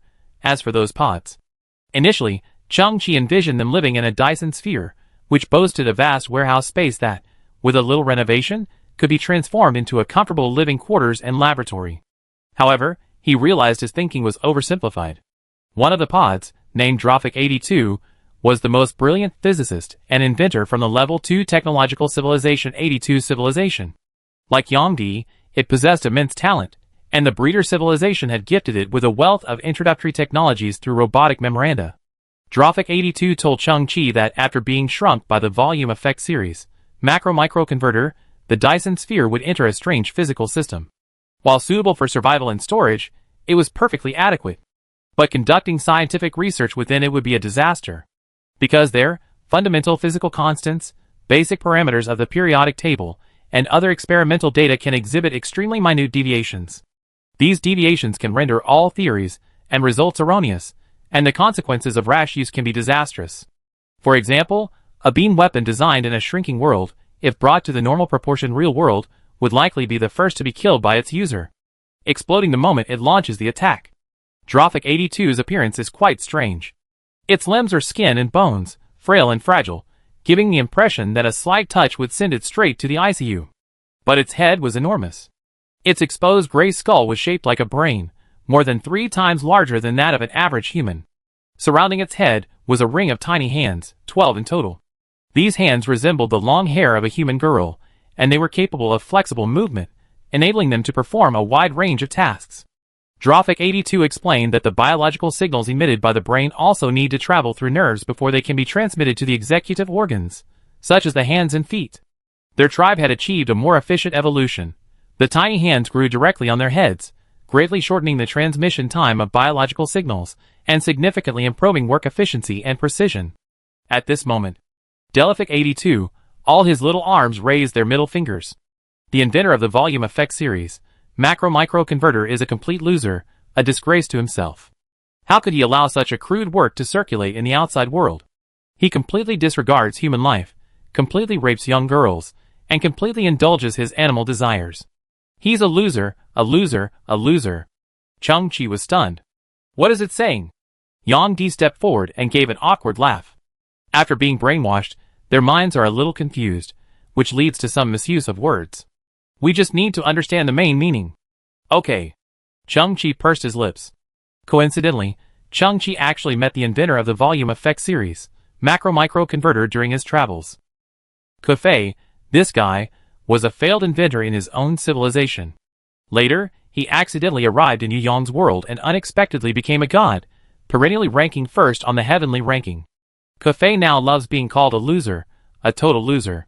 But Chang-Chi believes his invention, the volume effect series macro-micro converter, is powerful, even a masterpiece.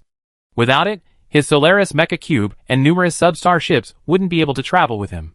Now that's good. More professional scientists have appeared. The only useful thing Kufei invented has become useless. He should be quite happy, right?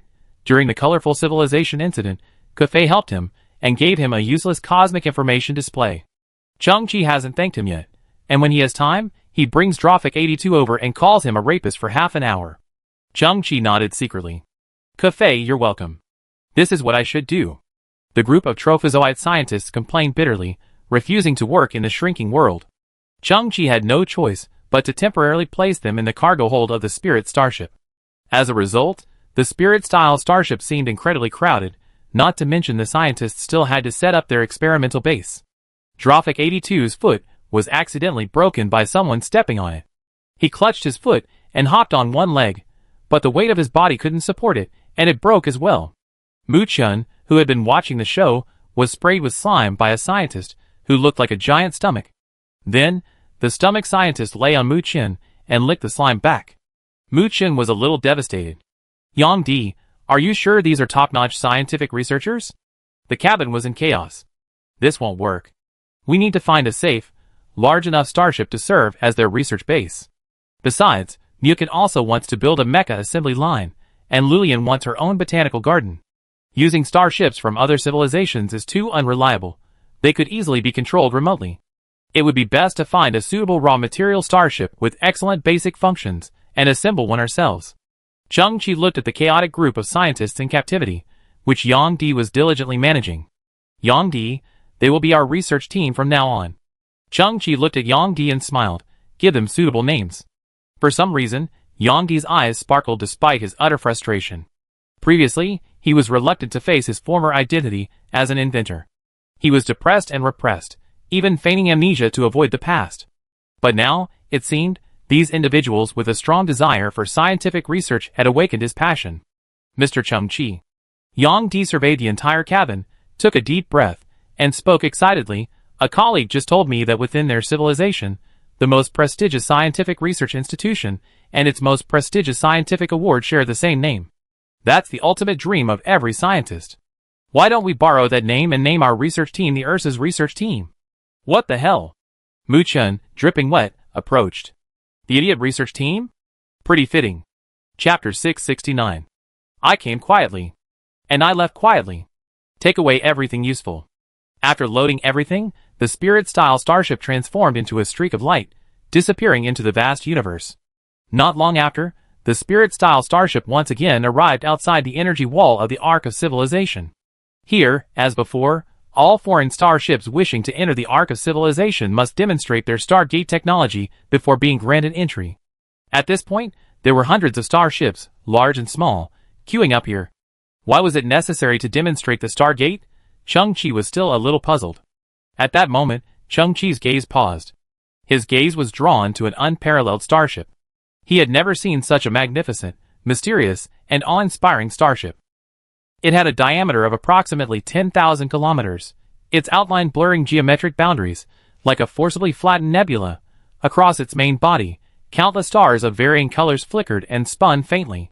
Within 10 kilometers of its perimeter, it was as if all light had been swallowed up, a pitch-black darkness. There were no engine nozzles, no armor seams, not even a clear distinction between the front and rear, and it was impossible to discern its dynamic direction, for it possessed a paradoxical sense of both stillness and movement. This starship is amazing. Mu Chun approached Chang-Chi, gazing at the distant starship. What civilization is this? I can sense their advancement. It's a kind of restrained strength. Chang-Chi narrowed his eyes. Technological creations were truly wondrous.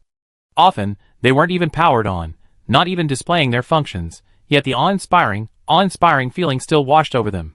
Chang-Chi could sense that the starship wasn't just a disguise for its splendor. It truly possessed power. I don't know why, but I suddenly wish it were my enemy. Chang-Chi blurted out, seemingly without a clue. Mu Chun was stunned. Are you alright? Why are you acting masochistic? Chang-Chi smiled. This way, I can seize their starship. Mu Chun grinned. You've got to be the one. Oh, isn't that my brother Chi? Brother Chi, you're back. Brother Chi, please come in first. No need to judge, haha. We're all family. But at the distant energy gate, Takoyaki Fufu was on duty. Or perhaps it wasn't him, but waiting for Chang-Chi's return so he could leave a good impression. What? I'm abusing my power for personal gain? Giving my acquaintances a break? Fufu seemed to hear the questioning voices emanating from the starships in the queue. Hack you. Boheo's civilization, right? I'm officially notifying you that you've lost your eligibility to enter the ship of civilization. What? You ask me why? Go home and ask your grandmother. I said no, and it's no. Hey, Brother Chi, this way, please. Yes, a little more to the left. Oh my, your piloting skills are unparalleled. Brother Chi, take care. Chang-Chi could feel countless angry glances. He felt himself standing in a moral slump, being despised. After all, the husband's partiality was too obvious. If he were in the queue, he'd probably be resentful too. All this while, Chang-Chi observed the starship, which resembled a compressed nebula. Its strength was considerable. If it expressed its dissatisfaction, leading to a conflict, the outcome would be dire. But the starship was remarkably stable, without any fluctuations or expressions. It simply waited in line, silently accepting everything. Chang-Chi nodded inwardly. How could one put it? They possessed a grand vision, perhaps a certain inscrutable depth, and would not easily intervene in unprovoked conflicts. The Spirit-style starship activated its power, and disappeared within the city gate. Nebula KENF-01, an intergalactic integrated strategic starship. This was the compressed nebula starship that had so impressed Chang-Chi. The bridge resembled black jade, with tiny glints of starlight flowing through it like a nebula. The silhouette of an old man in a resplendent white robe quietly observed the departing Spirit-style starship. He wasn't a tall man, but his most striking feature was his long, white hair, several meters long and spreading to the ground. Its texture was like lustrous white jade, like the dust of an immortal, each strand distinct. That's Chang-Chi. Chang-Chi of human civilization. Our benefactor. In front of the old man was a massive, 180-degree curved observation window. The vast energy wall of the civilization ship radiated a blue glow, casting a long shadow over the old man. The old man, whose face couldn't be seen clearly, raised his head slightly. He thought of the scene from his last arrival here. I'm sorry, Changemaker Civilization ED5.599 long-distance starship. You don't qualify as a ship of civilization. It's hard to believe you managed to cross nearly 36 light-years of space with a tiny starship, barely above level 3 technology. You took no shortcuts in this process, merely navigating the darkness of space, inch by inch. This reminds me of a word. A devout ascetic. Your actions are admirable, but not worthy of emulation. An old, frail voice echoed. We have overcome all problems, and traversed countless hardships. You see, we once had a fleet of 28,000 starships, and nearly 300,000 crew members. Now, only the single starship you saw remains. Only 2,000 crew members remain, and we are all suffering from serious illnesses. We can no longer have children. We are all very old. Due to the damage to the cryostat, I am already 107 years old. My dear husband, please consider our reverence for the vessel of civilization and our perseverance. Please show some mercy. Our home planet, our billions of people, are still waiting for good news from us. I beg you. The old voice began to choke and sob. His breath was failing, and he was almost at the end of his rope. They lack directional stargates. Or they are unable to support large stargates for starships to travel through. Or they haven't fully mastered directional stargates, and can only travel randomly or sporadically through space. Also, they acquire Stargate-related technology from other civilizations through leasing, purchasing, or plundering. The above situations. Entry to the civilization ship is prohibited. Recalling this, the white-haired old man on the bridge frowned slightly, then relaxed into a warm smile. Greetings from the Change Seeker civilization. My name is Chang-Chi, and I come from the human civilization. I admire your perseverance. I also know your starship is old and running low on energy, and has lost its ability to return home. Therefore, I have decided to offer you a small helping hand. This starship is for you. It may not support you back to your home civilization, but at least it will allow you to find a home planet. Then, with overflowing gratitude, the old man, along with his nearly exhausted crew, boarded the starship gifted by Chang-Chi. He knew he was too old, his life was drawing to a close, and he might not be able to return to his home planet. But in the vast universe, there was no place for him to rest. He could only return to his home with infinite regret. No matter where he died, at least he would be heading home. At this moment, before his starship, in the vast expanse of space, a vast stargate suddenly appeared. It was the most beautiful stargate it had ever seen, for it was engraved with the symbol of its home planet. Changer Civilization Chronicle. 765 years after the 193,933rd civilization leader led a long-distance fleet to the ship of civilization in search of technological breakthroughs. The Changemaker civilization has ushered in the most revolutionary technological singularity in its history. Like a cosmic singularity, it exploded, ushering in an unimaginable world. The discovery and utilization of micronebula energy has completely transformed our backward civilization. Stargate is but a tiny splash in this technological wave. We have built the Nebula KENF series fleet, which has amazed countless civilizations. We set out from our home planet to greet the leader of the 193,933rd generation of civilization, the most adventurous in our history. We met him in the desolate universe. Tears welled in his eyes. He had sailed the universe for a full 766 years, grown immensely old, and of the 300,000 explorers he led, only 2,000 remained. He was deeply moved, not because he himself had gained hope for life, but because the entire civilization had undergone a transformation he could never have imagined. He asked us what the current technological level of the Change Seeker's civilization was. We couldn't answer. Civilization was developing so rapidly, a huge leap condensed into just 2 years. We didn't even have time to assess our own technological level. We saw the foreign starship he was aboard and asked him who had helped him. He said it was Chang-Chi. Chang-Chi of human civilization. The voices of 2,000 crew members merged. Thank you, Chang-Chi. Thank you, human civilization. Otherwise, we wouldn't have witnessed our own miracle. My name is Wu Jia, the 7th captain of EP5.599. Technically, I'm also the 193,933rd leader of the Changemaker civilization. Your Excellency, please forgive my ignorance. In the past, I've never heard of human civilization, but from this moment on, I will forever remember the names Chang-Chi and human civilization in my heart. The old man on the bridge slowly turned. His pure white skin was covered in wrinkles. He lacked human-defined facial features. In the center of his face was an azure gem, and beneath it lay 2 thin, white lips. Our super logic matrix has completed a causal scan of Chang-Chi. He is shrouded in a sinister conspiracy. This time, we seek nothing but gratitude. Change Seeker civilization, obey orders. Act in secret. Help Chang-Chi safely overcome this crisis. Chapter 670. The Spirit-style starship streaked across the white continent. The buildings below were rapidly receding, and many avatars were busy rebuilding the city. Chang-Chi looked up at the spot where the starship had been damaged. The patch, created using real matter printing, had once again developed a barely perceptible crack. The Spirit-style starship was unique. The patch held fine under normal conditions, but once the 4th wall was deployed, it would collapse under the strain after just a dozen hours. In the old days, there was a saying, original paint. It seemed that no material could compare to the original Spirit-style starship. The Spirit-style starship itself was a composite of 2 Harrier-style starships, each fully integrated with a human brain. Its scarcity meant limited functionality, and was destined to be difficult to replicate. There seemed to be no other solution. He could only continually replace the Spirit-style starship with new patches, barely keeping it afloat. Unknowingly, the Spirit-style starship had arrived at the site of the former White Jade Castle. The White Jade Castle no longer existed, but the sausage-mouthed old man was still standing on the ground, staring longingly at the sky. The Emperor's task was to present a gift to Chang-Chi, but more importantly, to convey the Emperor's request. Chang-Chi, however, defied the odds and simply took the gift and ran away. The old man, suddenly emo, stood there, eagerly waiting, like an elderly man left behind.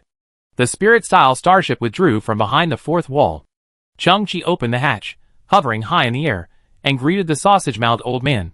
The sausage-mouthed old man's tense expression instantly relaxed, and he nodded at Chang-Chi with a smile. His 2 sausages opened and closed slightly, and he slowly uttered a few words. Remember, delay gratification. Delay you idiot. You're just trying to use bait to keep me hooked, to make me willingly help the Emperor. Chang-Chi smiled at the old man, and without further ado, the Spirit starship slowly lifted off.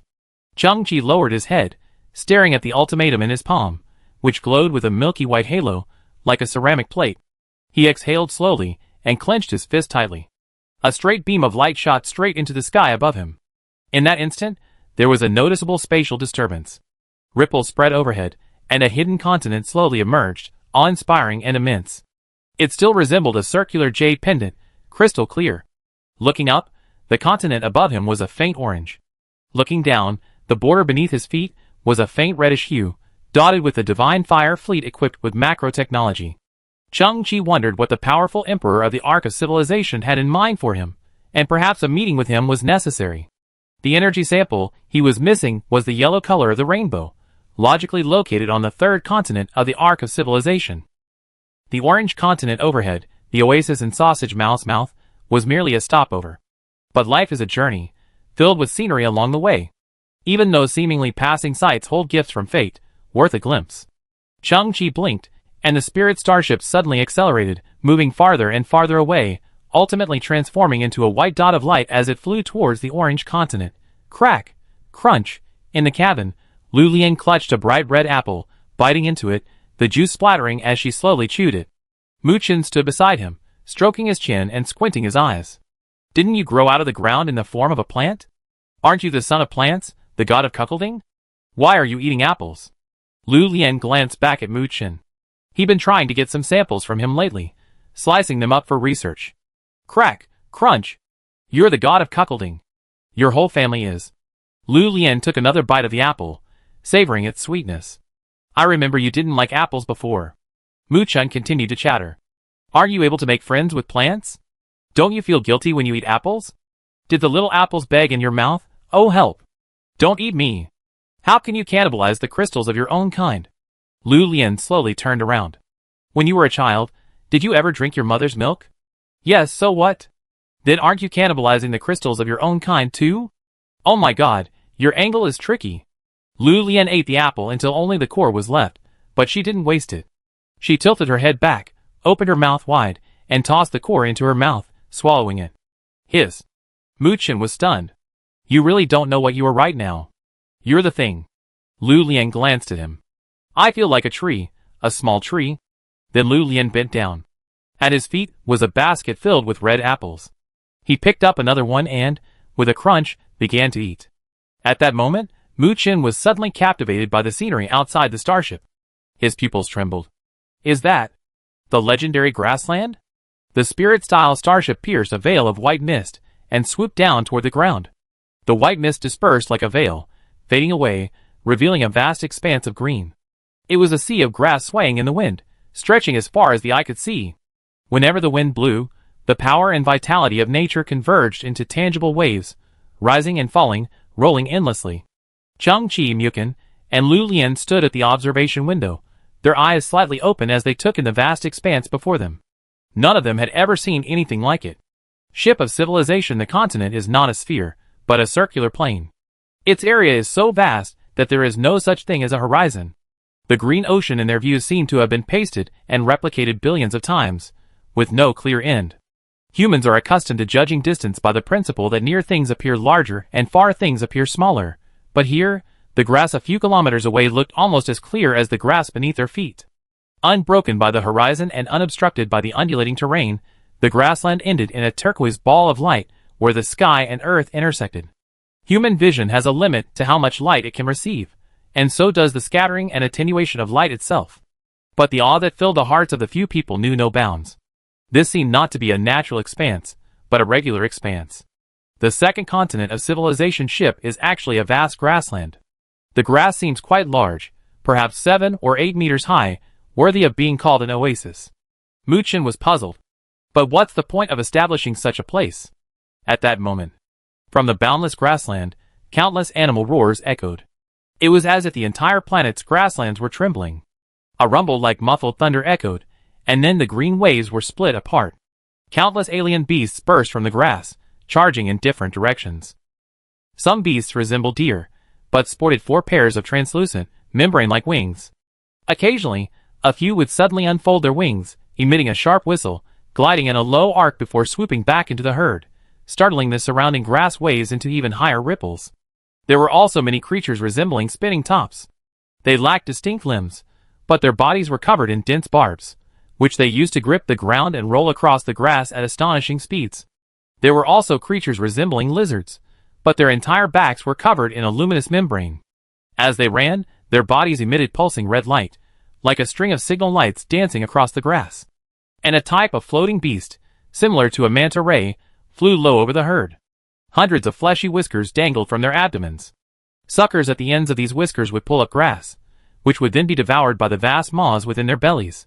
Farther away, even massive black snakes, as massive as dragons, slithered through the grass, forming dark wavy lines.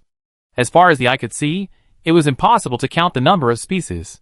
This place seemed like a paradise for them to roam freely. Here, many cosmic animals are sheltered, such as uncivilized creatures, low-level beasts, and intelligent beings on the road to evolution. Chang-Chi suddenly understood the logic here. The ship of civilization embraces all rivers and seas, welcoming not only us so-called humans, but also many animals. Chapter 671. Squeak. A small white mouse with snow-white fur, a crystal skull, a crystal back, and a crystal tail slithered nimbly across Chang-Chi's body, eventually climbing onto his shoulder. It stood upright on Chang-Chi's shoulder, its small eyes gleaming, its whiskers quivering, and it uttered another sharp cry. Squeak. Below, in the endless lawn, thousands of sharp animal roars echoed, echoing the squeaks. But none of the animals showed their heads. Faintly, pairs of lustrous green eyes could be seen between the blades of grass. Chang-Chi extended a finger and stroked the mouse's fur. Are there any of your kind here? They seem to be some kind of rats that can burrow, right? Squeak. It squeaked once, its whiskers quivering again. It's beautiful here, very breathtaking. Chang-Chi took a deep breath. But this place doesn't seem suitable for us. We must journey to a higher world. The spirit starship slowly turned. The grass below was stirred by the air currents, spreading like ripples, scattered green blades fluttering up and down. Hi, hello. A crisp, sweet voice reached everyone's ears over the ship's public channel. Chang-Chi and the others fixed their gazes. A pretty figure had appeared on the grassland behind them. She had long green hair, and beneath her bangs were green eyes. Her nose was straight and pointed, and her lips were as thin as willow leaves. Her skin was as white as pure snow. She wore a green lining underneath, and a transparent plastic bodysuit covered her skin. She stood on a metal cylinder rising from the grass, wearing a strange technological watch. A yellow energy emanated from the watch, forming an energy-like parasol above her head. She looked like a princess, her body delicate and fragile. If it weren't for the parasol, the sun would have melted her. Chang-Chi narrowed his eyes, staring at the girl's energy parasol. Yellow energy? Could it be yellow technology? It's exactly the sample I'm missing. Hello, friends. Since you come all this way, why don't you stay and rest for a while? On the boundless grassy plain, the girl's hair fluttered in the wind, and she waved a friendly hand. I welcome you. Chang-Chi glanced at his companions, and they all nodded. The spirit starship slowly descended. Lu Lian took a bite of the red apple, a green light flashing deep in his eyes. He suddenly said, "We can't land. The grass is at least 200 meters high." Chang-Chi and Myukin were both stunned. At first glance, the boundless grassy plains looked innocent enough, but in reality, it was as deep and swampy as a swamp. The girl standing on the metal pillar also greeted, "The starship is hovering on the grass. Everyone just come out." As she finished speaking, 3 metal pillars suddenly sprouted from the grassy field ahead. Though small in cross-section, they were just enough for one person to rest. Chang-Chi and the other 2 stepped out of the starship and stood on a metal pillar. The breeze caressed their faces, and the scent of the grass was particularly fragrant. They felt completely immersed in pure nature, a refreshing feeling. My name is Elsa. I'm a researcher from the Fate Weaver civilization. The girl nearby smiled innocently. We're roughly a level 4 technological civilization. We specialize in studying animals, and we draw scientific research and inspiration from them. The Earl, a member of the upper class, has granted us the privilege of staying here permanently to study the local animals. We've been here for a long time, so in a sense, we're considered hosts. Welcome. Chang-Chi's mind raced. The Earl, coincidentally, was the ruler of the 3rd continent, and his corresponding energy level was precisely yellow technology.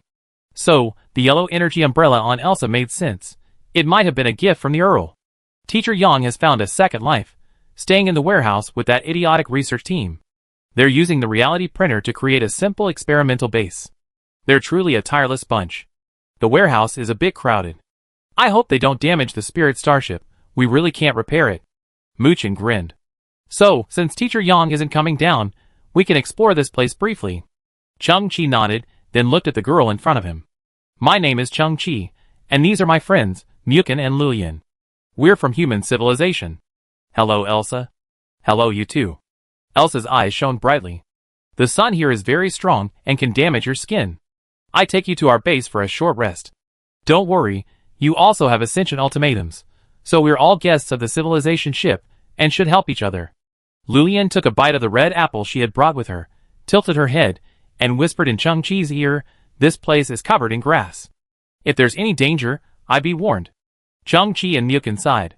Lulian, reborn with the help of the ancient and mysterious seeds of the Star Seed civilization, now possessed a body, no longer her original form.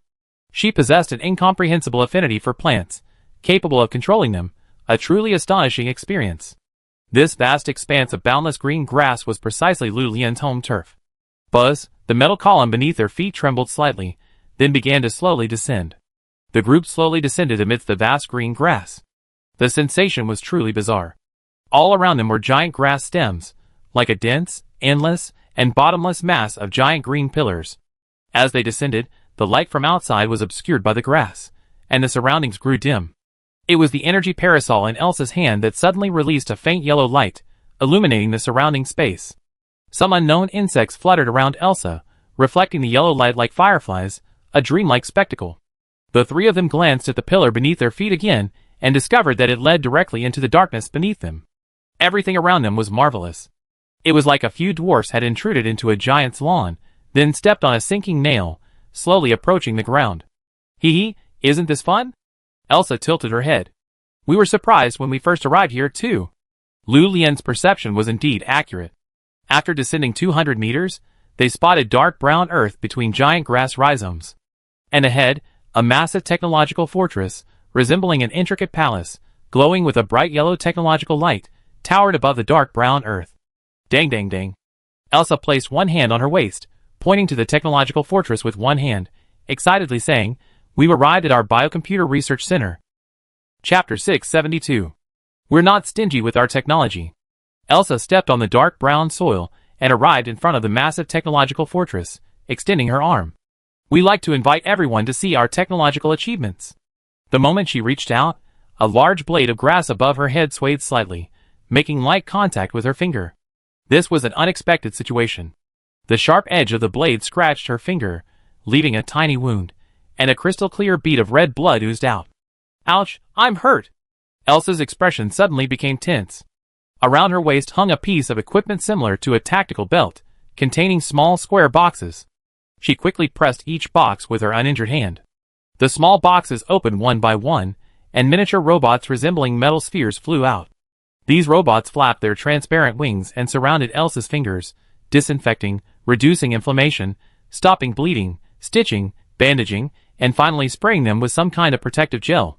The small wound, less than half a centimeter, might have been ignored by a human, but on Elsa's case, it underwent multiple procedures, comparable to a minor surgery. Finally, the small robots circled Elsa, seemingly checking for any other injuries.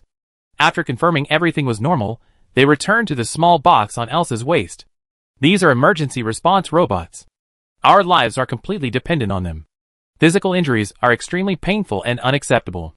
Elsa, like a human, breathed meaninglessly, blowing on her fingers, tears welling in her eyes. Chang-Chi and the others exchanged glances, each seeing a hint of confusion in the other's eyes. The next moment, Elsa seemed resolute, her smile rising again. All right, I take you on a tour. She led them to the massive metal door of the technological fortress. Chang-Chi and the other two witnessed the most bizarre identification system ever devised. It was a gigantic eye, 3 meters in diameter, its dark yellow pupil erect, seemingly able to pierce the human heart. It was no technological artifact, but the eye of a genuine beast, dissected from a living creature and mounted on the metal door. The nerves and blood vessels surrounding the eye were still intact, but the ends had been welded to the metal door using a technique similar to chip soldering. This is Yinglong's eyeball, capable of incredibly detailed scanning. The universe's creation is a marvel of ingenuity. A naturally occurring organ can actually outperform the artificial sensors of many advanced civilizations. Elsa stood before the enormous eyeball. The blood vessels and nerves surrounding it suddenly began to surge with blood and a blue electronic signal. The giant eyeball shifted slightly, its pupil dilating slightly as it scanned Elsa's identity. 2 seconds later, an electronic voice echoed from within the gate. Identity verification complete. A 5-level researcher Elsa. The alloy door rumbled open, revealing the vast, yellow-glowing interior of the technology base. Chang-Chi and the others frowned slightly. A strong smell of blood and the stench of biological viscera assaulted their faces. A bright yellow energy object, resembling a mask or air filter, appeared on Elsa's face. With a familiar expression, she beckoned Chang-Chi and the others to proceed inside. Stepping from the dim outdoors into the brightly lit interior, my eyes gradually adjusted. Surrounding them were at least tens of thousands of massive workbenches, each bearing the remains or partial organs of at least one bizarre creature. Surrounding the workbenches were Elsa's kin. They all had green hair, both men and women, wearing tight-fitting garments that resembled transparent plastic. Some were performing dissections, while others were holding devices, recording data. This place was a true dissection laboratory, where the most primitive biological bodies blended with a variety of technological devices, creating a sense of conflict between blood and civilization. Friends, please look here. Elsa stopped in front of a massive workbench.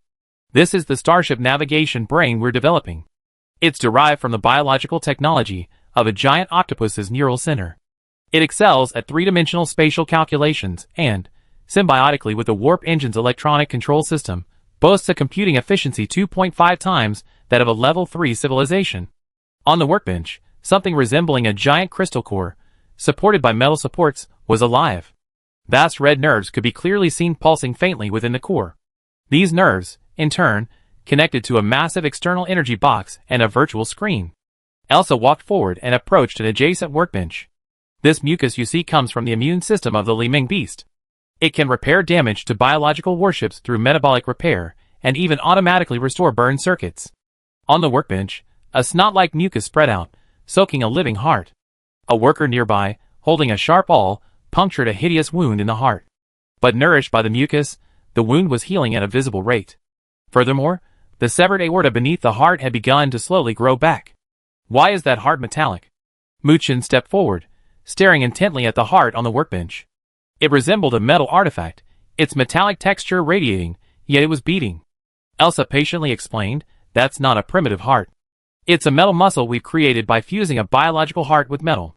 Furthermore, we've also created white metal, a fusion of the white matter of a biological brain and metal. The mucus of the Liming beast can even repair these." Mu Chen's question was clearly deliberate, and now that he had the answer, he turned to Chang-Chi. Chang-Chi's eyes flickered slightly. White metal. At least from the name, it's the same material as the Spirit-style starship. And the Spirit-style starship is essentially the product of the fusion of the human brain and technology. This Fate Weaver civilization.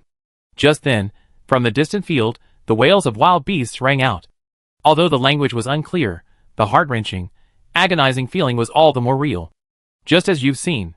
The core philosophy of our Fate Weaver civilization is to extract the best features from a wide variety of wild animals, and transform them into usable technology. Elsa spoke, then suddenly muttered to herself, "Oh, time to disinfect the wound." She then pressed a small box on her waist, and spherical robots floated out. Chang-Chi narrowed his eyes, and realized that the transparent wings on the robots' backs weren't mechanical, but rather from some insect. Even the entire back muscle tissue of the insect had been cut off and welded together to form a so-called medical sphere. Elsa extended her finger, and the spherical robot flew up and down, dissolving the isolation gel on her fingertip. It then cleaned the less than 1 centimeter wound and disinfected it again. From the distance, the tragic roar of the beast could be heard again. Elsa glanced off into the distance. We didn't harm the creature. We simply dissected its young right in front of it. Based on the principle of juvenile priority, the neural tissue of immature creatures is more flexible. Her finger had been rebandaged, and tears welled up in her eyes. That wound hurt so much. It's unacceptable to be injured physically. Chapter 673. This is an extremely efficient blood cooling technology. These blood vessels contract or dilate depending on the computing load. When the processor runs a complex program, the blood vessels pump at a higher level, delivering more blood. This comes from a cold-blooded animal that can hibernate for 1,300 years. We've used this principle to create a chip water cooling technology. On the workbench sat a massive chip, its surface covered in pink biological blood vessels, which squirmed gently, pumping icy blue blood. It looked eerie and terrifying. This spine comes from an animal called a spirit beast. To completely remove this spine, 160 million cuts would be required on a living spirit beast. And by connecting remotely with our pilots through the spinal interface, we can achieve mind control of the starship. On the next workbench sat a complex 10-meter-long spine. The tip of each joint flickered with blue light, and the end of the spine, connected by complex wiring, was connected to a model of a spaceship console. In short, everything we do is derived from the unique functions found in various animals. Our medical technology, computer technology, and interstellar navigation technology are all like this. In many respects, they even surpass those of civilizations of similar technological level. Our starships are even more impressive. They're called semi-biological starships. Aisha explained this with some excitement, proud of her civilization. Chang-Chi and the other two quietly observed their surroundings, feeling an indescribable feeling. All of the Fate Weaver civilization's technology is derived from biological processes, necessitating the dissection and study of numerous exotic animals. Yet, they themselves are extremely protective of their bodies, treating even the smallest wound repeatedly, and even bringing them to tears. This evokes a sense of conflict, discomfort, and a profound sense of selfishness. No wonder they are stationed within the oasis. Perhaps this was the Emperor's plan, housing a large number of alien animals. His original intention was likely to showcase species diversity within the civilization ship, but the Fate Weaver civilization has instead used this as a vast resource. The animals they dissect are likely drawn from those that roam the boundless grasslands. What's this table for? Mu Chen stood beside a wide workbench, the cleanest of them all. It was devoid of bloodstains and animal remains, but instead contained 3 human-shaped frames, their metal structures densely packed with micro-drills. Oh, this is for you. Elsa smiled at Mu Chen. Let me tell you a secret. This is our first encounter with human civilization, but based on my experience, your life form is very low level. 99% chance it's not of much value. At this moment, a group of members of the Fate Weaver civilization, their true natures exposed, gathered around the workbench, holding various surgical tools, like they were waiting for food to be served. Then, Elsa happily leaped sideways, and stood in front of another workbench. This one was equally spotless. In the center stood a small metal frame, only 15 centimeters high. Around it were neatly arranged rows of tiny, sharp scalpels or drill bits, as if about to begin a surgery on a Lilliputian life form. It was a rather endearing sight. It's for it. Elsa leaned over, pointing her fingers at the little white mouse on Chang-Chi's shoulder. I fell in love with this adorable little creature the moment I saw it. It must have a treasure. Squeak. The little white mouse looked at the green-haired girl, its white whiskers trembling slightly. Wara, come at me. Mu Chen's expression was surprisingly calm. He pouted and said, Little girl, you're quite naughty. Don't make it too hard on yourselves. From the moment you enter here, the glands of the soul separation goo worms scattered throughout the base will begin silently spraying numbing parasites. It's a paralytic toxin that can bypass your respiratory system and act directly on your brain nerves. It's not a low-end anesthetic. It tricks your brain into thinking it's asleep, thus suspending all limb movement. Elsa's green eyes smiled like crescent moons. When I say this, do you feel that your vision and thoughts are still there, but your body can't move? Chang-Chi and the other 2 froze in that instant. Even Gigi, perched on Chang-Chi's shoulder, seemed to have transformed into a specimen, its pink paws stretched forward, its gaze fixed. Your sense of fear will also be greatly reduced. The only drawback is that you still retain your sense of pain. This way, when we dissect you later, we can maintain normal nerve activity, making it easier for us to observe. Chang-Chi, who had been as still as a statue, suddenly tilted his head, staring at the deepest part of the vast base, his brows slightly furrowed. Elsa was slightly taken aback when she saw this scene. Oh, your body is very strong. The anesthesia has worn off a little, but I'm afraid it won't last long. Chang-Chi completely ignored Aisha and slowly walked deeper into the base. Aisha was stunned again. You're still able to move, but you're at the end of your rope. Chang-Chi stared into the dim distance, walking forward under the amused gazes of a group of researchers. Chang-Chi suddenly heard a familiar sound in his mind. Although the meaning of these 2 words wasn't very good, it was the only note his long-lost companion could make. Chang-Chi finally reached the rear of the base, facing a massive metal door, a full 50 meters high. On one side of the door, another bizarre biological eye was embedded. After scanning Chang-Chi, it flashed red, denying him entry.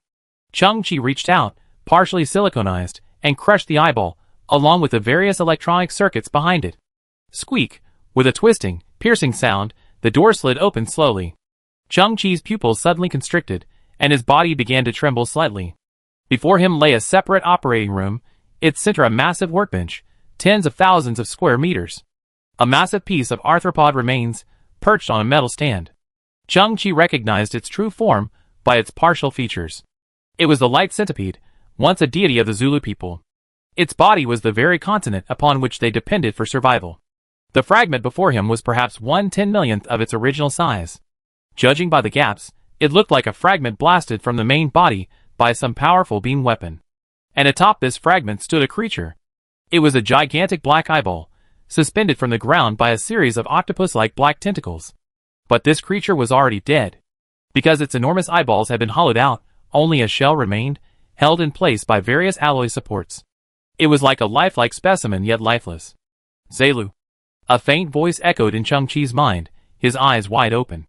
Because of its unique physiological functions, Zelu is often transformed into biological armor by other civilizations.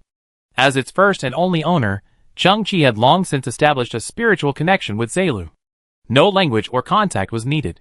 Simply by being close, Chang-Chi could sense the vast amount of information Zelu transmitted. It was dead. This was its last remaining spiritual wave, about to dissipate. While traveling through space on a light centipede, it and other tribesmen fell into a hunting trap set by the Fate Weaver civilization. A toxin paralyzed everyone in the tribe, including the light centipede and the others. At that time, Zaylu's pink goddess, along with many other females, were pregnant with Zaylu's offspring. They were fragile and powerless to resist. Zaylu fought alone, protecting his tribe and his offspring.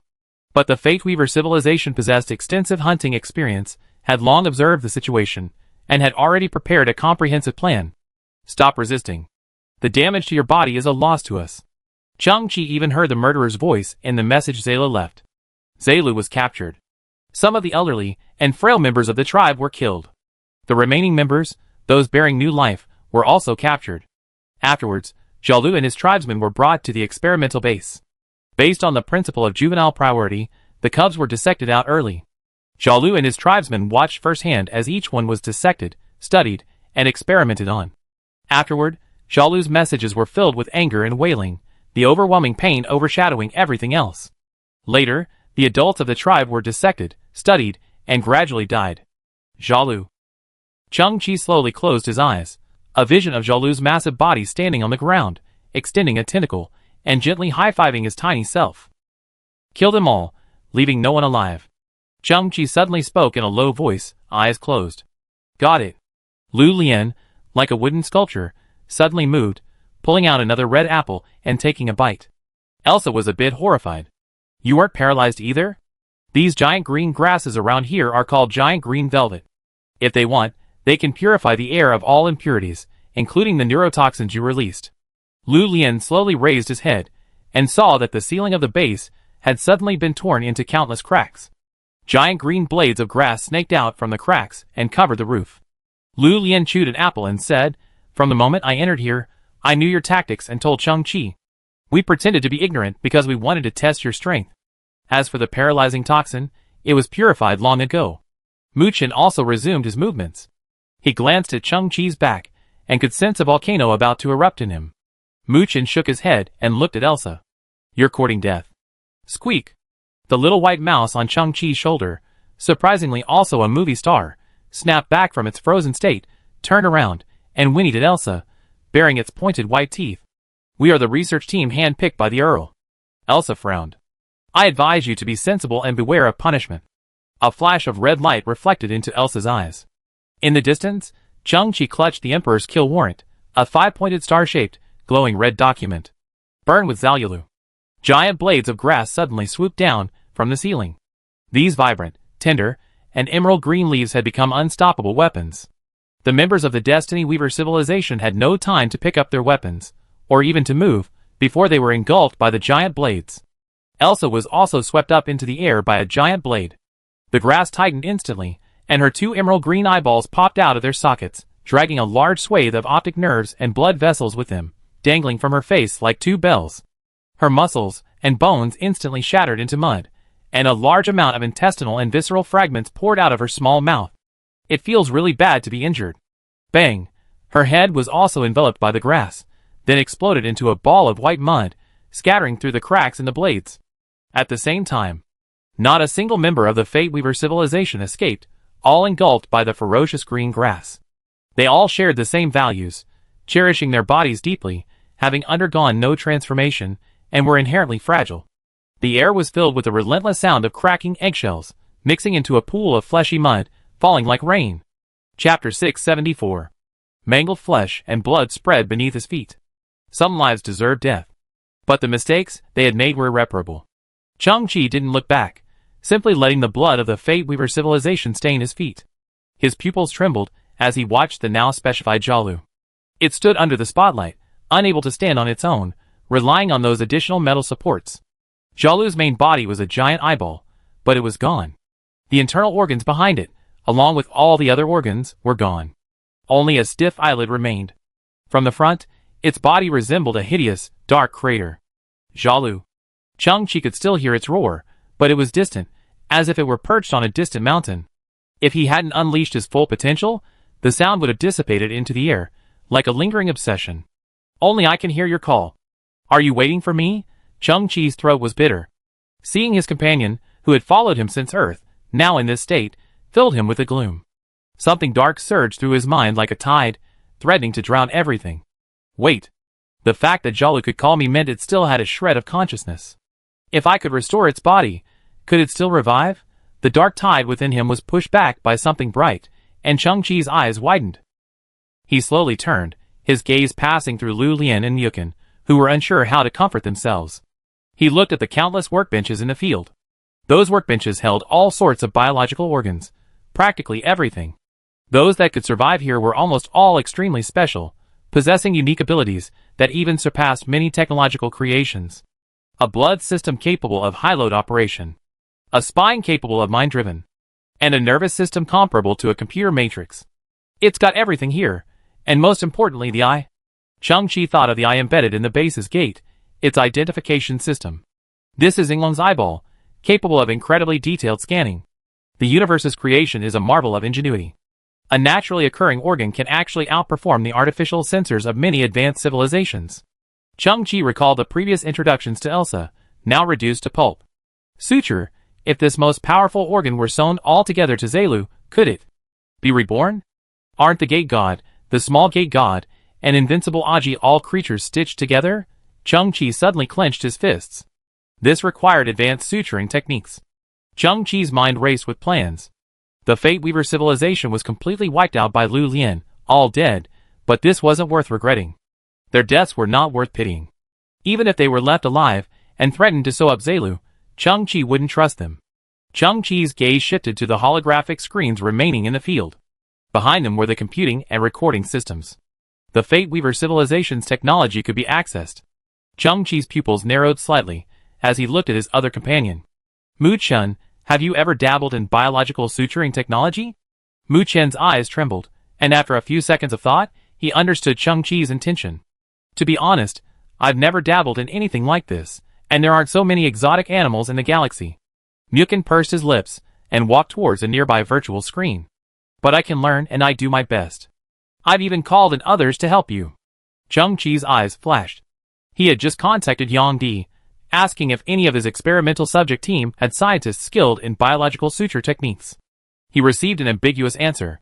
The scientist's primary focus was on technological artifacts, a stark contrast to biotechnology. Although both were in the same technological field, their research was deeply in-depth and specialized. The change in focus had already created a sense of unequaled expertise. Yet Yang Di carefully selected a scientist with some experience in biotechnology, hoping he might be able to offer some assistance. At this moment, Mukin felt a sense of responsibility, his brow furrowed, his eyes blazing. He looked at Chang-Chi, who's here to help. Chang-Chi raised his head. It's here, behind you. Mukin nodded solemnly, and slowly turned around. Poof! A large cloud of mucus sprayed onto Mukin's face. Green slime dripped from Mukin's eyelids. His mood plummeted, and he felt a bit overwhelmed. It's you. Big Stomach. Please call me Dr. Slank, thank you. Big Stomach bowed politely, then stepped forward and began licking the slime off Mukin's face. Stupid research team. Mukin's eyes twitched, as if he were being licked by a husky. I hope you're truly worthy of the title doctor. Stop licking and get to work. Time ticked by. Mukin, in front of the virtual screen, frantically flipping through materials, exerting 120% of his effort and energy, rapidly learning and organizing knowledge about animal organs. But his frown deepened. The universe is filled with billions of creatures, too numerous and complex to follow a universal logic. Two animals from different planets, due to different environments, have completely different evolutionary histories and physiological structures, completely different from one another. Suturing different organs together, dealing with the energy supply, neural connections, and immune response, is a challenge on a par with the birth of a galaxy. There are so many variables, and so many problems to solve. Sweat streamed down Mukin's forehead, and he wiped it repeatedly with his sleeve. And Slank, the giant stomacher, stood behind Mukin the entire time, watching everything silently. I'm afraid it'd take at least 4 months. Muchen suddenly looked up, looking at Chang-Chi with deep remorse. My talent isn't enough. I don't think so. Beside him, Dr. Slank, the giant stomacher, suddenly turned around, his body making a sound like a water bag. Muchen's talent is indeed insufficient. To perfectly sew your partner together requires a technological logic that can embrace all unique creatures like the ocean. Not even the Fate Weaver civilization has reached such a level. Therefore, I estimate that it will take at least 4 years to achieve such an effect. Muchen was stunned. I thought you were going to have a reversal. Now, my heart is completely broken. Dr. Slank, the giant stomacher, ignored Mu Chun and looked at Chung-Chi. Mr. Chung-Chi, I wonder if your partner can hold out that long. Mr. Chung-Chi, Mr. Chung-Chi? Chapter 675. Chung-Chi was in a very strange state at this moment. He lowered his head, his body tense, as if struggling with something. Fine ripples continuously appeared on his clothes, and occasionally clusters of black spikes appeared. Shapeshifter, you're a foodie. Jalu can't eat them. You can't eat these organs either. Leave them for Jalu. The shapeshifter armor conveyed to Chung-Chi a strong desire to eat, as the scene contained not only the bodies of god-level creatures, but also countless powerful animal organs. The shapeshifter's feeding instinct was hard to suppress at this moment. But Chung-Chi was, after all, the master it had recognized during its infancy, so unless Chung-Chi allowed it to, it could only express its displeasure. It felt like leading a husky, eager to pounce, and Chung-Chi could only hold on to the leash tightly. Jalu. Jalu's frail consciousness resonated in his mind again. Chung-Chi's eyes widened slightly, sensing what Jalu meant. Let it eat. Let it eat? Chung-Chi's eyes trembled. Are you sure? The morphing star will just digest everything. Jalu. Jalu transmitted an image, a massive form, extending a tentacle and high-fiving Chung-Chi. The meaning of this image, both past and future, was crystal clear. Partnership and trust. Chung-Chi's eyes widened again. At that moment, his world became utterly silent. Aside from the inner struggle, no other sound existed. Releasing the morphing star would have two consequences. First, Jalu would be gone forever, and the vast universe would be devoid of any trace of its existence. Second, an unpredictable outcome. Chung-Chi didn't know how long he pondered, perhaps a minute, perhaps a second, before he released the dog leash. His seemingly rough, worn scavenger's protective suit suddenly erupted with countless pitch-black tentacles, extending in all directions, and sweeping up the various animal parts on the operating table. More than a dozen black tentacles climbed onto Jalu's body, wrapping around it tightly like a python. Crack! From a distance, the sound of tentacles chewing on animal parts could be heard. Crack! Jalu's body, now a dry, empty shell, was crushed by the pitched tentacles and devoured bit by bit. Chung-Chi's arms trembled slightly. Mu Chen and Lu Lian were shocked by the scene, their facial muscles trembling slightly. The voluminous Dr. Slank subconsciously took a few steps back. Crack! Crack! A deformed star is a nearly celestial being, its appetite practically unlimited. As it roamed the universe, it could devour entire civilizations, let alone these scattered organs. After about 10 minutes, every organ here was completely devoured. Even the remains of the light centipede were completely devoured. At this moment, one end of those black tentacles connected to Chung-Chi's body, and the other end converged in front of Chung-Chi, forming a giant asphalt ball. The surface of the asphalt ball was constantly throbbing, like a stomach that had swallowed too much debris, the food rolling inside like a raging washing machine drum. The outline of the food was constantly imprinted on the surface of the stomach, showing the complex spine, the large eyes at the entrance, and the spider-web-like nervous system. Smacking. Chung-Chi's eyes snapped open as he heard a smacking roar from within the asphalt ball. Smacking. Smacking. Smacking. Smacking. The smacking roar grew stronger and more deafening, as if struggling in the mud, as if fighting against something, its fighting power growing stronger and stronger. Chung-Chi saw that more tentacles seemed to emerge from the asphalt ball. They spread out, grabbing from within the complex spines, large eyes, nervous systems, and various internal organs that had been devoured by the deformation star. The tentacles were gathering these organs together. Chung-Chi's eyes flashed. He suddenly understood. The technological logic that Dr. Slank, the Big Gulp, described as being able to embrace all strange creatures like the ocean. Isn't that the deformed star? The deformed star, once a planet, devoured various cosmic civilizations, transforming them into its own bodies, thereby sustaining itself. It could embrace and assimilate everything, and Zayla's remaining consciousness had already glimpsed this characteristic. It first allowed the deformed star to devour itself and all its scattered organs, then, leveraging the deformed star's properties, reassembled a new body for itself. This was risky. Zaylu, already exhausted, had to be devoured first. This was a desperate struggle for survival. The scene unfolding before us was a battle between Zaylu, a god-level beast-like creature, and the deformed star, known as a cosmic white blood cell, whose complete form was comparable to a planet. Long ago, Chung-Chi had pondered the question, whether Zaylu or the deformed star, both of which were his biological armors, was the real winner. Now, the recently transformed deformed star and the shattered Jalu were writing this answer. The giant tar ball stirred frantically, and Jalu's roar grew louder and louder. No outsiders could participate in this struggle. Jalu could only rely on himself. If he failed, he would be dissolved by the deformed star and transformed into nutrients. If he succeeded, he might have a chance to revive. Jalu. A clear roar resonated. A circular outline suddenly emerged from the tar ball. In its center was a massive eye. Jalu had reassembled his body, and the tar ball, like a placenta imprisoning it, surged outward from within, stretching it to its limits. Jalu. The enormous eye suddenly transformed into fangs and teeth. With a sound of ripping leather, a hole was torn through the tar ball, and a giant black eyeball suddenly burst out from the gap. The tentacles behind the eye were entwined with the asphalt ball, seemingly from the same source, indistinguishable from each other. But the giant eye desperately rushed forward, and the center of the asphalt ball began to crack. The giant eye tore off most of the asphalt ball's tissue, then assimilated it into itself, forming a dozen black tentacles all its own. They were finally completely separated, becoming two independent beings. The giant eye, relying on its own tentacles, stood on the ground in front of it, like a newborn lion. Its huge eyes gazed toward the sky, its body dragging a long shadow. Its form remained as strange as before, its layers of eyelids forming its massive jaws. Slurp! A nearly deafening roar, accompanied by layers of radiating sound waves, swept across the area. Chang-Chi tilted his head back, gazing at this strange yet familiar creature. Its enormous eye resembled the Yinglong eye at the entrance, but not entirely. What was clear was that the eye had transformed from its former reddish-purple color to gold. A distinct spine had also appeared behind the eyeball.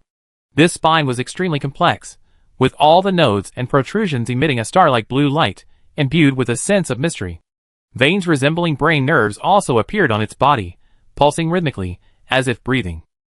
Its tentacles, standing on the ground, were dotted with numerous tiny round holes, emitting a pale green mist.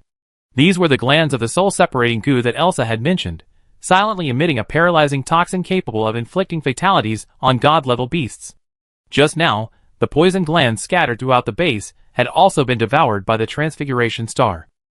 Chang-Chi, I'm reborn. At that moment, a smacking sound echoed in his mind, and Chang-Chi's pupils suddenly shrank to a black dot. It could speak. A gentle rumbling sound was heard, and Sala raised a tentacle. Upon closer inspection, it wasn't pure black, but emanated a misty glow. Chang-Chi tilted his head back, and slowly raised his arm. Snap! High five! Time seemed to freeze. Forget the twists and turns. Reunion after a long separation is the most memorable moment. Chapter 676. The torn asphalt ball trembled. It closed again, forming a complete black sphere, albeit significantly smaller. It then shrank back into Chang-Chi's body, shrinking unnaturally, its outline morphing into the scavenger's protective suit worn by Chang-Chi. Like a chameleon, it then painted itself with color, completely disguising itself as Chang-Chi's clothing. Chang-Chi sensed it for a moment. The shape-shifting star suffered no damage. It seemed to have eaten something, but it also seemed not to have eaten anything. After devouring the animal organs and Sakalu at the scene, Sakalu revived within its stomach, forcibly snatched the food, and then emerged from its body, like a tiger snatching food from its mouth. During this process, the shape-shifting star's special ability acted as a catalytic enzyme, a crucial condition for Sakalu's body reassembly. The shape-shifting star was actually a bit confused. How could this half-digested food become a spirit? I find something else for you to eat later.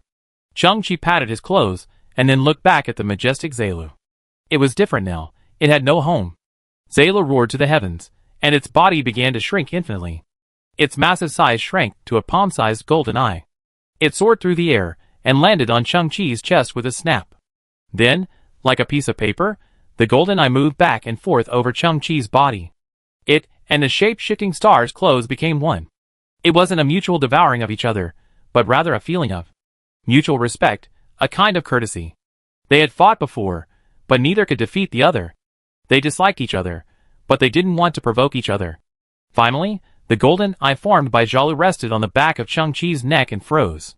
From a distance, it looked as if Chang-Chi had grown a third eye on the back of his neck. Chang-Chi raised his head slightly, his eyes wide. A new perspective appeared in his mind, the scene behind him. The human horizontal field of view is approximately 180 degrees, with the left and right eyes overlapping by about 120 degrees, and a 30 degrees to 40 degrees non-overlapping area on each side. The vertical field of view is approximately 130 degrees, with about 60 degrees above and 70 degrees below, obstructed by the forehead and nose. But now, Chang-Chi's blind spots behind him, above his head, and below him were instantly filled. It was a bit like the 360-degree observation view in a starship, even more exaggerated. It was more like being at the center of a spherical screen, with an intense sense of panoramic envelopment. Chang-Chi then felt a sense of discomfort. It felt like he had lost his neck. Whether I raised or lowered my head, turned left or right, my perspective remained constant. There was no subjective feedback from my neck turning, leading to the illusion of whether I had actually moved. Meanwhile, Chang-Chi was receiving a flood of visual information. Every detail in the room became a rich data of color, shape, detail, and movement flooding into his mind. The previously invisible hairs on the distant blades of grass now swayed subtly. The drop of blood dripping from the biological operating table, due to air resistance and surface tension, continuously bulged and bounced, then shattered into 165 smaller beads upon falling to the ground. This is the eye of the Yinglong. Jialu can synchronize its sensory information with Chang-Chi. It feels like a higher dimensional perspective, like a god's eye, but the impact is too intense, like a nuclear bomb exploding in the senses. Jialu, this visual state will be activated during combat. The golden eye on the back of his neck slowly closed, and Chang-Chi's vision immediately returned to normal. This supervision combined with his own super speed is undoubtedly a powerful combination, but the sensory load is too great, so it must be used judiciously. At the same time, a dense network of brain nerves emerged from the golden eye formed by Jialu, flickering slightly. This neural system originated from an animal called a sapient beast. The bioelectricity in its brain transmits electricity 30 to 40 times faster than that of a human. This does not give it a super high IQ, but rather a rootless sixth sense. It can clearly perceive danger 3 to 5 seconds before it occurs. It's like swatting a fly with your bare hands. It always takes flight before being hit. By combining the abilities of these two organs, Jialu can instantly activate supervision 3 to 5 seconds before Chang-Chi encounters danger. Chang-Chi has already constructed a scenario for this. If an arrow is shot from behind, his sixth sense instantly identifies it, and then his supervision activates to capture environmental information, while super speed neutralizes it. The impressive scene in movies and TV series where someone glances back and catches an arrow can also be easily achieved. While seemingly simple, it actually involves complex perception and precise coordination. Excellent! Chang-Chi's eyes flickered as he received more information from Jialu. The spine of the spirit beast fused with Sakura effectively commands its body, significantly increasing its strength and precision, estimated to be 5 to 6 times greater than before. Furthermore, this spine can be transformed into a separate weapon, becoming the star spine spear in Sakura's wield. The blue bioenergy contained within it can create a violent energy explosion upon attack.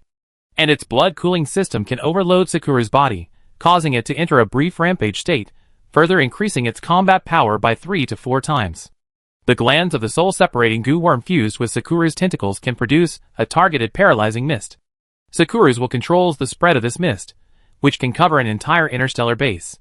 It can also precisely lock onto biological signatures, targeting only enemy targets, while automatically avoiding friendly ones. Sakura's internal organs, skin, flesh, and everything else are an optimal combination, even incorporating some of the abilities of the shape-shifting star, adding even more forms. It has become even more powerful. Its intelligence also increased, and it could even sense a significant increase in its fitness level or cosmic compatibility. Its connection with the universe grew closer, and the universe seemed to accept it even more. But Chang-Chi sensed a sadness hidden within Jialu's thoughts. It had lost its tribe, its lover, its children. Though stronger, many who should have been protected, besides Chang-Chi, were gone. At that moment, Jialu's sixth sense suddenly showed a noticeable fluctuation.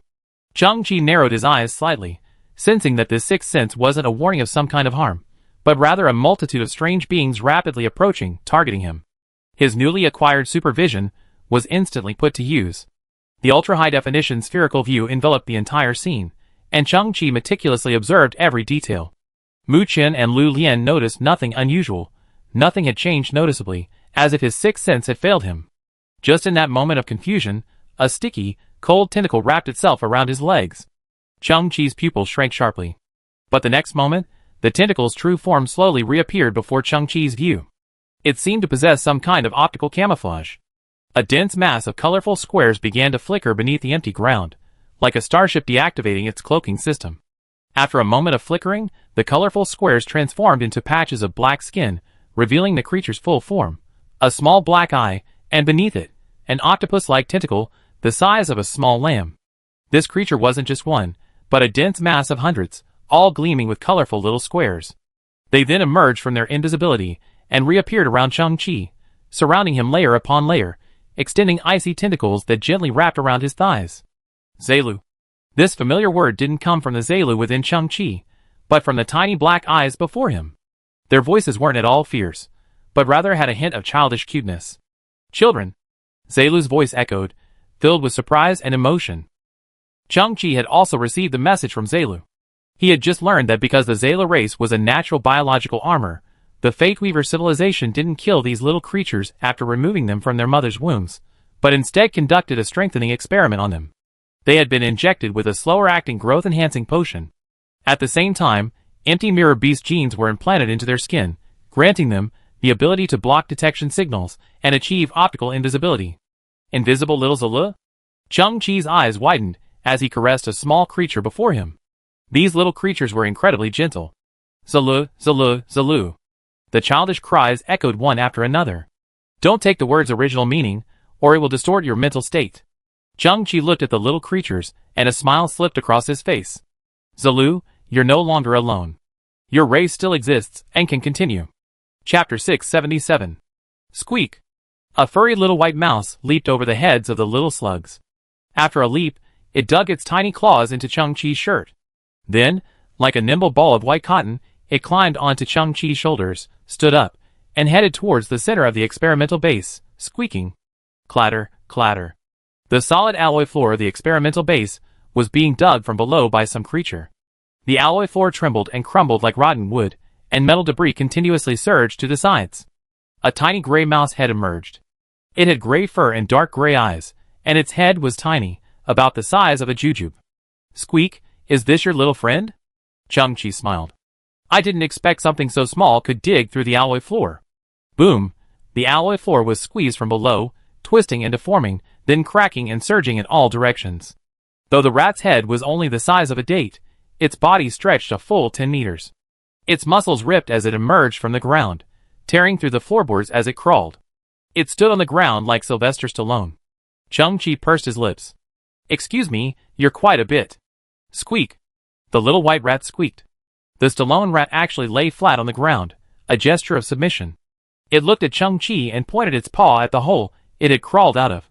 Squeak, who was standing on his shoulder, also squeaked toward the hole, its whiskers trembling. Is there something down there? Chang-Chi reacted, walked forward, and leaned over to the hole, looking down. It was a starship hangar, with approximately 30 white starships quietly docked. Fate Weaver civilization starships. Chang-Chi's pupil shrank. Why do the color and texture of those starships look so much like Spirit-style starships? Huh! Chang-Chi flipped over and jumped into the broken cave entrance. A group of little Zulus lay crouched at the edge, staring down with wide eyes. 100-meter drop, a physical landing. With his knees slightly bent, Chang-Chi slowly rose from the docking pad and landed on the ground. These starships were much larger. Ski-like supports supported the shuttle-shaped starships, completely shut off, and the surroundings were utterly silent. Oasis was a gathering place for exotic animals. For the Fate Weaver civilization, there were so many research subjects here that they could stay forever, so these starships hadn't been activated for a long time. Chang-Chi walked among the starships and reached out to touch the material of one. As delicate as porcelain, extremely smooth, and yet possessing a warm feel. He recalled Elsa's words in his mind. Everything we do is derived from the unique functions of various animals, medical technology, computer technology, even our interstellar navigation technology. We fuse biological hearts with metal to create metal muscles. Not only that, we've also created white metal. Chang-Chi's pupils constricted slightly. Did they really create white metal? This is the technology of the Spirit-style starship. Chang-Chi stopped in front of a small destroyer starship, activating his silicon-based resonance to try to open the ship's hatch. Lu Lian's cleanup proved thorough enough. At least all the Fate Weavers in this base were wiped out, and the starship was left without control. Swish! The hatch of the destroyer starship slowly opened. Chang-Chi ascended the stairs and entered the interior. The Fate Weavers resembled humans in appearance and physiology, so the starship's internal structure was similar. Relying on his senses, Chang-Chi made his way directly to the bridge. Using silicon-based resonance, the starship automatically opened the cover panel of the core control console. What appeared before Chang-Chi was a highly sophisticated circuit board. But what was particularly disturbing was that all of the starship circuit boards were covered in pink fleshy nerves, like creeping vines, a strange fusion of biology and technology. The circuit boards flickered and operated, and the biological brain nerves twitched slightly, even making a gurgling sound. Chang-Chi followed the direction of the brain nerves, repeatedly opening the cover panels, and finally, on the right side of the bridge, he found the starship's core control system. It was a massive biological brain, like an enlarged version of a human brain, a full 5 meters in diameter. It was alive, bathed in a red light, and beneath it was an artificial blood system that supplied nutrients. Countless needle-like probes protruded from its surface, and the ends of these probes connected to the entire starship's control system. Elsa said that all their advanced technologies are derived from biological organisms. The starship doesn't have a conventional computing processor either. Instead, this brain controls the starship. Chang-Chi's eyes flickered. The same goes for the synthesis and transportation of materials for the Spirit-style starship.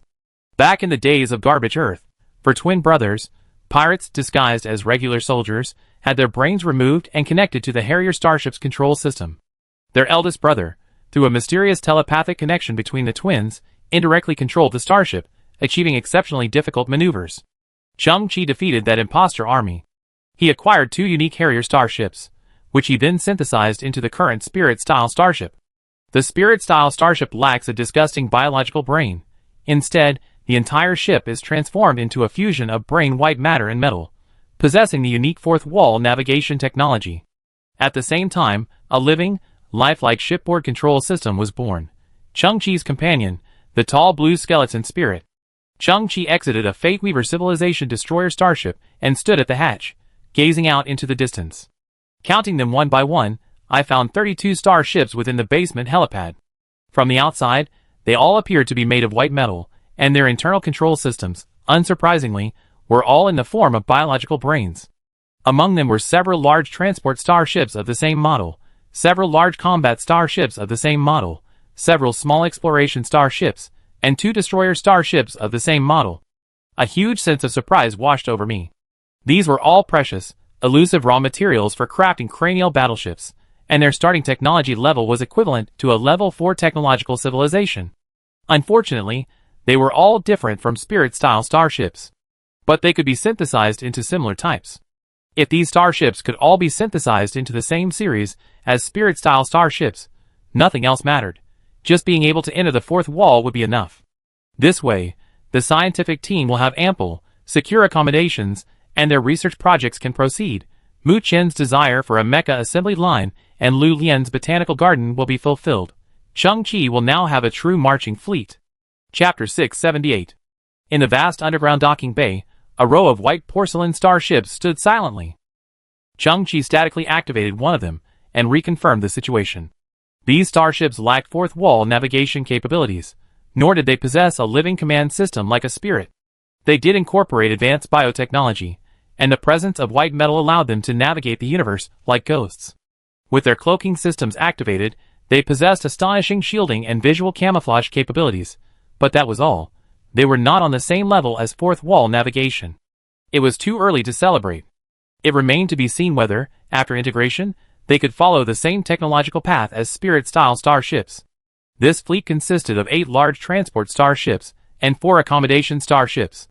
Their lengths were at least 30 kilometers, comparable to a small city. As the name suggests, transport starships possessed vast cargo spaces and comprehensive loading facilities. Accommodation starships, on the other hand, served as accommodations for passengers on long-distance voyages, equipped with comprehensive living facilities and medical space. In addition, there were 4 small exploration starships and 2 small destroyer starships. These were compact and agile, yet packed with numerous detection capabilities. They served as vanguard units, preemptively surveying unfamiliar environments. The largest number of these ships in the fleet were the large combat starships, 14 in total. These were war weapons reaching 20 kilometers in length, 10 times the size of a Spirit-type starship, and equipped with powerful defensive force fields and level 4 civilization beam weapons. This was normal logic in space travel. Firepower always trumped comfort. The battle starships were the most numerous, so Chang-Chi decided to test them first. Chang-Chi even had to activate super speed to pass through the massive ship and reach the front of the battle starship. The two battle starships were parked side by side, like soldiers awaiting inspection. Chang-Chi slowly raised his right wrist, and a blue light began to pulse on the surface of the STC. At that moment, Chang-Chi glanced at the contents displayed on the STC. Supplementary Fragment STC. Calculator's Wish. Fusion Progress 99.999%.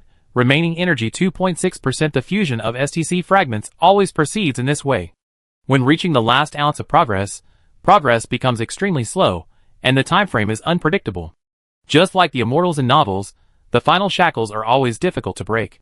Fortunately, there was still plenty of energy remaining, unlike the fusion of the gambler fragments, which hadn't depleted. The STC's technological level was a mystery, and its energy density was extremely high. 2.6% might not sound like much, but if converted to conventional units, it was undoubtedly a huge number. The entire Triangulum Galaxy's white energy was only 16.666% of what it once was. Similar technological artifact detected. Begin synthesis. Break up into primordial matter. A battle starship ahead, illuminated by a cerulean fan-shaped beam, shattered into mist-like particles, drifting and overlapping with another battle starship. Synthesis successful. Fate Weaver Civilization Advanced R0 Biological Battle Starship *1. Chang-Chi narrowed his eyes slightly. The two starships before him merged into one. The once porcelain-like white metal hull seemed even purer, a dark glow swirling across its surface, making it appear even more agile and mysterious. Its volume increased by 20%, but only some of its design changed, a minor iteration. Some areas became thicker and fuller, such as the landing gear, which became more substantial, and the engine nozzles, which became thicker. Chang-Chi had a bad feeling and immediately glanced at the annotations.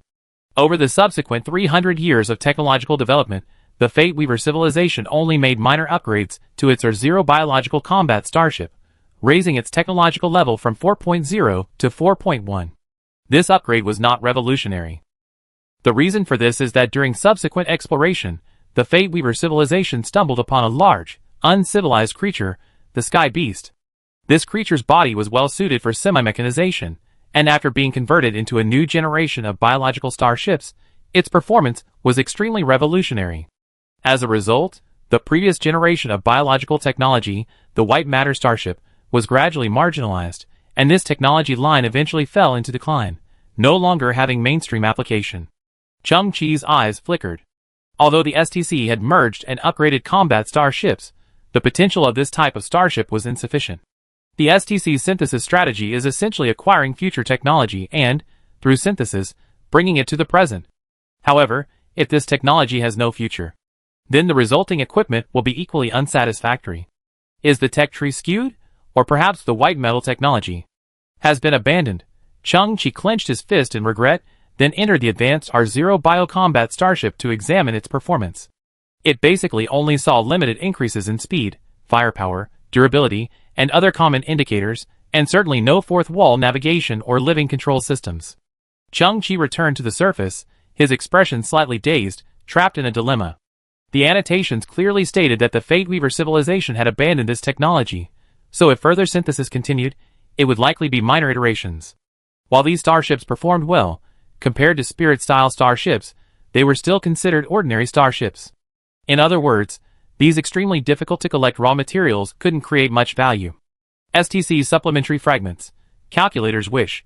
Fusion Progress 99.999%.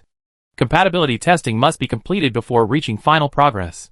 The STC on his wrist flickered slowly, and suddenly virtual text popped up, instantly catching Chang-Chi's eye. Compatibility testing? Chang-Chi, as if sensing something, slowly turned around. He noticed that a blue figure had appeared behind him at some point. He wore a long white robe, his hair flowing.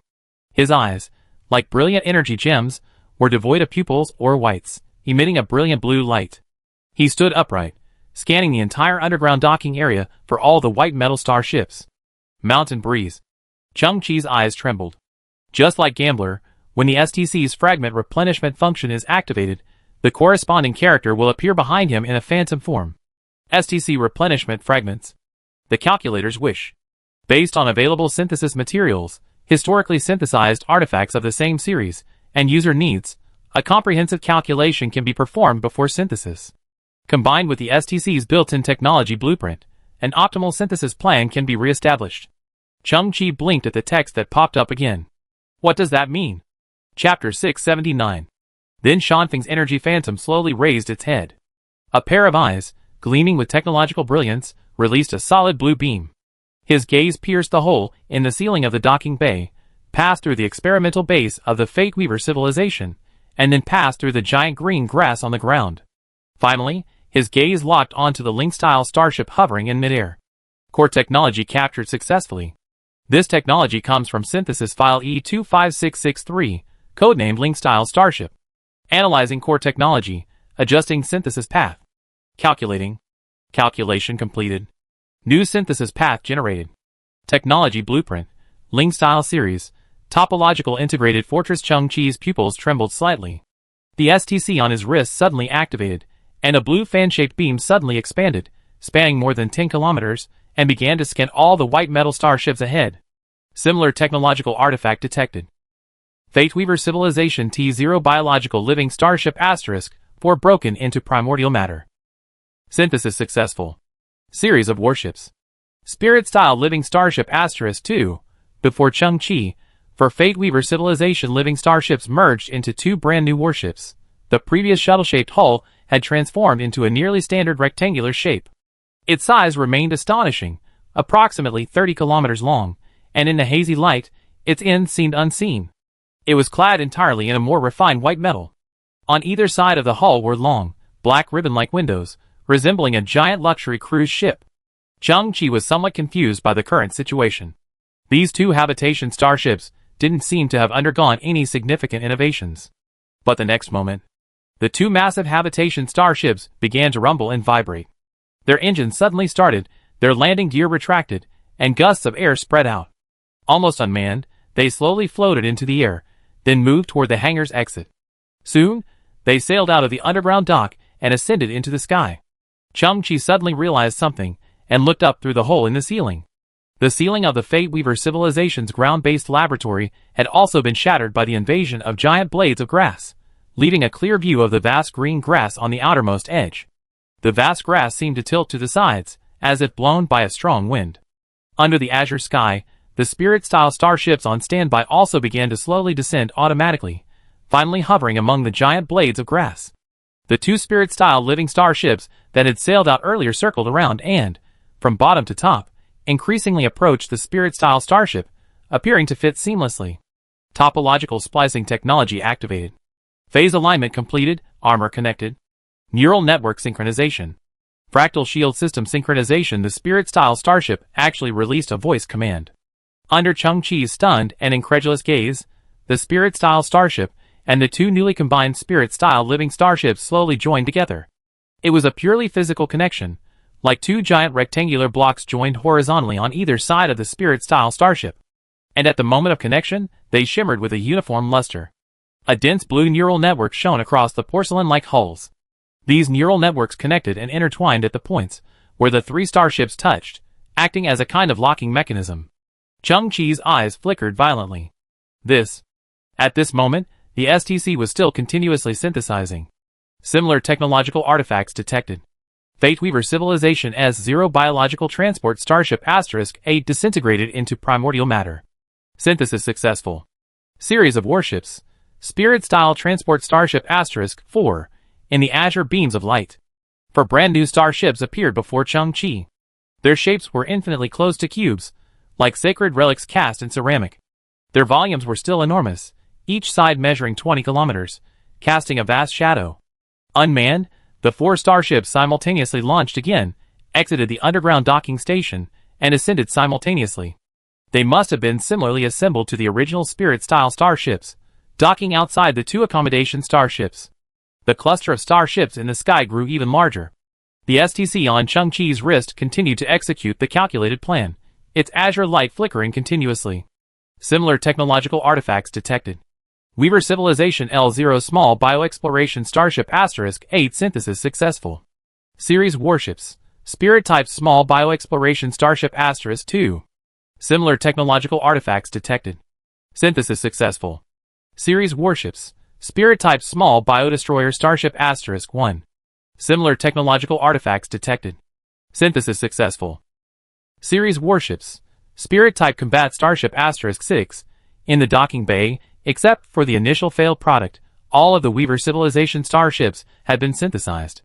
Made of a more refined white metal, their appearance had undergone varying degrees of change. They automatically lifted off, searching for the previous starships, and continuously combined and docked in midair. Smaller reconnaissance and destroyer starships were attached to the upper and lower parts of the Spirit-style starship, as if clad in sharp armor. 6 Spirit-style combat starships, resembling giant spears and nearly 50 kilometers in length, were docked to the left and right, as well as above and below, of the 2 outermost transport starships, forming a protective firepower formation. Chang-Chi finally understood. Combining existing synthetic materials, historically synthesized artifacts of the same series, and user needs, he redefined the optimal synthesis plan. Spirit-style series. Topologically integrated fortress. What exactly did these descriptions and names mean? In the sky, a massive H-shaped space fortress, over 200 kilometers in length, clad entirely in white metal and gleaming with a complex neural network, shimmered with light. It resembled a floating city, exuding a strong sense of technology and the future. It was visually striking, yet shone with an indescribable sense of mystery. It stretched across the sky, its ceramic-like hull a dark blue neural network pulsating silently with a breath-like rhythm, as if utterly different from all creations in the world, interpreting a hidden law that brought an infinite sense of awe. Chang-Chi tilted his head back, his body slightly stiff, completely absorbed in his own thoughts. The next moment, the spiritual starship at the heart of the fortress shone with a strange luster.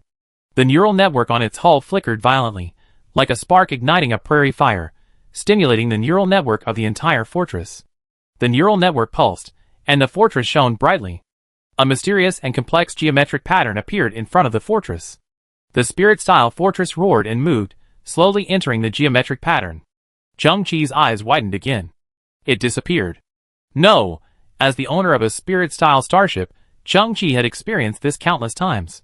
It didn't disappear, but rather, its entire structure slipped behind the fourth wall. 20 seconds later, the mysterious geometric pattern reappeared. The massive sky fortress passed through the geometric pattern again, slowly emerging into the real world. At its core, the spirit-style starship, once again shone with an independent luster. A sound like a physical connection being severed echoed from the sky. The spirit-style starship's thrusters slowly activated, separating from the massive H-shaped main body and independently sailing out, slowly descending towards Chang-Chi. Chang-Chi's eyes flickered wildly. They were integrated, but not permanently locked. The spirit-style starship could still operate independently as before, competent for daily commuting. When entering alien civilizations, its compact size would avoid unnecessary attention. According to this inference, all starships should be able to operate independently. Transport starships can be loaded independently, combat starships can engage the enemy independently, and reconnaissance starships can also complete reconnaissance missions independently, in the sky. After the Lingshire starship separated from the main body, its brain network flickered violently. The huge H-shaped frame seemed to receive a command, and slowly moved again, once again entering the back of the fourth wall, and disappearing from reality. Chang-Chi was even more surprised. The remaining starships, under Lingshire's command, can independently enter the fourth wall? So that's how it is. The Spirit-style starships were expanded, and those expanded starships could share the Spirit-style starship's special technologies. For example, the accommodation starships could remain permanently hidden behind the fourth wall unless faced with special circumstances. It was incredibly stable, and when the Spirit-style starships returned to their positions and docked with them, they formed a unified space fortress, capable of navigating together. This was simply perfect. All the functions I had desired had become a reality. Chang-Chi's heart surged with excitement. He turned back, somewhat startled, at the technological phantom behind him. Shan Feng remained expressionless, his gleaming blue eyes staring silently ahead. Chang-Chi remembered his words before his death. "I'm sorry, I can't repay you." "No. You have so much to repay me." Chang-Chi's eyes flickered. "Shan Feng, thank you." So, the function of STC replenishing fragments. Calculator's wish is to synthesize a series of technological artifacts, using similar raw materials and previous achievements as a reference. These will be integrated and used, similar to all things returned to one and aggregation and enhancement. It was as if a gentle breeze blew. The image of Shafeng gradually faded. Chang-Chi subconsciously glanced at the STC. The fusion progress of replenishing fragments. Calculator's wish was still at 99.999%. The previous prompt indicated that this was a compatibility test before the fusion was complete. Chang-Chi blinked. If the fusion reaches 100%, will this fragment have other functions? In fact, this function is already very powerful, and I am already very satisfied. If there were any other features, it would be a pleasant surprise. Optimism. Many times, we rejoice in the present, not overdrawing on the future, like a warm lamp held in the palm of our hands. Simply leaning over to admire the newly grown moss on the steps can bring a knowing smile. What's Chang-Chi doing down there? Why has the spirit style suddenly expanded? Oh my god, such a huge space fortress. The idiot team finally has a laboratory. I can build a mecha assembly line and transform my sparring team. My son, Lu Lian, can plant flowers and plants too. Mu Chen, where did you get that idea? I'm not your son. Do you want to compete? Mu Chen and Lu Lian, following Chang-Chi's instructions, collected the yellow tech equipment from Elsa. Unexpectedly, in just over 10 minutes, the spirit-style starship underwent a drastic transformation. At this moment, the spirit-style starship, having descended alone, slowly hovered above the experimental base. The hatch opened, and a figure appeared at the doorway. But it wasn't the familiar blue skull, but a stranger. He towered over them, nearly 3 meters tall, naked, bald, with blue skin and muscular build, resembling an alien bodybuilder. Oh my god! How did you get into our starship? Mu Chen was taken aback, then said fiercely, "Who are you?" The blue-skinned bodybuilder scratched his head, his eyes slightly open. There were no eyes, only 2 flickering will-o'-the-wisp flames in his eye sockets. "Everyone, don't you recognize me? I'm a spirit." Chapter 680. Is his thing bigger than yours? It seems a bit bigger. Then compare it to yours. Who's bigger? His is bigger. At the door of the Ling-style starship's cabin, Mu Chen and Lu Lian surrounded Ling, rubbing their chins while staring at the crotch of Ling's legs. Ling's legs trembled. He actually still had sweat glands, and beads of sweat formed on his forehead. His extreme social anxiety erupted, and he dug his toes into the ground, trying to find a crack to crawl into, but he couldn't quite find it. He didn't know why he had to endure such scrutiny, or why Mu Chen and Lu Lian would even discuss such a topic. It was so embarrassing. He noticed the changes in his body, and wanted to share them with Chang-Chi, so he left the cabin. If he had known he would face this situation, he would have stayed in the cabin, quietly thinking and reading. "Hey, what are you two doing?" Chang-Chi approached from behind. "Ling will be very uncomfortable." Mu Chen leaned in and whispered in Chang-Chi's ear, "Who's older, you or him?" "I. He. Chang-Chi stared at the naked Ling, stunned for a moment, then glanced at Mu Chen. "That's such a boring question, it's meaningless. Master Builder, the Ling-style starship has been expanded. My body has also become much more substantial due to some unknown circumstances." Ling looked at Chang-Chi, will-o'-the-wisp flickering in his eye sockets. "I'm becoming more and more like a living being, or rather, like a human." Chang-Chi was also amazed. Before, Ling was a tall blue skeleton, but now he has flesh and blood, skin, blue nails on his hands and feet, facial features besides eyes, and genitals. The spirit-style starship gained a series of supplementary hulls, becoming even larger. The spirit also became more real. But the existence of the spirit-style starship was extremely unique. Chang-Chi remained convinced that it was likely a technology unique to the universe, independent of technological advancement, an extreme exception. Just as there are many stones on a mountain, there are also many natural ores and gems, but there is only one uncut jade, a unique piece, formed through countless chance and coincidences, and difficult to replicate. Thus, Chang-Chi could not understand the technology of the spirit-style starship, let alone why the spirit had changed. Chang-Chi looked at the blue muscleman. "Ling, do you feel any difference?" "My Lord Builder." Ling savored the thought. "My control has improved. I can control the entire Ling-style starship series. My mind is more agile, my memory is better, and I'm more eager to learn and think.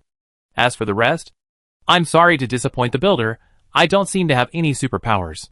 Chang-Chi stood on tiptoe and patted its shoulder. "That's good. Our Ling-style space fortress is now in your hands. Rest assured, Lord Builder. I will be your strongest support." Ling slowly raised his head, a sense of mission and pride emanating from him. He was full of energy, but suddenly he felt a slight itch in his lower body. He noticed that Muchen had obtained a ruler from somewhere, and was measuring himself. TSK. Muchen was shocked. 35 centimeters? Ling's face contorted, and his toes dug into the ground. A miniature version of himself crawled darkly, and twisted within his mind, then frantically bit at his slippers. Go away! Chang-Chi glared at Muchen. You're crazy! Muchen looked up and said, I'd never be able to acquire such a tool in my lifetime. Isn't it okay to just admire it? Chang-Chi pushed Muchen away, and then looked at Ling. Go back and use the reality printer to make me some clothes. Any style you like. After all, going against the prevailing perceptions of most people is uncomfortable. We change ourselves, not to compromise, but to improve efficiency. Thank you, Master Creator. Ling was grateful. Chang-Chi seemed to see through him. After acquiring his new body, he simply wanted to share his transformation with everyone, but he hadn't expected others to focus on such strange things. Ling added, Reality Printer is very busy right now. It's been requisitioned by the URSA's research group. Chang-Chi nodded. Those alien scientists have been brainwashed by the Foster civilization, imbued with the mindset that not researching is a waste of life. So, like drug addicts, they're desperate for research projects, the more difficult the better. Chang-Chi left the 6-beam energy samples gifted by the Emperor to the heirs has research group, hoping they could fully replicate and utilize these technologies through a reverse engineering process. While Chang-Chi's ultimate goal was to assemble all 7 beam technologies, achieve the ultimate level of beam weaponry, and challenge God-level civilizations, the 7 colored energies generated during the process were still significant. However, in terms of energy deterrence, they could also compete with civilizations of technological levels 3 to 8, or even 9. Reverse engineering necessarily requires a preliminary start. It's unknown how long it would take to fully replicate the Divine Fire Baron's red technology. Developing the 6 existing technologies would likely be a lengthy process, and there's no need to rush. It's best to take one step at a time, and only when you stand firm can you reach the pinnacle. The Spirit-style starship contained almost no scientific research equipment. But Chang-Chi possessed a reality printer nearly as powerful as an inorganic creator. He had also previously found a large quantity of reality printer raw material within Bella's wed nurse's body, a special substance called source material.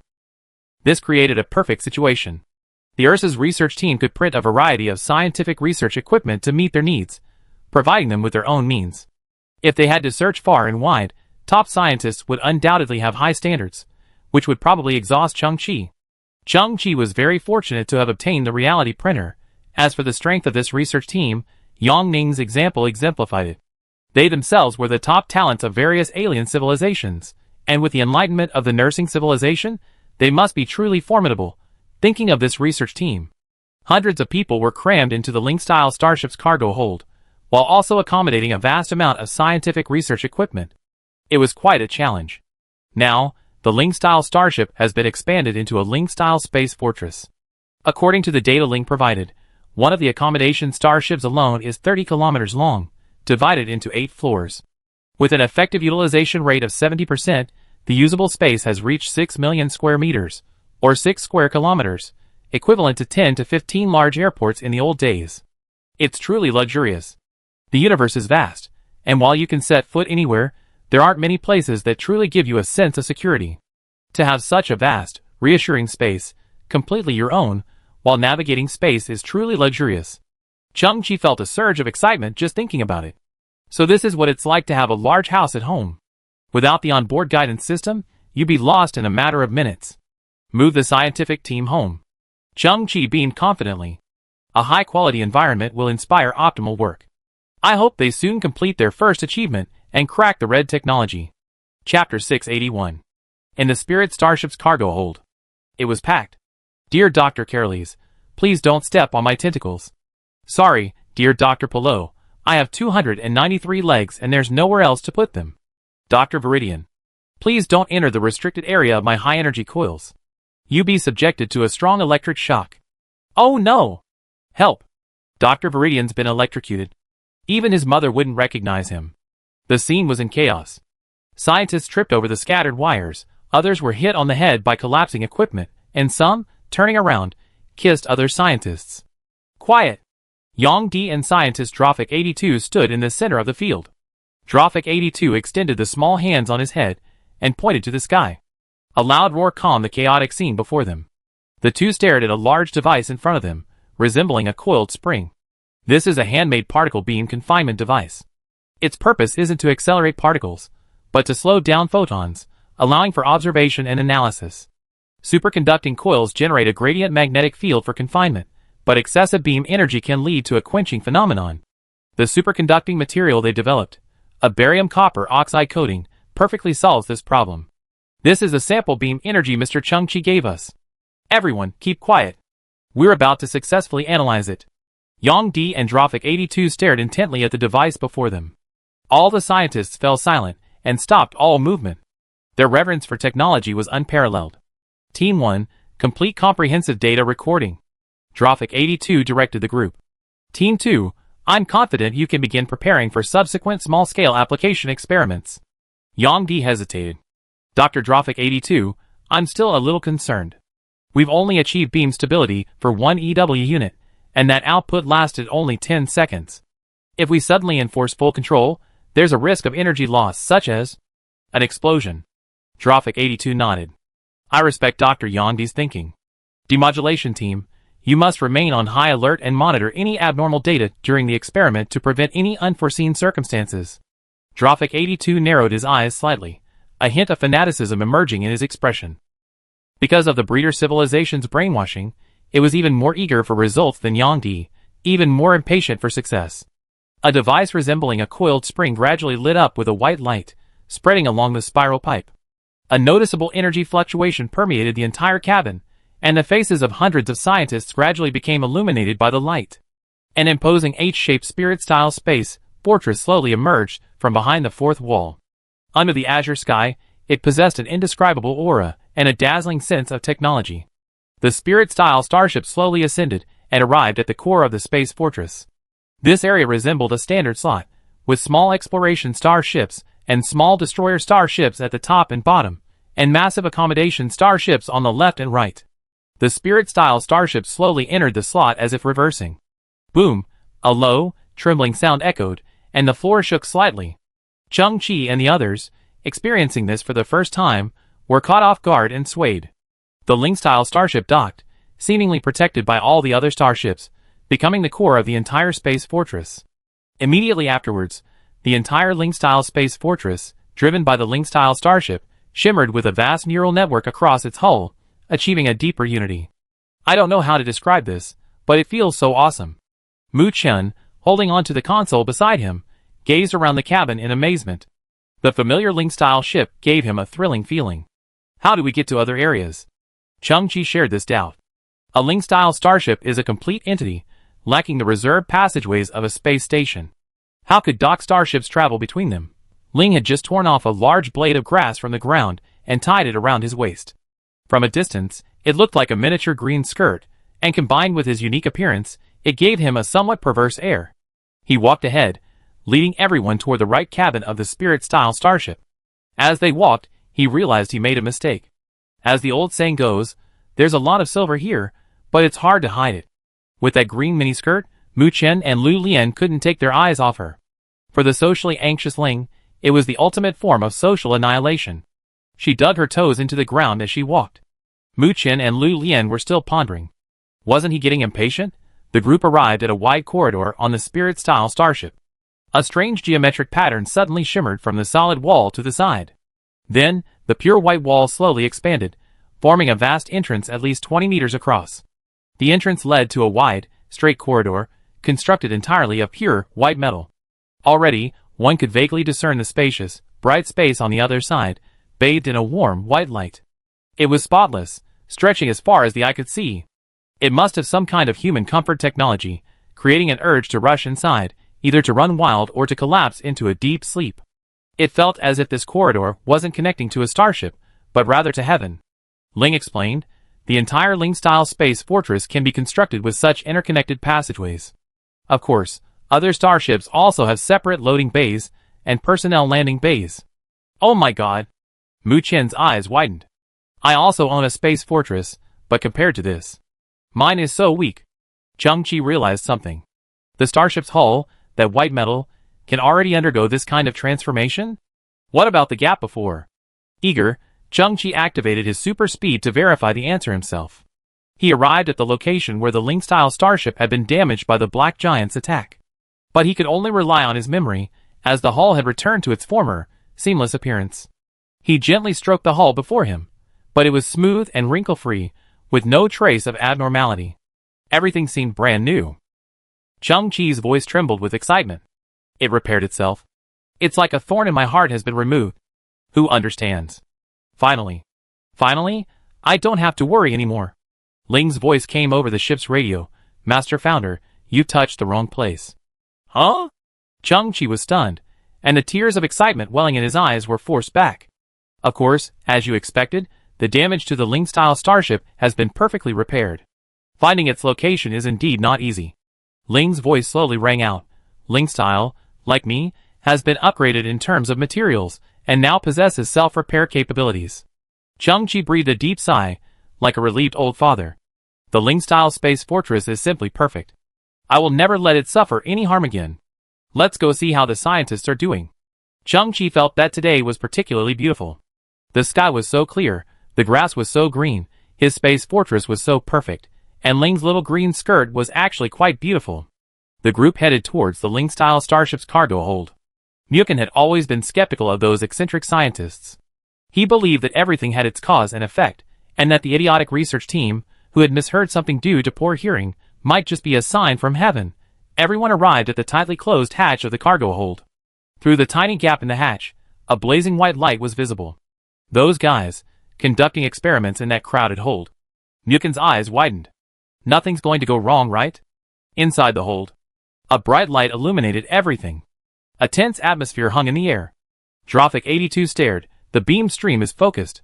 An ultra-nanoscale spot has appeared. The energy density has increased tenfold. I think I've discovered the essence of this beam technology. The demodulation team nearby suddenly shouted, Dr. Drophic 82, the data is abnormal. The energy is out of control, and cannot be demodulated.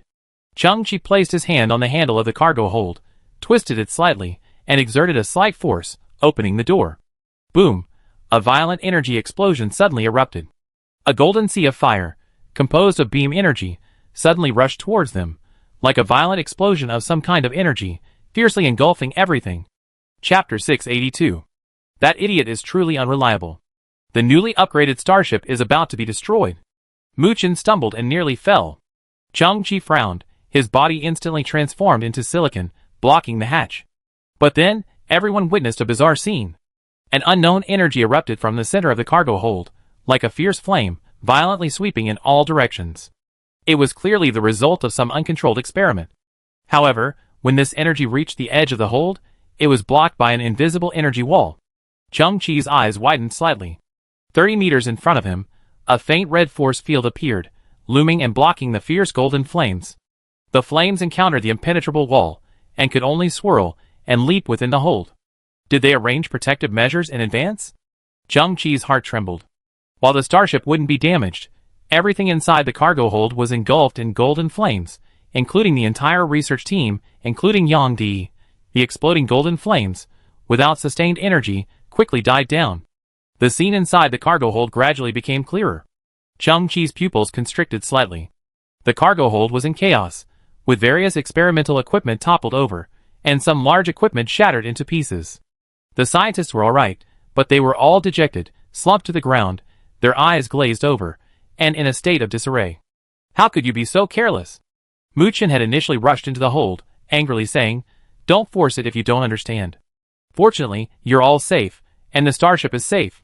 I'm telling you, this kind of mentality is absolutely unacceptable. You're a bunch of idiots. Dilophic 82 fell to the ground, his eyes trembling. I failed. Really? Muchen found Yang Di, who had also fallen, and said helplessly, Teacher Yang, stop hanging out with them. It's ruining your image in my mind. Yang Di's face darkened, and he looked up blankly. Who are you calling Teacher Yang? You're still pretending. Muchen was devastated. I'm truly convinced. Chang-Chi also slowly entered the cabin and stood beside Dilophic 82, scanning the chaotic surroundings. Dr. Dilophic, this is God-level civilization technology after all. It won't be easy to crack. Don't lose heart. Desperately, Dilophic 82 stared at the ground, his small hands drooping limply above his head. I failed. I failed. I failed. That red beam technology, while only the most rudimentary in the Rainbow system, is the beginning of a whole series of technologies. As the saying goes, everything is difficult at the beginning. I understand, and I will be patient. Thank you, Captain Chung-Chi, for your comfort. Drophic82 also shook his head and said, but defiling me is wrong. Huh? Defile? Chung-Chi was stunned, clutching his chest with his hands. When did I defiling you? Yang-di, not far away, said softly Mr. Chung-Chi. Do you remember? It occasionally uses random words. Its message is that you shouldn't insult it. Oh, I see. Chung-Chi was stunned again. That's not right either. I didn't insult it. I didn't even blame it. Captain Chung-Chi said that red beam technology is difficult for us to decipher, which is almost an insult. Drophic82 slowly stood up and unbuttoned his white lab coat-like garment. His skin was covered in hand-welded electronic circuits. These circuits were densely packed, crisscrossed horizontally and vertically, ultimately connecting to a power box on his waist. In the center of the circuits was a small date pit, gleaming bright red. Drophic82 reached out a small hand, pinched the red date pit between two fingers, and with a click, plucked it from the center of the circuit tube and handed it to Chung-Chi. The small date pit radiated a bright and alluring glow, a familiar hue. Chung-Chi squinted his eyes to observe. Mu Chen and Lu Lian instinctively gathered around him, their faces flushed red. Multi-adaptive mode, portable embedded, integrated enhanced, resonant core, adaptive correction red light core. Drophic82 said calmly, we URSA's research group spent a full hour and 45 minutes before lunch to crack the red beam weapon sample you gave us. Mu Chen's eyes widened. Holy crap? Drophic82 glanced at Mukin. Otherwise, how do you think we were able to suppress that experimental accident? Each of us has a red light core installed, and there are multiple red light cores placed around the entire experimental site. Mu Chen's eyes widened again. Holy crap? Chung-Chi's expression froze. When the golden flames erupted just now, a faint red defensive force field had indeed blocked everything. No wonder the cargo hold remained undamaged, and the scientists were safe and sound. It originates from the natural light that is ubiquitous in the universe, such as stellar radiation, galactic background light, and even the cosmic microwave background radiation. It involves the quantum origin of light. By creating excited states of quantum fields, it enhances its energy and changes its propagation pattern, forming modes such as targeted attack and spherical defense. Drophic82 said slowly, it itself is a very complex process, but to simplify its use, we have created a minimalist light core mode. With a matching control system and a stable energy supply, the light core becomes the outlet for the red beam weapon, its energy deterrent. The power is 4, which is roughly equivalent to a level 4 technological civilization. There are some research and development difficulties, but not much. Mu Chen opened his eyes again. Damn. As for how to use it, you can install it on yourself like me, so that you get a portable beam weapon and shield. You can also install it in a starship and become one of the starship's attack methods. Drophic82 turned and looked at the back of the cargo hold. You can also graft it onto certain robots to greatly enhance the robot's balance strength. A tall robot, grunting, slowly walked out from the back of the cargo hold. Mu Chen was stunned. My sparring robot 2304? At this time, the sparring robot 2304 had a slightly larger red light core embedded in its chest. It swung its iron arms violently, the light core on its chest flashing violently. Red halos appeared around it like rings, seemingly strengthening all its joints and forming a pale red beam shield. With a hum, a red beam spear burst forth from its palm. Drophic82 continued, Dr. Yang-di described to me the divine fire fleet you've seen. They are robots incorporating red beam technology. Today's sparring robots also benefit from the same assistance, and our team's optimization has increased by approximately 10%. Although this is only a handmade, rudimentary product, the training robot is now no less capable than the real divine fire fleet, and can even rape and plunder them. Drophic82 looked at Mukin again. Training robot 2304 is only assisting us in our experiments. Once we secure sufficient space and mass-produce the light core, your training team will receive a revolutionary upgrade. Plop. Mukin knelt before Drophic82, tears welling in his eyes. Godfather. Chapter 683. Mr. Mukin, you don't have to be so polite. We have never treated you as a human being. We just want to overcome all scientific research difficulties. Drophic82 looked at Mukin, but I must correct you on one point. The pronunciation of our team's name is not Urshatsi, but Ursa's. Mukin hugged his thigh. You are right, Godfather. Chung-Chi blinked his eyes and leaned back slightly. You have already mastered red technology, so the one you just failed in the experiment is the next level orange technology? Oh, Captain Chung-Chi is talking about Guangwu technology, which has an energy deterrent of 5, and is named after another visible spectrum. Drophic 82 began to circle the field, lifted the butt of a scientist lying on the ground, lifted up a fallen chair, and ran to the trash can to rummage around. Oh, it's here! Drophic 82 finally found a metal box under a table leg. He blew away the dust, then slowly opened it. A bright orange light illuminated his face. After lunch, we spent 2 hours and 3 minutes recreating the orange technology. And we created the orange light core. Drophic 82 handed the dazed Chung-Chi a small box. Inside was a juju pit that glowed orange. Its usage is similar to the red light core, but it requires a higher energy source. Our lab is only conducting small-scale simulations, so we don't need this level of protective shield. I almost forgot about it. Then, Drophic 82 glanced at Mukin again. Your sparring robots lack inherent strength and energy supply. If you upgrade their hardware, they can also install the corresponding orange light cores. Their technological level, both in terms of defense and firepower, will be raised by at least 1 level. Mukin leaped forward. Godfather! Chung-Chi was astounded by the strength of the scientific team. In the space of a single lunch, they mastered 2 beam technologies from the Ark of Civilization. Chung-Chi couldn't tell if the Ark of Civilization technology was too simple, or if this team was too strong. Drophic 82 saw what Chung-Chi was thinking. The 7-colored light weapon is not simple, it's extremely advanced. We were able to achieve results so quickly because you gave us the sample. From a scientific perspective, there's a suspicion of plagiarism. We simply used the finished product and reverse-engineered its application. But we already feel that the complete form of this technology will be truly astonishing. It fascinates me. I'm completely unsure of its ultimate impact. I have a hunch it will overturn certain existing systems of physics.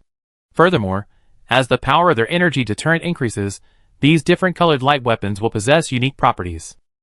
The red light core you just saw consumes very little energy, and is easy to control, but it's also quite mediocre. And the orange light core already possesses the ability to mutate. Drophic 82 looked back at the devastated field. And the green light core we're trying to recreate is even more unique and extremely difficult to restore. Chung-Chi's eyes trembled. Was it green technology that just failed in your research and development? Yes. Drophic 82 nodded solemnly. It's a bit difficult. We won't be able to finish it before dinner. Chung-Chi was awed. As expected, he was a technological genius, so arrogant. His entire R&D cycle was based around lunch and dinner? He had to admit his own narrow-mindedness. Chung-Chi had previously mentally prepared himself for a waiting period measured in months. Dr. Drophic 82, you just said that the orange light core has acquired the ability to mutate. Chung-Chi's eyes flashed. What is this so-called mutator? I've named it the light field shaping system. By manipulating the quantum state and spatial distribution of photons, it achieves scaling of energy density. Dr. Drophic 82 looked up. In other words, it can magnify and shrink objects. Magnify and shrink? Chung-Chi narrowed his eyes slightly, thinking of Kafei's volume effect series macro-micro converter.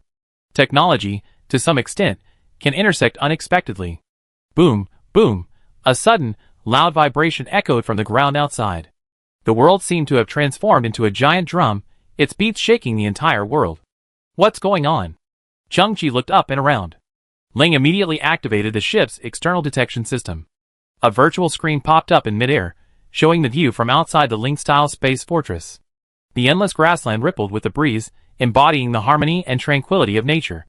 At the end of the line of sight, a patch of green grass blended with the blue sky, creating a bluish-blue speckle that resembled a solidified aurora. This wasn't an arc-shaped planet, but a flat surface, the limit of vision.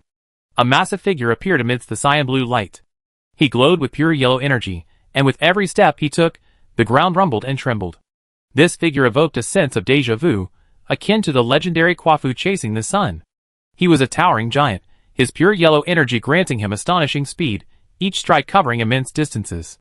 Behind him, more giants appeared, each gleaming with bright yellow light, each covering hundreds of kilometers with a single stride.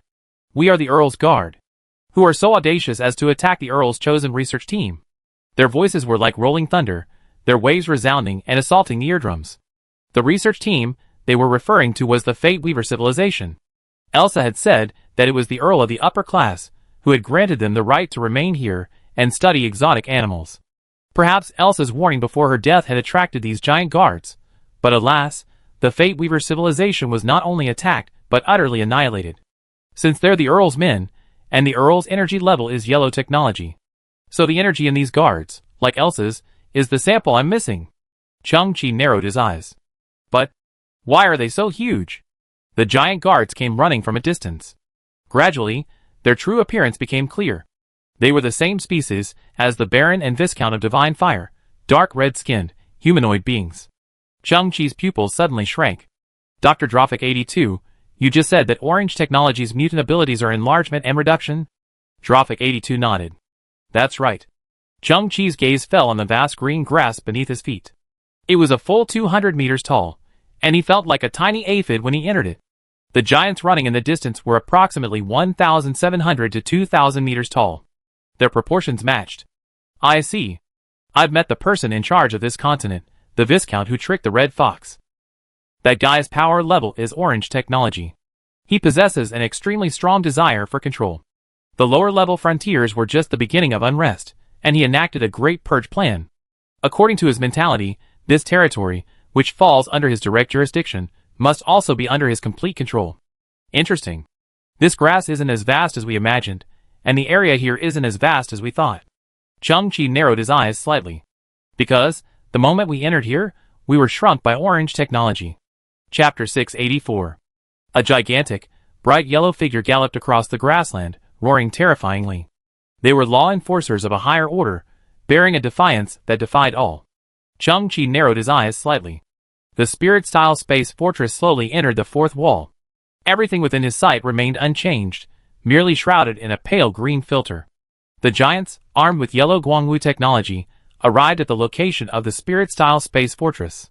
They were puzzled by the disappearance of the large starship that had just docked there.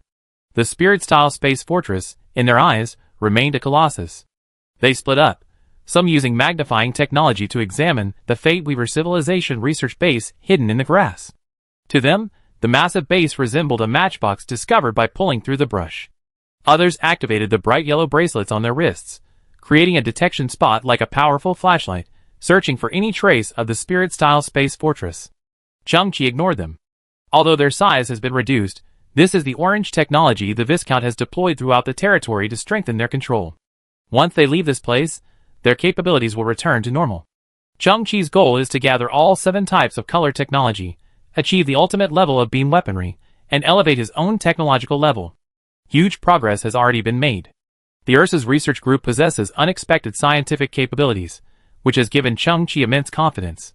Even without the assistance of the Ark of Civilization, the 6 beam technology samples gifted by the Emperor can be quickly reversed through their own strength. Thinking of the sausage-mouthed old man's phrase delayed gratification. Chang-Chi chuckled. This phrase was only a self-consolation for those lacking in ability.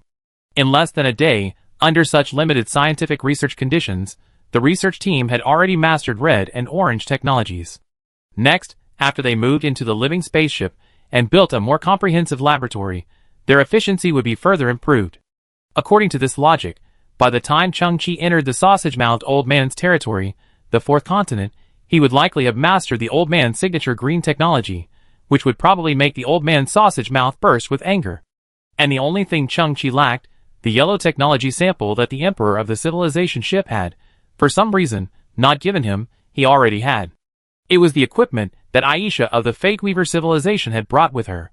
The Earl had promised them to come here to study exotic animals, and also gifted them the corresponding technology, a bit like an Imperial envoy bearing an Imperial sword.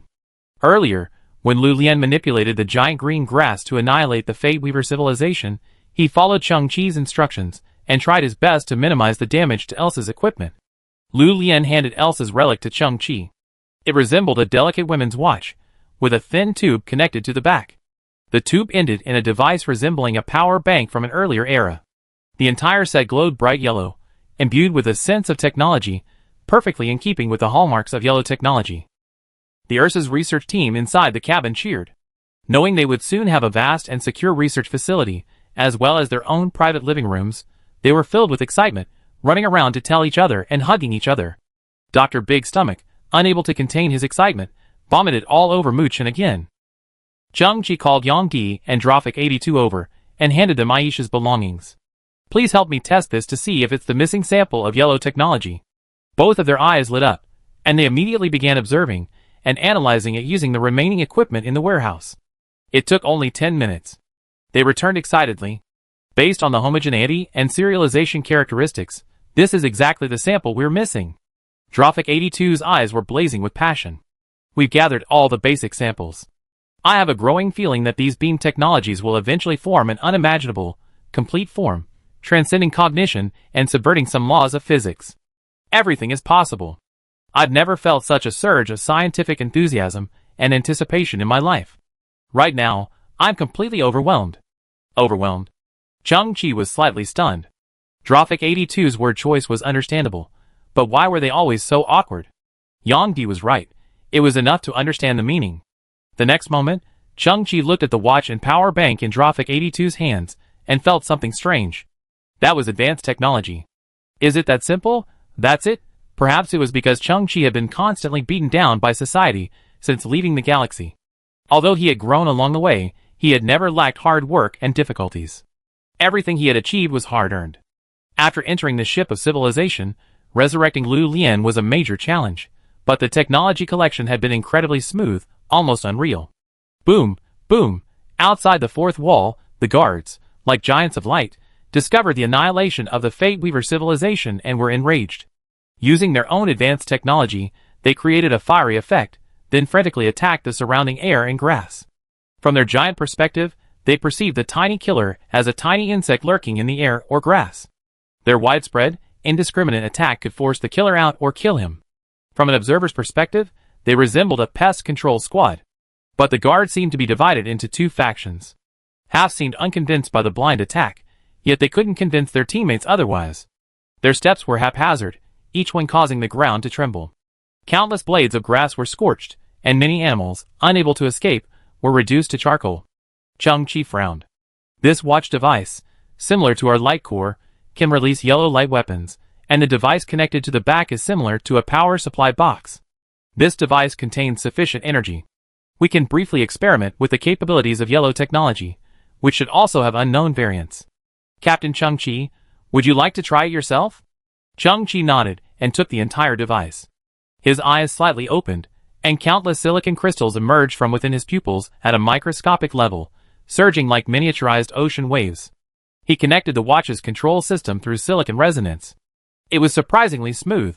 Chang-Chi tilted his head. Although he had doubts, he could only comfort himself.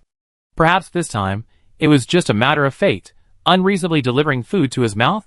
Chang-Chi's mind flashed to the control panel of the device. He adjusted the energy release rate within his device to 0.01%.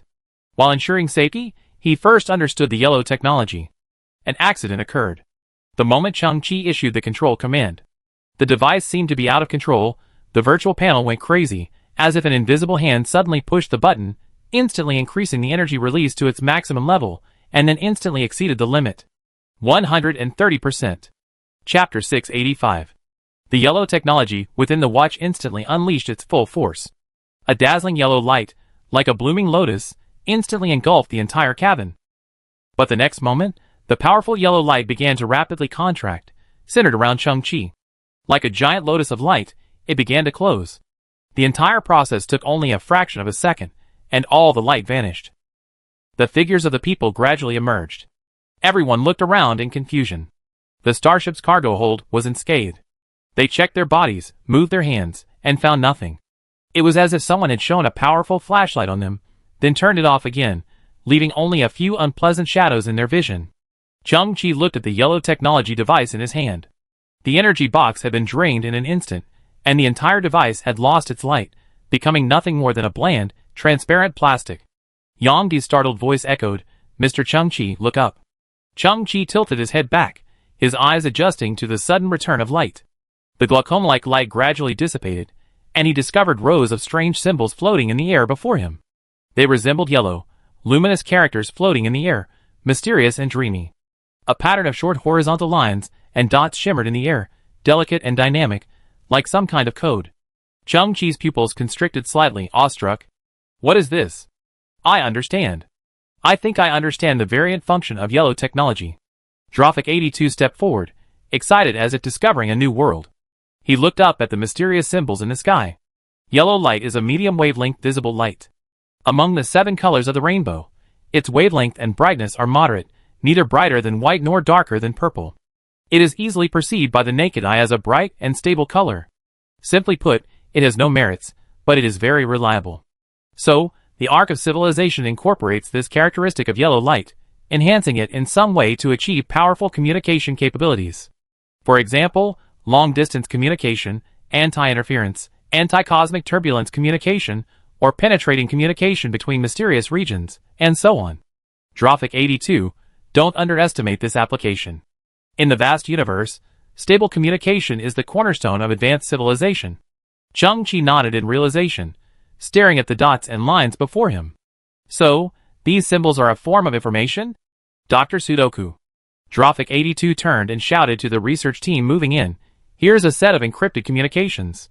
It's your domain. It's time to show your prowess. A groundhog ran over. To be precise, an alien creature, about 0.6 meters tall, covered in brown fur, and with sharp black claws, ran over.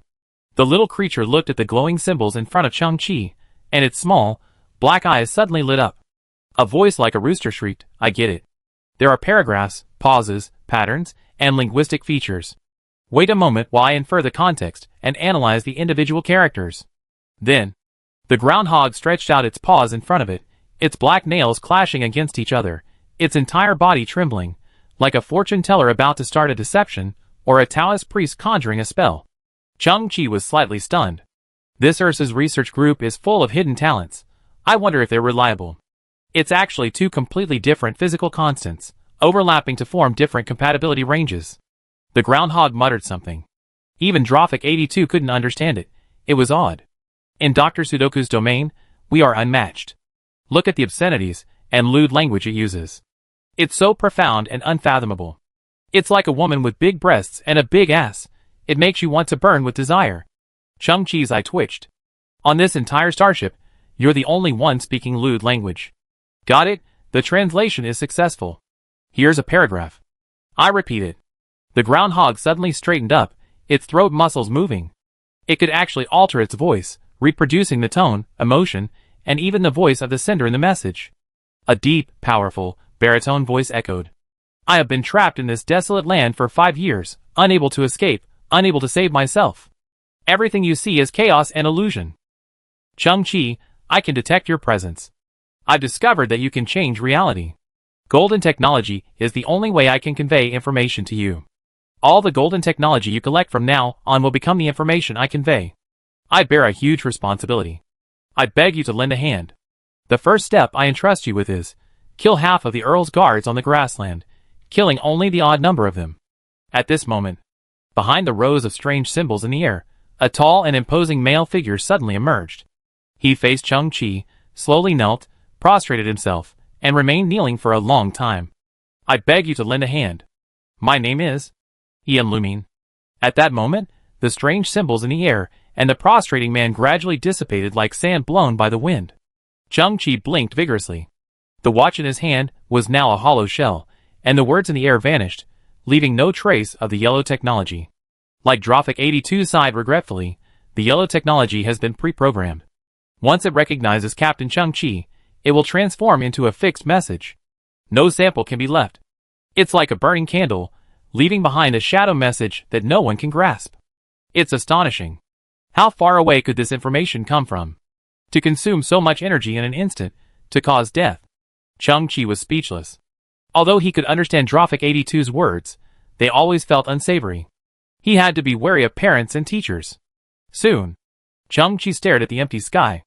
I cried my heart out. My heart finally settled. Things hadn't been going smoothly after all.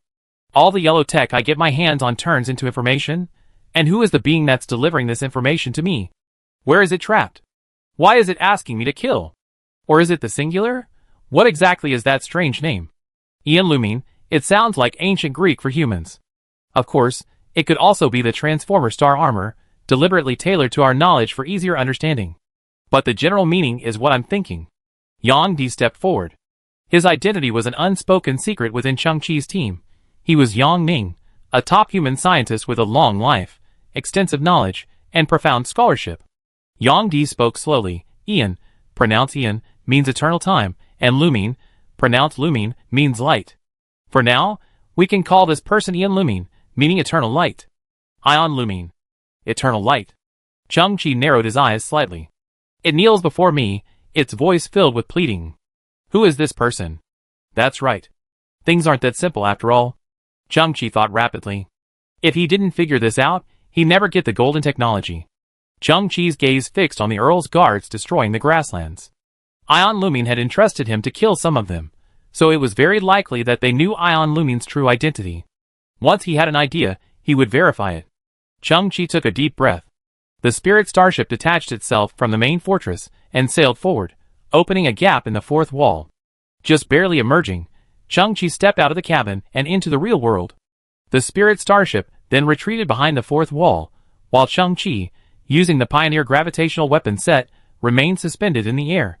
The proportions here were off. Changqi was as inconspicuous as a tiny mosquito, and the spirit starship's movements were so gentle and silent that the light giants were completely oblivious to his presence. Changqi narrowed his eyes. He noticed that the light giants wore badges on their chests, each containing a bright yellow dot of light. The number of dots varied from one to the next. 1 dot of light. 2 dots of light, 3, 4. Changqi observed silently. The meaning of the badges was simple and clear, perfectly interpretable as the Arabic numerals 1, 2, 3, 4. So, it seemed these people really did have odd and even numbers. That guy asked me to kill the odd ones. Why? From the information he had, Changqi couldn't come up with an answer. He decided to address his doubts first. Changqi's body drifted, slowly approaching a light giant's ear and, in the loudest voice he could, he asked the question on his mind. Hey, Ion Lumine. Who is that? The light giant froze, looking around, unable to locate the source of the voice. But anger and vigilance immediately surfaced in his expression, and he shouted angrily, Who dares to address the Emperor of Civilization ship by his name? Chapter 686. Emperor? Ion Lumine is the Emperor? This information caught Changqi off guard, a wave crashing through his mind.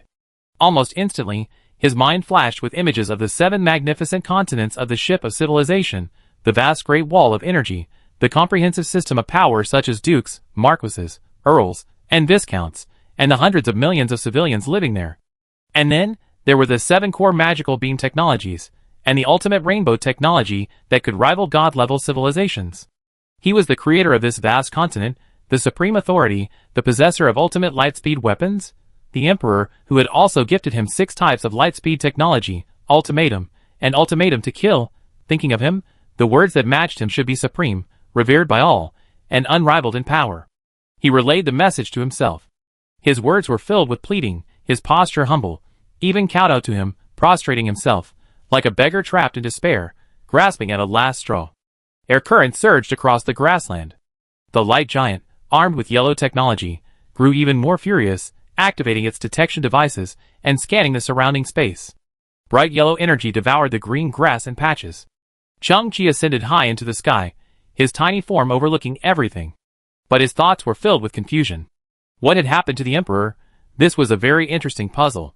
In his message, he said, I have been trapped in this desolate land for 5 years, unable to escape, unable to save myself. Has he been kidnapped, imprisoned? It seems not illogical. The Emperor possessed ultimate beam weaponry, at least reaching the pinnacle of individual combat power. Even if someone could truly defeat the Emperor and imprison him without alerting anyone, why didn't the others on the Ark of Civilization react after the Emperor's disappearance? The sausage-lipped Marquis I met earlier, also a core authority on the Ark of Civilization, showed no signs of abnormality and even had the leisure to engage in a bickering, clearly unaware of the Emperor's predicament. Unless the Emperor himself was in a state of isolation, his 5-year absence a normal occurrence, something others had grown accustomed to. But this didn't make sense either. Suppose he were truly imprisoned and accidentally discovered that yellow technology could transmit information to the outside world. Why didn't he seek help from his subordinates, such as the Earl, whose energy level was already yellow technology? Logically, the Earl would be more adept at using this technology, a true match for their expertise. Transmitting information should be easier and more successful. The message also stated, "Everything you see is chaos and illusion." Chang-Chi narrowed his eyes slightly. What is illusion? What is chaos? Perhaps there is such a possibility. In the eyes of the Emperor, all those in power, throughout the arc of civilization, are untrustworthy. Of course, there's another possibility. For some special reason, only Chang-Chi can receive information generated by yellow technology, while in the hands of others, this technology is merely a weapon, like the light giants and Elsa, who wield yellow technology. Yellow technology is the only way I can convey information to you. This seems logical. According to Ragpicker, yellow technology is highly suitable for communication. Thus, the Emperor's gift list previously included 6 technologies for Chang-Chi, but yellow technology was the only one missing. This inevitably led Chang-Chi to want to gather all the technologies, giving him the motivation to search for yellow technology. Whenever Chang-Chi found Huang technology, it would generate information, and the Emperor would achieve his goal of transmitting information. But, at this point, the logic falters. So, who had drawn up the gift list not long ago? Hadn't the Emperor already been trapped for 5 years? Chang-Chi watched the giant blades of grass swaying in the wind, forming one vortex after another, and felt that this matter was shrouded in mystery. Chang-Chi, I can detect your presence. I've discovered that you can change the facts. Why me? Is it because of my handsome appearance and brilliant mind? Surely not. There must be a deeper reason. I bear a great responsibility. I beg for your assistance. Analyzing this sentence in context, the most appropriate understanding is that the Emperor is trapped in a dilemma from which he cannot escape, yet he has tasks that he must complete. The consequences are dire. He is extremely anxious, even consumed by anxiety, but he is powerless. The only thing he can do is to ask Chang-Chi to help him resolve this problem through the limited information he can convey. Chang-Chi was his only hope. For this, he would abandon all status and position. Kneeling alone wasn't enough to express his feelings. He even chose to prostrate himself, as if worshipping a savior. This meant he knelt on the ground, hands and forehead pressed to the ground, and he lay flat before Chang-Chi. What could have caused the Emperor of a god-level civilization to act like this? And what Chang-Chi couldn't imagine the most was, what was this so-called desolate land? How could it possibly trap the king of the ship of civilization, renowned for its energy deterrent? The points and lines formed by yellow technology have certain limitations. As Ragpicker said, it consumes enormous amounts of energy, and is not easily transmitted. Even light gradually weakens with distance, just as gazing at the endless grassland beneath one's feet. Even though there's nothing obstructing the view, the end of one's vision is only a blur. Light isn't omnipotent. Distance can also become an obstacle. Thus, the Emperor couldn't transmit too much information at once, or if he edited too much, it would be lost in the process. He had to be extremely concise with his words, which directly prevented Chang-Chi from obtaining comprehensive information. Suspicions continued to surface, like mushrooms after rain. Ion Lumine. Eternal light. Have you encountered the extinction crisis? I have to say, this is an interesting puzzle. Chang-Chi narrowed his eyes slightly. But the premise is that you are truly the Emperor, not some imposter. Chang-Chi looked at the 30 or so light giants, like headless flies, and noticed a subtle pattern. They had long been showing signs of splitting into 2 factions. One half, relatively furious and violent, launched a frenzied attack upon discovering the annihilation of the Fate Weaver civilization. The other half, more rational and cautious, constantly tried to dissuade their angry teammates, and they themselves refrained from blindly launching attacks. The chest emblems of those angry guards were odd numbers. Asshole. Ant. How dare you kill the Earl's hand-picked research team? How dare you address the Emperor by name? If I were to lock you down, I would skin you alive and exterminate your entire clan. If you are from an alien civilization, then this is where you and your entire crew shall be buried. You do not deserve a grave. Your ashes are fit only to be scattered among the feces. Chapter 687. The curses were quite vulgar. Chang-Chi raised his head slightly. These guards were carrying yellow technology. If he seized it and released it himself, new information would likely emerge. Chang-Chi was also somewhat curious. What would happen if he killed an odd number of them, as requested in the previous message? Would any strange events unfold? At this moment, Chang-Chi was as tiny as a mosquito, while the guards were as massive as mountains. He instinctively felt a sense of overwhelming size, as if the cake was too big, and he didn't know where to start. Captain Chang-Chi, would you like to try a variant of orange technology? Ragpicker's voice came. Chang-Chi possessed a unique connection with the spirits. Communicating with spirit-style starships no longer required specific equipment. Drophic 82's voice was filled with the deja vu of a fly rubbing its hands. We haven't had the chance to fully test Orange Tech before. Now that you're about to start the battle, this is a great opportunity. We've been burning with desire for a long time. Chang-Chi's eyes widened slightly. A variant of Orange Tech, scaling up and down? Yes. Drophic 82 continued, but the essence of energy deterrence is the supply and release of energy. We will burn nearly 30% of the Spirit Space Fortress's energy reserves. Captain Chang-Chi, please make the decision. It's okay. Chang-Chi smiled. I also picked up 2 Dyson spheres earlier, and they still have a lot of compressed energy stored in them. Oh! Another scientist's voice rang out. Can Dyson spheres still be picked up? Drophic 82 said. Captain Chang-Chi said to pick it up, so pick it up. A force melon may not be sweet, but it will quench your thirst. Don't resist, just enjoy it. The Earl's guards suddenly raised their heads. They saw a tiny white star appear in the azure artificial sky, rapidly descending, growing larger as it fell. What is that? Boom! A massive object, resembling a crystal 5-pointed star, crashed onto the grass.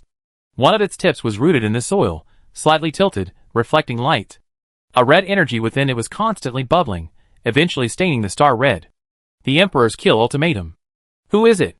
The Earl's Guards formation was in a state of panic. In the distant sky, a Spirit-style space fortress appeared silently.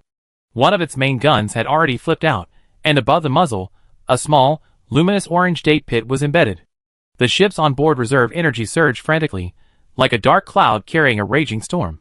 Buzz, the ship's energy gushed out, transformed by the small date pit, the originally blazing white energy becoming a vibrant orange. But the target wasn't the Earl's Guards below, but rather a void. Then, enveloped in an orange glow, a sesame-sized humanoid figure rapidly enlarged, leaving behind circles of figures resembling nesting dolls. Chang-Chi had a strange feeling, one he couldn't describe, yet one felt familiar. That place was called the Advanced Human Universe. It was called the Universe, but its size was similar to Earth's. The celestial bodies within it were like tiny specks of dust, and the life within them was like microorganisms. The outer edge of the Advanced Human Universe possessed a strange energy field. Chang-Chi, using the Spirit-style starship's fourth wall navigation technology, became the only human to enter the Advanced Universe.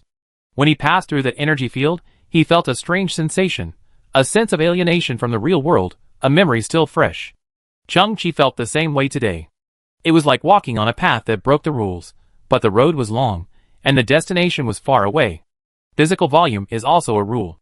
Breaking it, overlooking the Milky Way, holding galaxies in one's hands, simply crushing them with sheer volume. Isn't that a form of ultimate power, a kind of godlike power? Chang-Chi thought of himself elbowing the stars in the advanced universe.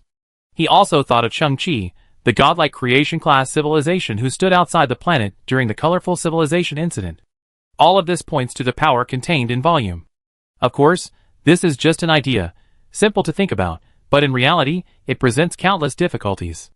Even if Orange technology had no amplification limit, the corresponding energy consumption during operation would inevitably be astronomical, a problem insurmountable by ordinary civilizations. At this moment, the burning of 30% of the Spirit Space Fortress's stored energy had already magnified Chang-Chi to a rather alarming degree. The Earl's Guard saw only a vast shadow covering the sky as a massive foot, clad in inferior radiation-proof leather shoes, suddenly descended from overhead. It was a giant enveloped in orange light, blazing and dazzling, its true form invisible. A bright yellow light shone brightly from one of the Earl's Guards, his energy output adjusted to its maximum. He lifted his hands to the sky, exerting all his strength to support the massive foot. Ah! The guard roared in frustration.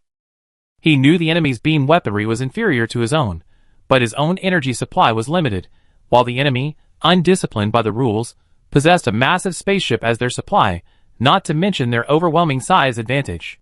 But he was helpless, for there was no escape, no way to dodge. Cracks began to appear on the guard's yellow tech shield. He thought he had a few seconds left to live, but with a bang, the collapse was skipped. A massive kick landed heavily on the ground, twisting and shattering the guard's body. The yellow tech also shattered, scattering into scattered energy. 1, 3, 5, 7, 9. Boom boom boom, one kick, one kid, Drophic 82, in the Spirit Space Fortress, watched with excitement. Given sufficient energy, Orange Tech is nothing to be underestimated.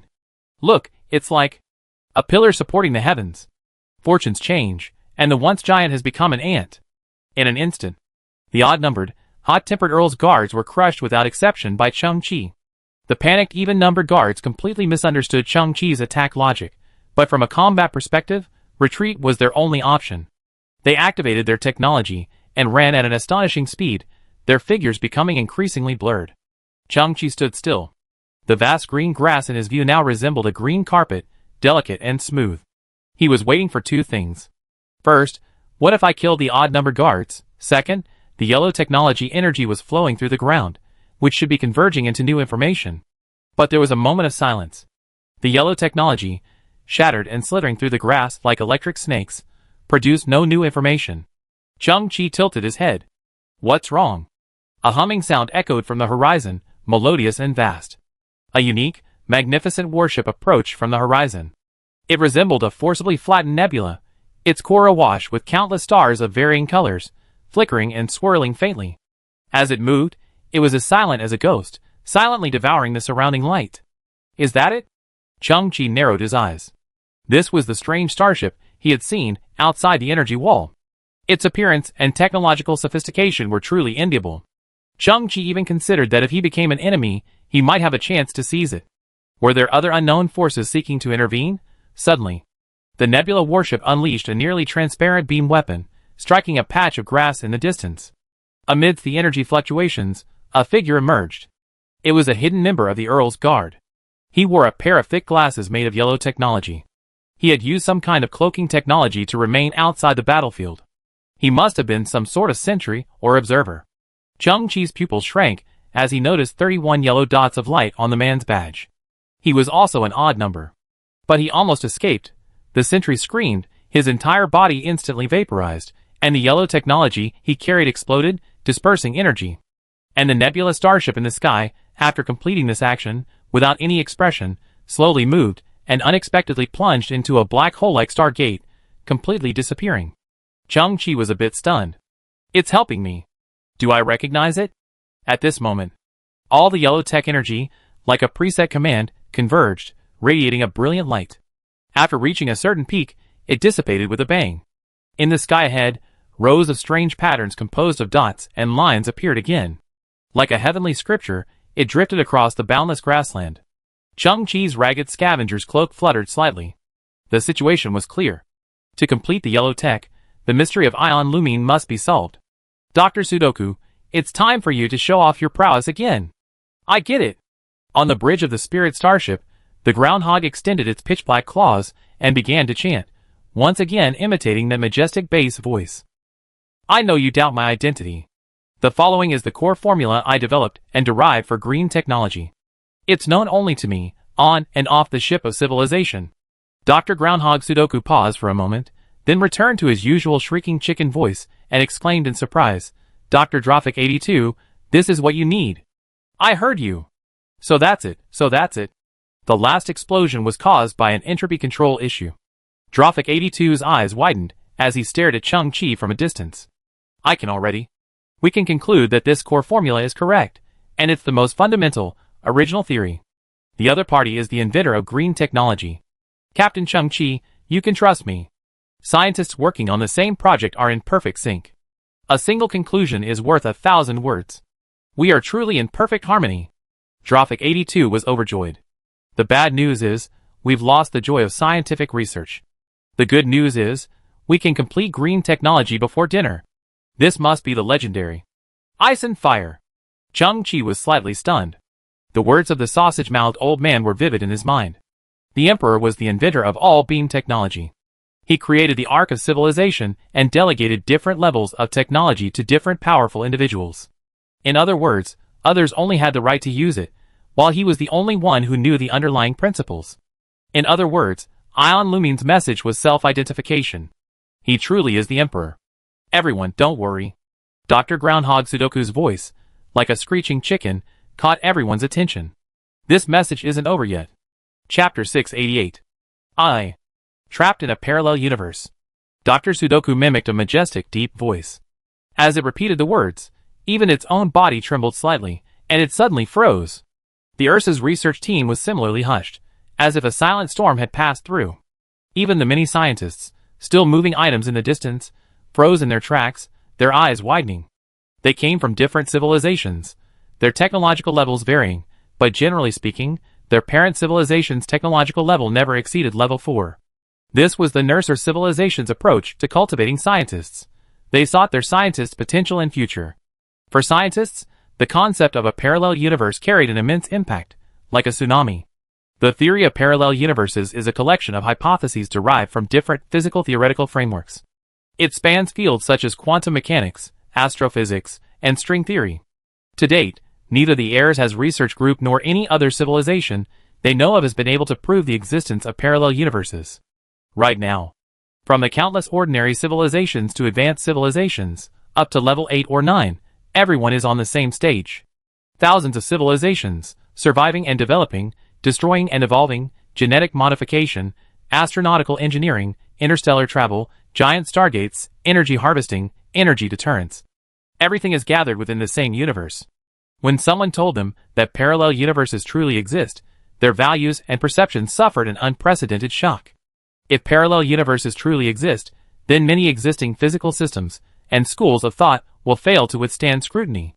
Most of the laws we understand will be mere coincidences, whose true principles are unknown. If these concepts were applied to the many-worlds theory, everything would be turned upside down. Singularity explosions, cosmic expansion, conservation of energy, time, and space. All are short-sighted. Perhaps parallel universes have always existed. However, they are at least divine-level civilizations, or perhaps even level 11, 12, or even higher, capable of exploring them. Scientists are driven by confidence in their knowledge and years of accumulated practical experience. For them, a dimensionality reduction attack at the information level is no less than a nuclear bomb dropped on their minds. Trapped in a parallel universe. Chung-Chi's pupils slowly contracted. This was information he had never anticipated. The desolate land Ian Lumine had mentioned earlier was actually another parallel universe? Yongdi's voice trembled. If the so-called parallel universe exists, and if it's as we speculate, then it's a completely independent universe, identical to our current one, with identical physical rules and operating mechanisms. It could even replicate everything we possess. Theoretically, it's an existence completely beyond our reach. Why would Ian Lumine be trapped in such a place? I have spent my entire life pursuing the ultimate energy deterrent, the most powerful beam weapon. My final achievement, although composed of colorful beams, is not called rainbow technology, but one technology. Because I destroyed all civilizations I encountered, regardless of technological level, under heaven and in the universe, with a single blow. 5 years ago, one technology achieved another breakthrough. I tested the updated one technology in the Imperial Palace, only to discover that its predecessor was already the most formidable deterrent in the universe. The new one technology has surpassed limits I hadn't anticipated, tearing down the barriers between parallel universes. I was thus drawn into an independent parallel universe, and the passage closed in an instant. It's desolate and lonely here, and I'm alone, unable to escape or save myself. Chung-Chi's eyes widened, his heart trembling. This is it, Ion Lumine, the king of the ship of civilization. He had actually broken through yet another limit, using a simple, brutal beam weapon to tear open the door to another world. Of course, he was just a warrior wielding an extremely sharp sword. What followed was beyond his expectations, and he was trapped. Chung-Chi felt a chill rising from the soles of his feet. So that's it. No wonder it said that the one who could imprison such a powerful emperor wasn't any known civilization, but rather a parallel universe beyond our comprehension.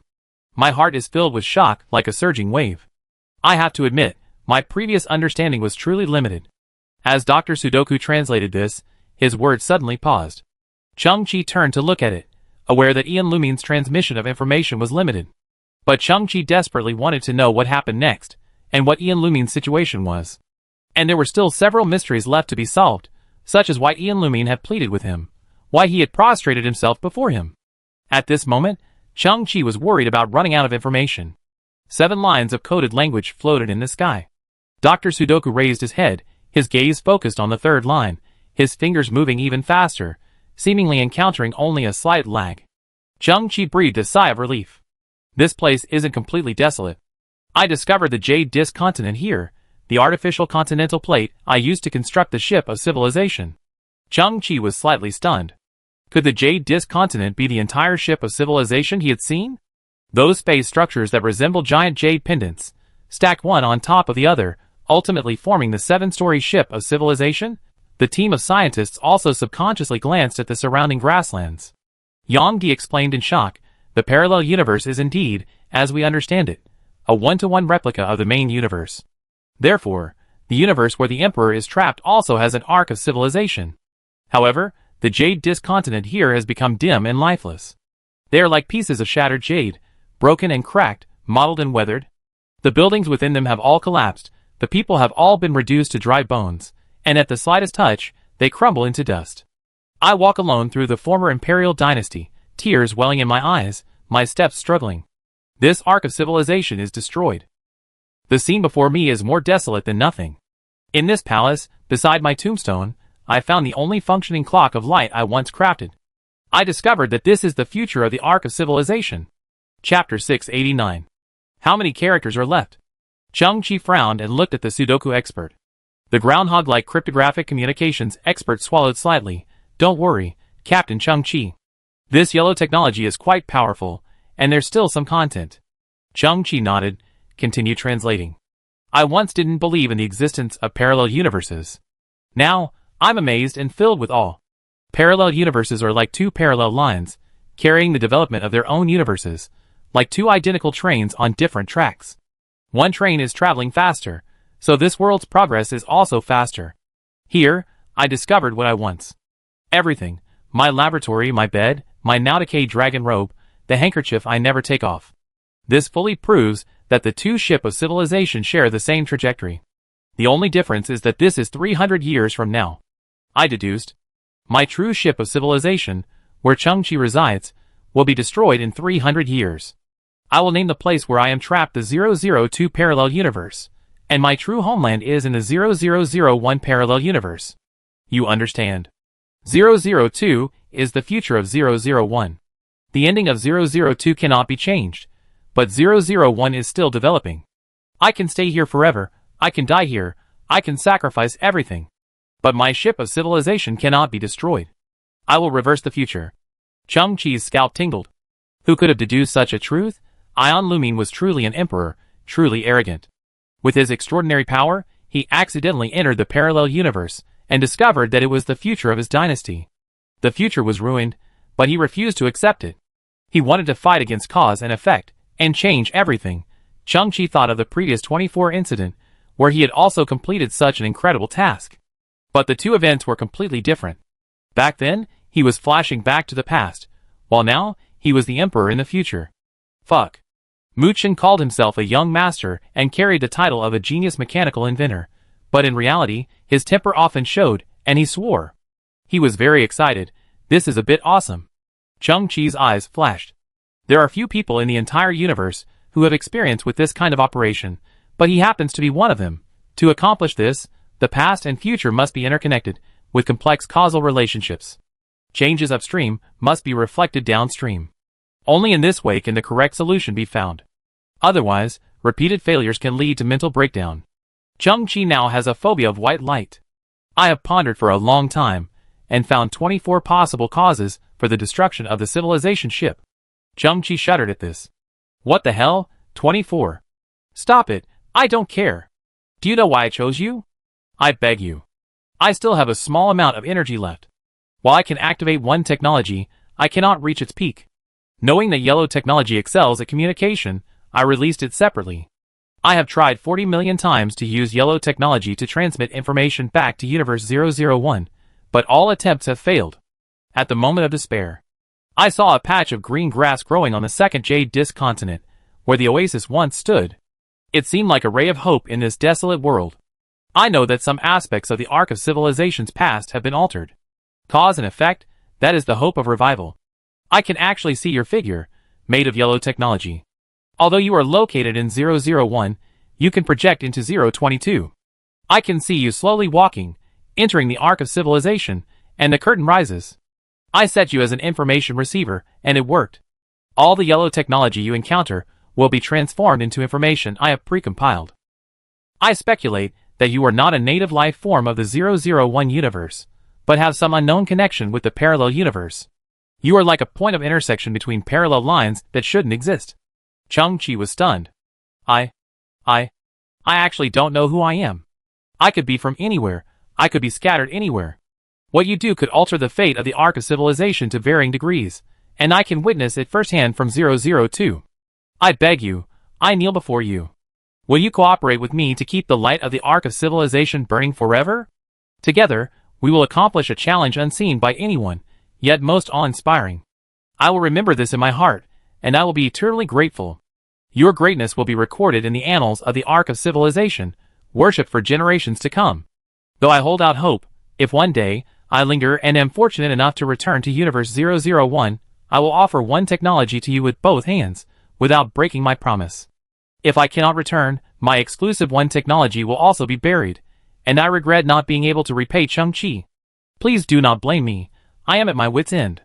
I previously speculated on 24 possible destruction scenarios, but after careful consideration, I have eliminated 23. Only one remains. I speculate that the cause of the civilization ship's destruction originated from the spiritual river on Continent 3, Oasis.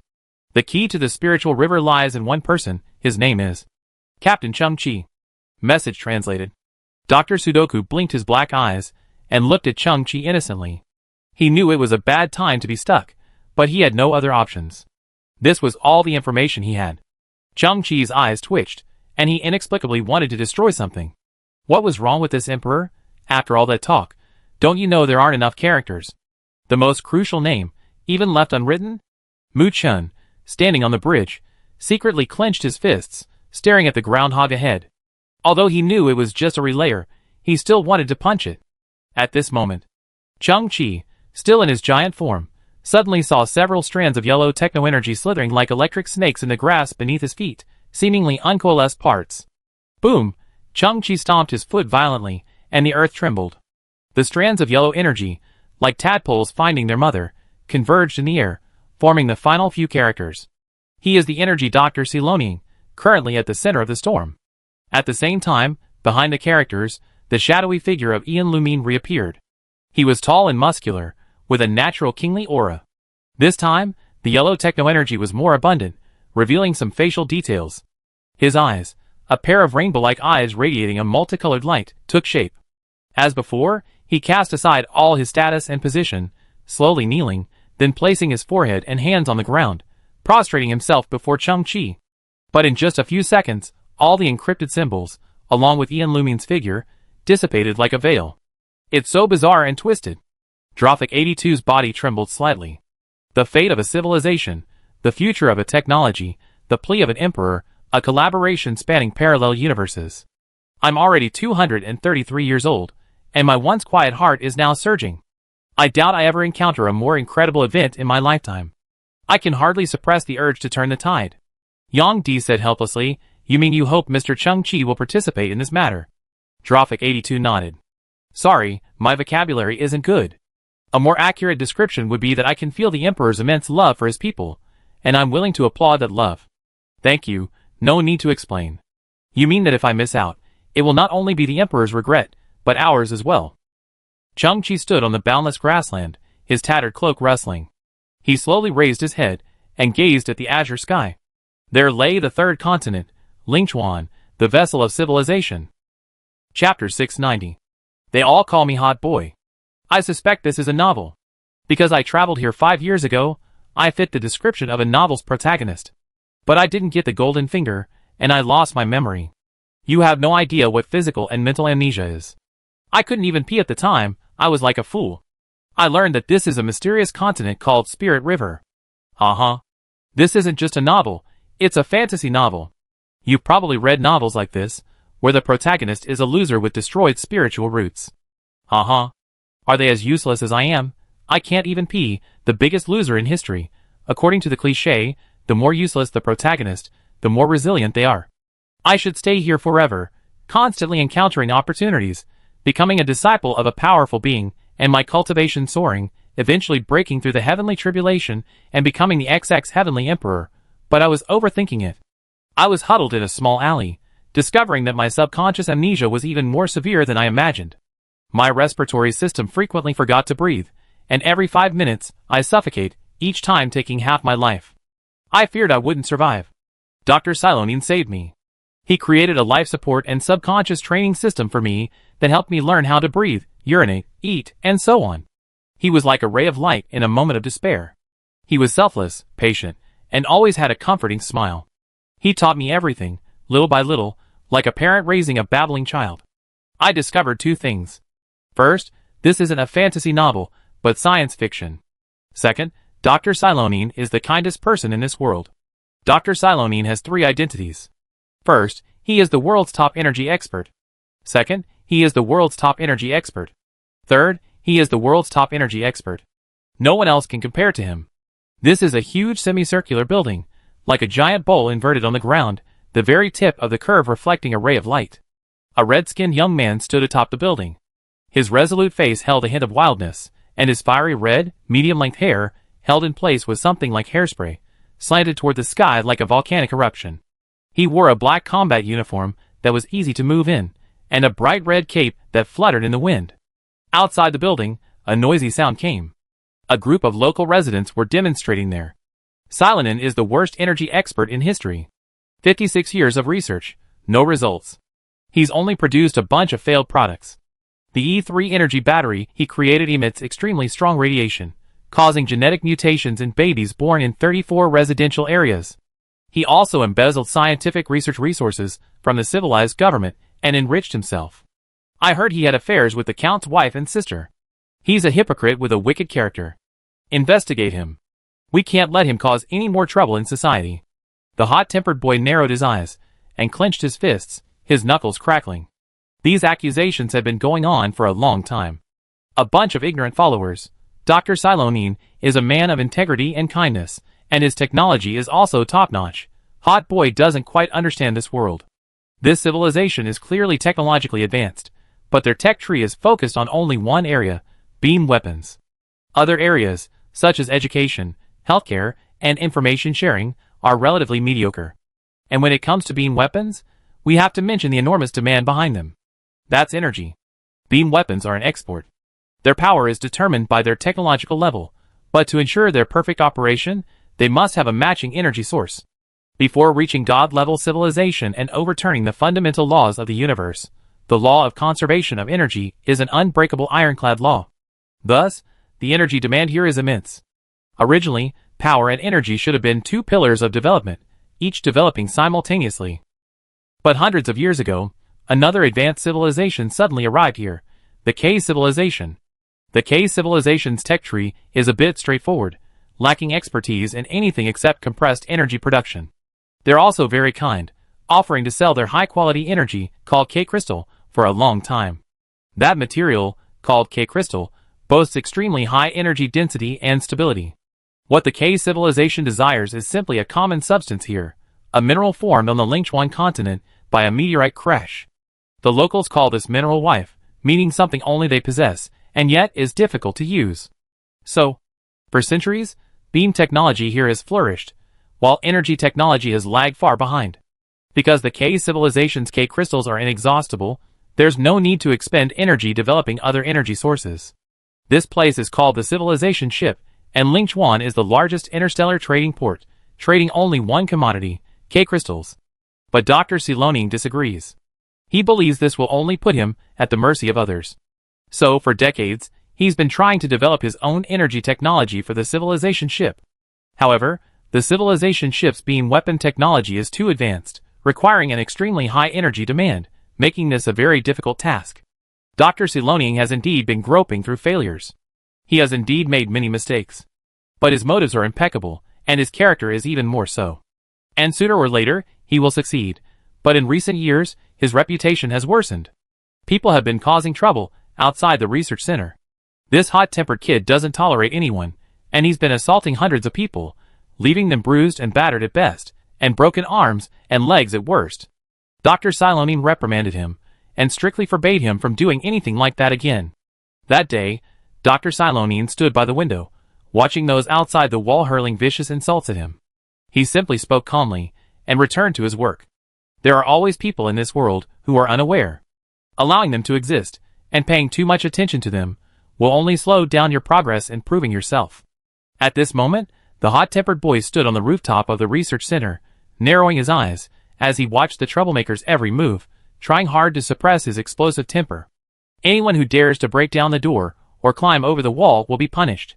Break your arms, break your legs, and pull out your tongue and wrap it around your neck 3 times. Suddenly, the hot-tempered boy's eyes widened. He spotted 3 figures climbing over the wall at the back of the research center. They all had yellow skin. One wore a green robe, another wore something resembling a suit, and the leader, surprisingly, wore a tattered blue cape. Someone's really blind. The hot boy thrust a K crystal from his waist into his energy belt, instantly activating his auxiliary technology. With a hum, a brilliant yellow light emanated from his body. Like a dazzling body of yellow energy, he soared into the air, a roaring roar followed, and then swooped down like a bird of prey. His fists, too, were enveloped in yellow energy, imbued with terrifying power. I hit you! I hit you! I hit you! Boom! The ground rippled, trembling. The hot boy punched the blue-caped man in the head. The yellow energy permeated the air, then gradually dissipated. The hot boy's fist was firmly grasped by a hand as sharp as a diamond. Chang-Chi tilted his head, his face peeked from behind his fist. Dr. Silenen's security guard? Your whole family is security. Watch me kick him in the crotch. Chapter 691. Boom! This crotch-kicking move, enhanced by technology, was enough to make one's heart shatter. But it couldn't actually hit its target. Chang-Chi extended his other hand to block the incoming attack, narrowing his eyes. Good boy, how insidious. We time travelers are never bound by rules. The hot-tempered boy wrinkled his nose. I fight! I fight! I fight! Beat to death all of you who slander Dr. C. From Chang-Chi's perspective, the opponent's figure moved very quickly. The only clear thing was his volcanic red hair. The hot-tempered boy swung his fists, enveloped by the yellow technology, like raindrops, unpredictable and unpredictable. Chang-Chi's super speed wasn't just for show. His body seemed to remain stationary, yet he dodged every punch. He spoke steadily and clearly.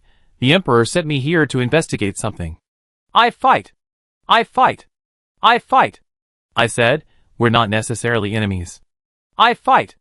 I fight! I fight! Looks like you need to calm down. I fight! I fight! I fight! Bang!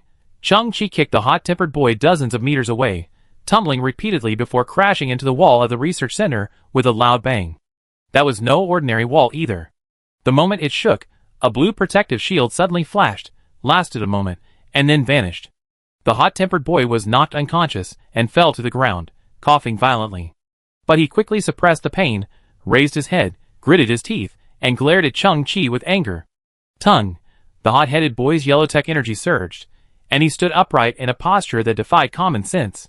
His eyes flashed red, and his heart was raging with rage. Although he felt he couldn't defeat the other party, he had already started to fight, and would not back down. Hot temper is his nature, risking his life is his norm. A slightly hunched figure in a white, form-fitting protective suit slowly stepped between Chang-Chi and the hot boy. He raised his hand toward the hot boy in a restraining gesture, simultaneously offering a calming look. The hot boy's chest heaved violently. But the next moment, he regulated his breathing, and the yellow technology on his body gradually dimmed. No one could suppress his fiery temper, except Dr. Siloning. Siloning turned to look at Chang-Chi. He was undoubtedly an alien life form.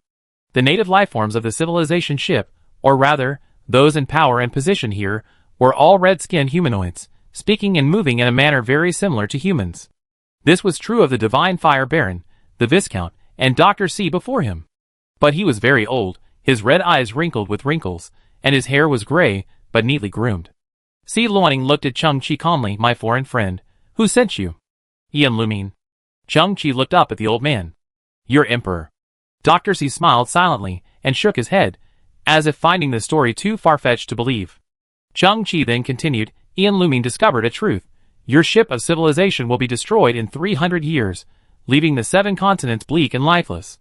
He pondered this, and ultimately deduced that the root of all this is you, energy expert Siloning. The hot-tempered young man in the distance frowned upon hearing this. He had heard plenty of crazy talk, but nothing like this. His temper, which had been suppressed, suddenly flared up, and his teeth gnashed loudly, a sound that could be heard clearly by those more than 10 meters away. Dr. C also frowned, but he remained calm and composed, speaking slowly. Friend, you can say whatever you want, but I can't listen to everything. I think you need to prove your identity first. Chang-Chi looked up, and the two objects in his hands were tossed aside like playing cards. One was the circular ultimatum, and the other was a kill ultimatum shaped like a five-pointed star, glowing with a dark red light. Chang-Chi said, "These are my tools for action. I don't think an ordinary person would casually take out both of these." Dr. C's eyes narrowed. He, who had always been calm, looked at the kill ultimatum and subconsciously took a step back. Chang-Chi observed Dr. C's every move, understanding his thoughts. He smiled and said, "According to common sense, the Emperor has pointed out that you are the root cause of civilization's destruction and issued me a kill ultimatum. Therefore, the simplest and most direct solution is for me to find you and kill you. That way, all variables will be eliminated at the source, and everyone will be happy. I can call it a day and go home."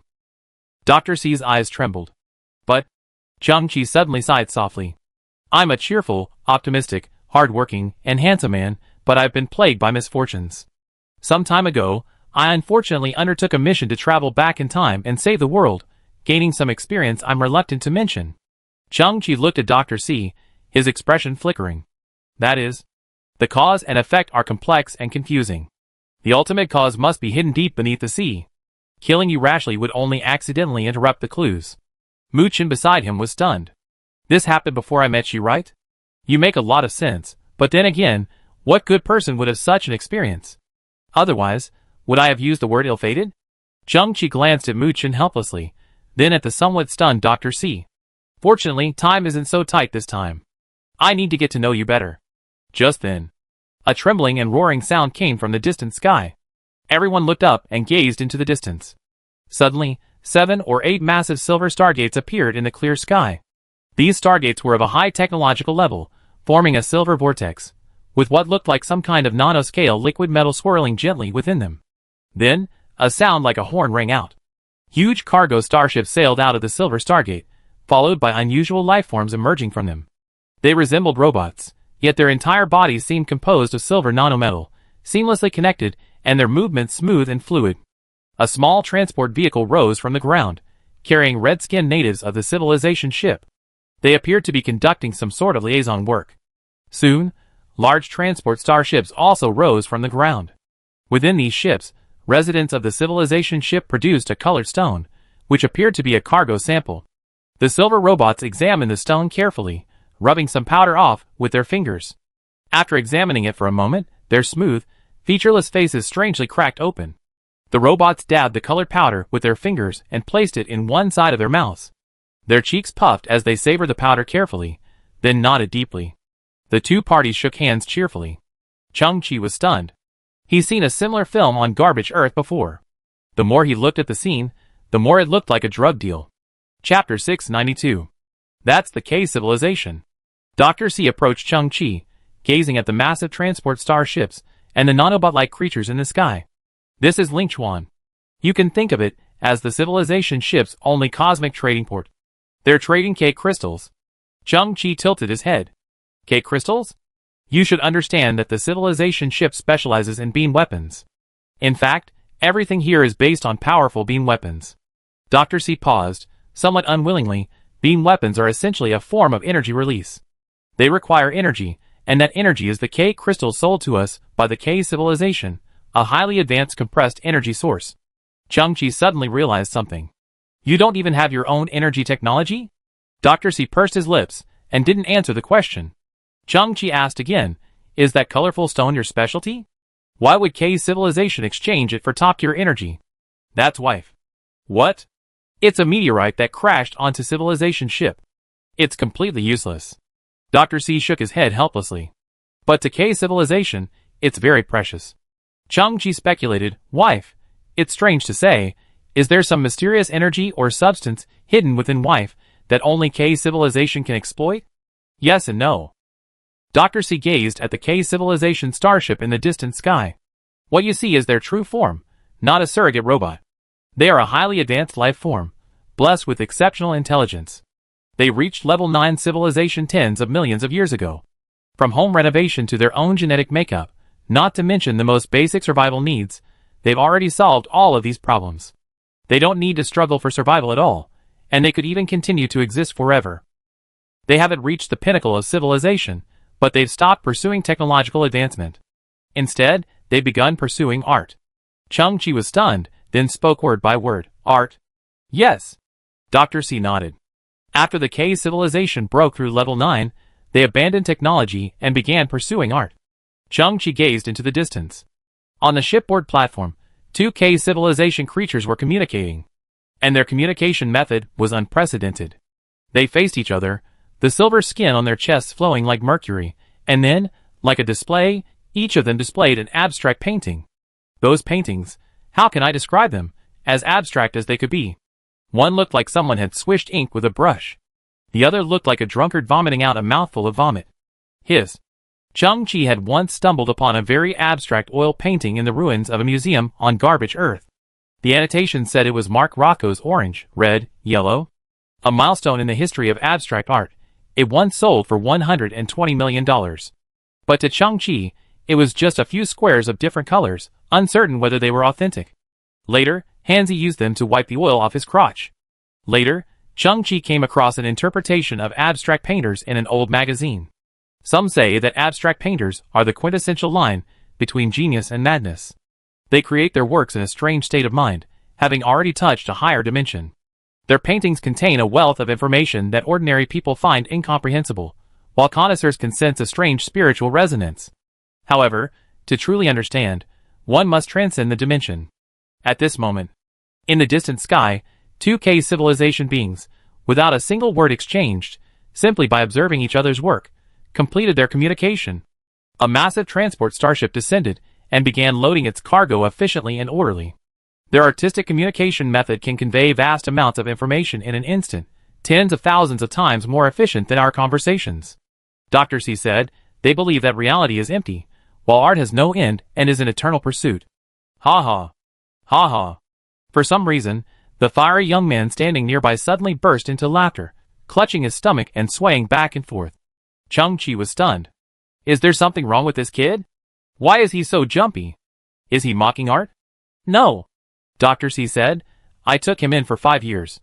Back then, he had some subconscious issues, and even basic physiological functions were impaired. I later helped him recover, but there are still some sequelae. His thinking is sometimes a little slow.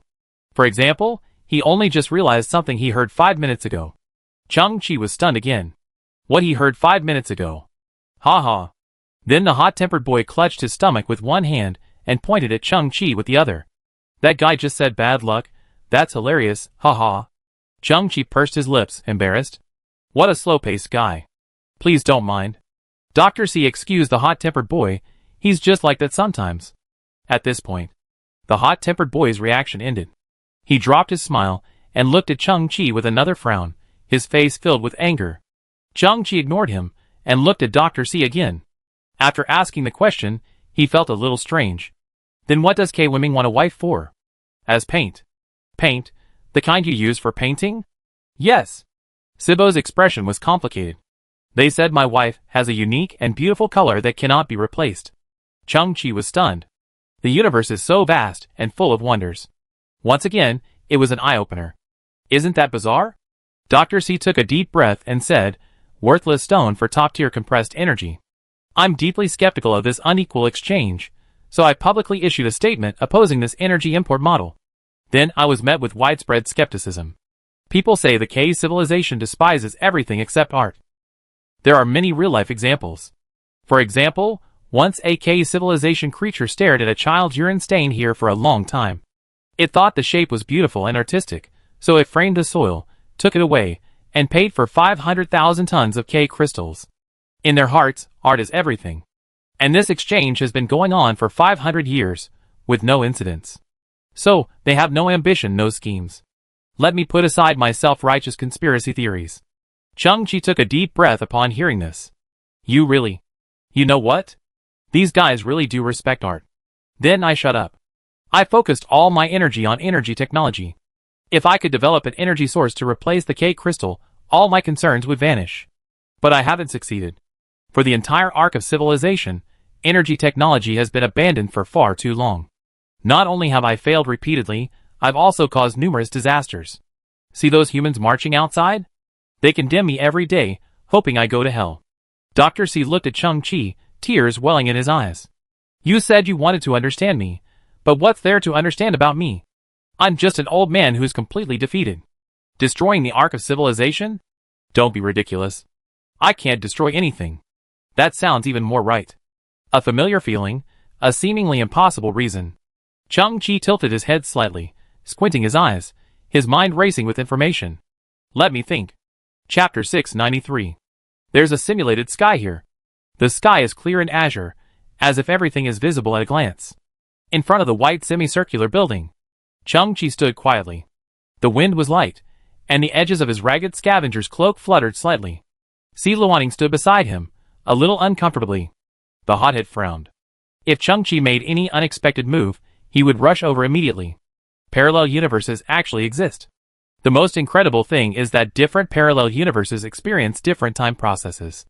Emperor Ion Lumine, while experimenting with powerful weapons, accidentally broke through the entrance to a parallel universe and was trapped in Universe 002. There, the Ark of Civilization 300 years in the future was destroyed. The Emperor speculated that the cause of the Ark of Civilization's destruction was energy Dr. Si Luaning. He prostrated himself and begged Chang-Chi to complete a collaboration across parallel universes. He wanted to reverse time and space. The surroundings were silent. Chang-Chi's eyes flickered. He decided to complete this mission and began to think and summarize. Let's simplify things first. First, Dr. Si Luaning was responsible for the destruction of the civilization ship. He invented something that shouldn't exist, such as unstable energy, and it will explode at some point in the future. Chang-Chi summarized this possibility as a direct factor. Second, Dr. Si Luaning wasn't the direct cause of the destruction. He might be the starting point of the causal relationship, perhaps cultivating certain individuals who shouldn't exist, planting the seeds of hidden dangers. Chang-Chi summarized this possibility as an indirect factor. Third, Dr. Si Luaning is both the cause of destruction and not the cause. This situation is often more complex. For example, he is being used as a tool, following a path he himself cannot clearly understand.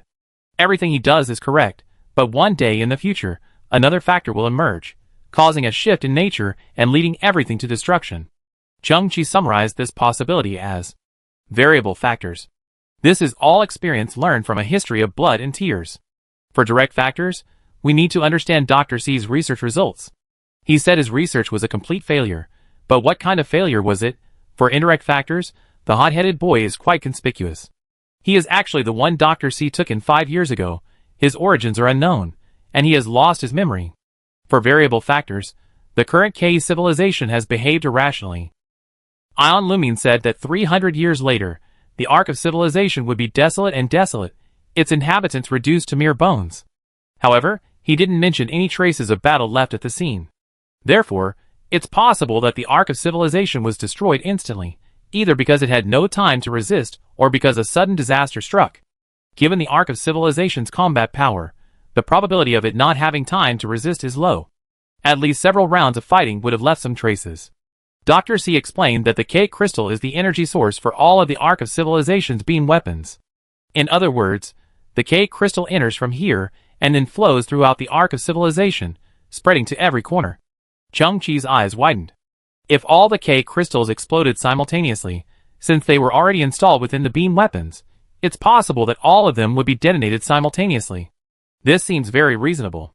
Logically speaking, we should set off immediately to investigate K civilization. But I can only consider this idea as one of the possibilities. In the 24 incident, it was precisely because of the repeated preconceived notions that the mental breakdown finally led to the 7 consecutive defeats. Chang-Chi did not move a step. Think again. What other possibilities are there? At this moment, the pale blue defense shield of the 4th Doctor's experimental center suddenly flashed and appeared. Dong, dong. At the same time, a crashing sound was heard at the corner of the north wall, and the defense shield at that location also began to show ripples that spread out in circles. Someone was attacking that location. Crack. Dr. C was not a military officer, nor a powerful person, so this kind of civilian-grade defense shield had limited defensive effects. Cracks appeared almost instantly, and then in less than a second, a gap suddenly appeared. The inner layer of the defense shield was the white wall of the entire experimental center, and the wall also exploded at the same time. A faint figure could be seen standing on the outermost edge of the gap. He held something resembling a cannon barrel, its interior shimmering with a yellow sheen, a crude form of yellow technology. Without hesitation, the figure instantly fired the cannon, sending a cascade of yellow energy gushing out. However, it wasn't a full-fledged beam weapon. Instead, leveraging the force of yellow technology, a simple, sharp, and coldly gleaming iron spike, roughly the thickness of a bowl, erupted from the barrel. The iron spike's trajectory was straight, blasting towards Chang-Chi. While lacking the flashy effects of a beam weapon, it was powerful enough to pierce an ordinary person's skull and rupture their brains if it struck, breaking through the defenses, firing the weapon. All of this took just over a second. At this moment, the whistling iron spike was less than 20 meters away from Chang-Chi. Chang-Chi turned his head. Under the influence of super speed, the rotation of his head seemed like a phantom, his strong physical fitness helping him withstand the deadly G-forces. His movements were swift, his thoughts were also quick, and everything around him seemed to be in slow motion.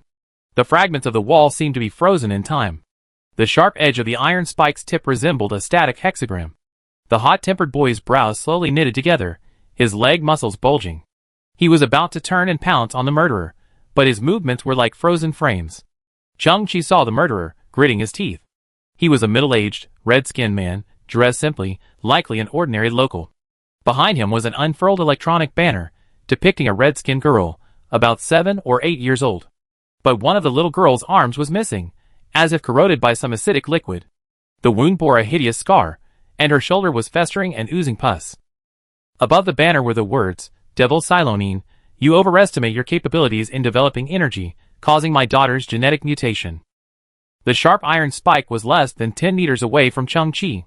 Chang-Chi narrowed his eyes, taking in more details of the red-skinned man. The barrel weapon in his hand was crude, likely homemade, and equipped with crude, unsophisticated technology. He was no professional assassin, but rather struggling. Tears welled in the corners of his eyes, a look of unwavering defiance. The sharp iron spike was less than 5 meters away from Chang-Chi. Chang-Chi completed his observations in a remarkably short time. A father seeking revenge for his daughter. Whoosh! Chang-Chi struck in an instant, firmly grasping the iron spike just as it was about to pierce Dr. C's eyeball. The yellow technology left on the iron spike caused a sharp burning sensation in his palm. The hot-tempered boy also rushed forward and knocked the father to the ground with a single punch. Dr. C, still in shock, took 3 steps back, his face turning pale. Chapter 694. I'm sorry. I've harmed everyone. Plop! Dr. C knelt on the ground, tears streaming down his face. Hothead, don't hurt him. The hothead's eyes were bloodshot, his fist raised in the air, but he didn't drop it. The red-skinned father, whom he was riding, struggled and cursed, tears welling up in his eyes. Give me back my daughter. She was only 7 years old, and you killed her. The third-generation core energy I was researching had consequences I hadn't anticipated. It polluted the earth and harmed many people. Dr. C knelt on the ground, his eyes wide open, tears streaming down his face. I can't atone for my sins, and I haven't made any new progress. I'm living a life worse than death. This is all my fault. I'd rather die. Clang! Chang-Chi threw the iron spike to the ground, his eyes flickering. One of the possible direct factors. Was it Dr. C's failure that caused irreversible pollution, ultimately leading to the destruction of the ship of civilization? A grand and familiar scene appeared in the metaverse again. The elusive, magnificent starship, like a compressed nebula, slowly streaked across the sky once again. Everyone felt a strange sense of oppression, and looked up in shock. A translucent beam of light suddenly shone down from the compressed nebula starship, barely half a meter in diameter, just enough to envelop Chang-Chi's body. This power was incredibly gentle, like a spring breeze. Chang-Chi knew this mysterious starship had been aiding him, intentionally or unintentionally. He slowly raised his head, his gaze fixed on the magnificent creation. A low, distant voice echoed in Chang-Chi's mind, likely some advanced communication technology. Chang-Chi, within your civilization, there's a theory called the submission monkey test. Chang-Chi frowned slightly. Back in the garbage Earth era, he read a story about this in an old magazine. A group of monkeys were locked in a cage, and a bunch of bananas were placed on a platform above the cage. Anyone who dared to climb up to the platform and touch the bananas would be blasted with a high-pressure water jet. Over time, no monkey dared to touch the bananas. Even when a new monkey arrived, if it even considered touching the bananas, the other monkeys would attack it. This cycle would repeat. Eventually, all the old monkeys were replaced by new ones, and a strange scene unfolded. No monkey dared to touch the bananas, and none of them understood why. This test is fake. A mysterious voice spoke slowly. Survival instincts cannot be subdued. The only thing that can limit intelligent creatures is their own inertia. Now, let's see the real submission test. A picture appeared in Chang-Chi's mind. In the center of a mountain, a ferocious waterfall cascaded down, and just behind it lay a bunch of fresh bananas. At the foot of the mountain, a group of hungry monkeys lay. To survive, they must plunge into the waterfall, enduring the agony of the water lashing against their bodies to reach their bananas. The instinct for survival is truly powerful. Every monkey will cross the waterfall to reach the bananas and fill their stomachs, no matter how many times, willing to make the sacrifice for survival. One day, an invisible hand placed a bunch of bananas on a safe, flat surface. Effortlessly, the monkeys were able to fill their bellies, and with an endless supply of bananas, they quickly settled down, becoming plump and strong, never again plunging into the waterfall. This life went on for a very long time. But the invisible hand appeared less and less frequently. The monkeys found they could still get enough to eat, so they got used to waiting. Suddenly, one day, the invisible hand vanished, and no more bananas appeared on the ground. Looking at the ferocious waterfall, the monkeys remembered the pain they had inflicted upon their bodies and chose to wait. They felt that perhaps tomorrow, the invisible hand would drop the bananas that were so easily within their grasp. Furthermore, the monkeys' bodies were no longer as nimble as before, making climbing the waterfall difficult. Time passed slowly, and laziness consumed the monkeys. They grew weak and frail, some even on the verge of starvation, yet they still lay on the ground, hoping for the hand to appear. After a while, the waterfall suddenly stopped flowing. Fresh bananas appeared on the platform. The monkeys finally decided to defeat laziness, but they were too emaciated to climb up again, and eventually, they all starved to death. Chang-Chi finished the story with a slight frown. Some civilizations excel at calculation, able to accurately predict long-term outcomes. They prioritize intergenerational planning over immediate gains. For example, to acquire a civilization's technology, they might first spend a century transforming its values while creating an information cocoon, rendering the target civilization defenseless. They then spend another century peacefully acquiring its resources, rather than directly conquering them or engaging in direct mass consumption. For them, a 10-year plan is a short-term operation, while planning for hundreds, thousands, or even tens of thousands of years is standard practice. They excel at calculation and planning, while we excel at causal reasoning. It's for checks and balances. As soon as the words fell, the transparent beam suddenly retracted, and the massive compressed nebula starship slowly sailed away, re-entering the swirling stargate and disappearing. Who was it? It helped me again. Chang-Chi's eyes widened slightly, a new version of the monkey story instantly connecting all his thoughts. The inhabitants of the civilization ship are monkeys. Bananas are energy. The invisible hand is the K civilization.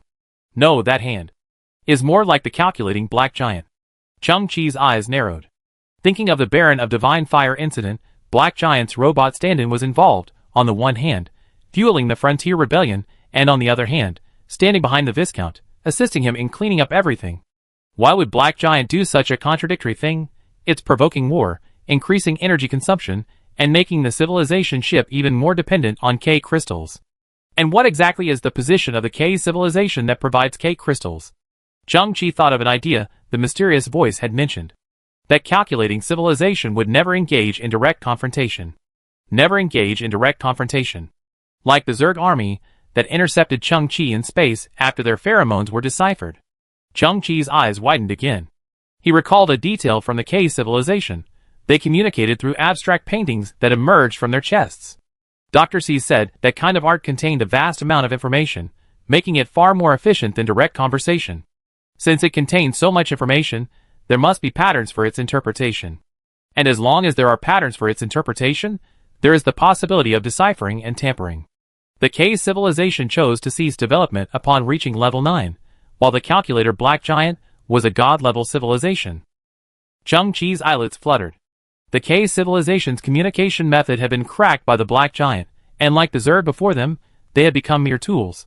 The K civilization was indeed arrogant, their eyes focused solely on art, but alas, their art had been controlled by evildoers. What did the Black Giant want? It wanted the entire civilization ship, or more precisely, its most valuable beam weapon technology. It therefore devised a long and complex plan. It was patient, waiting until the civilization ship became completely dependent on K crystals, completely unable to resist, strangled, before it could proceed with its harvest. A snake swallowing an elephant. And without sacrificing a single soldier. As expected of the calculator civilization, it was truly terrifying. Chang-Chi's eyes flickered as he looked at Energy Dr. Silonian, who knelt beside him, weeping bitterly. What role did he play? He was the monkey trying to resist, only to be attacked by the crowd. If he truly created his own energy source for the Ark of Civilization, then Black Giant's long-term plan would be thwarted. Chang-Chi suddenly stared at Dr. C, his gaze piercing. I need to see your experimental data. Dr. C, heartbroken at this point, didn't mind showing off these meaningless failures. He pressed the data system on his arm, and a virtual screen unfolded, displaying a cascade of data. Chang-Chi turned around. The equally astonishing spirit-style space fortress slowly emerged from the sky. Ursa's research team, check if there are any logical problems in this data. Soon. The Ursa's research team responded. It was naturally unrealistic to expect to find the cause of the plan's failure in such a short time, but the hundreds of top scientists in the spirit space fortress quickly discovered a strange phenomenon. There's something wrong with the basic constants in this calculation data. At first glance, it's very strange. Well, it's not his calculations or creativity that's wrong, but the basic data. Many physical constants have very slight deviations, perhaps even to the 10th decimal place. For example, the same apple, in our hands, would measure 150.665551 grams, but in his hands, it would weigh 150.665552 grams.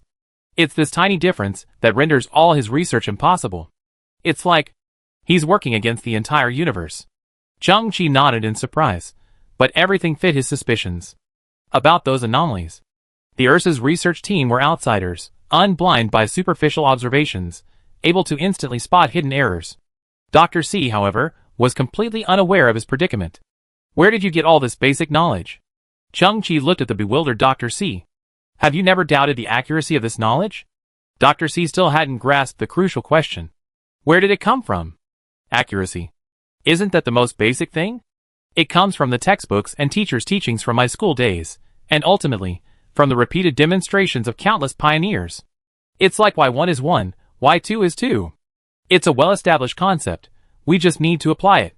Chang-Chi took a deep breath. Information cocoon. Living in a cocoon of limited and erroneous information, yet believing the entire world is like this.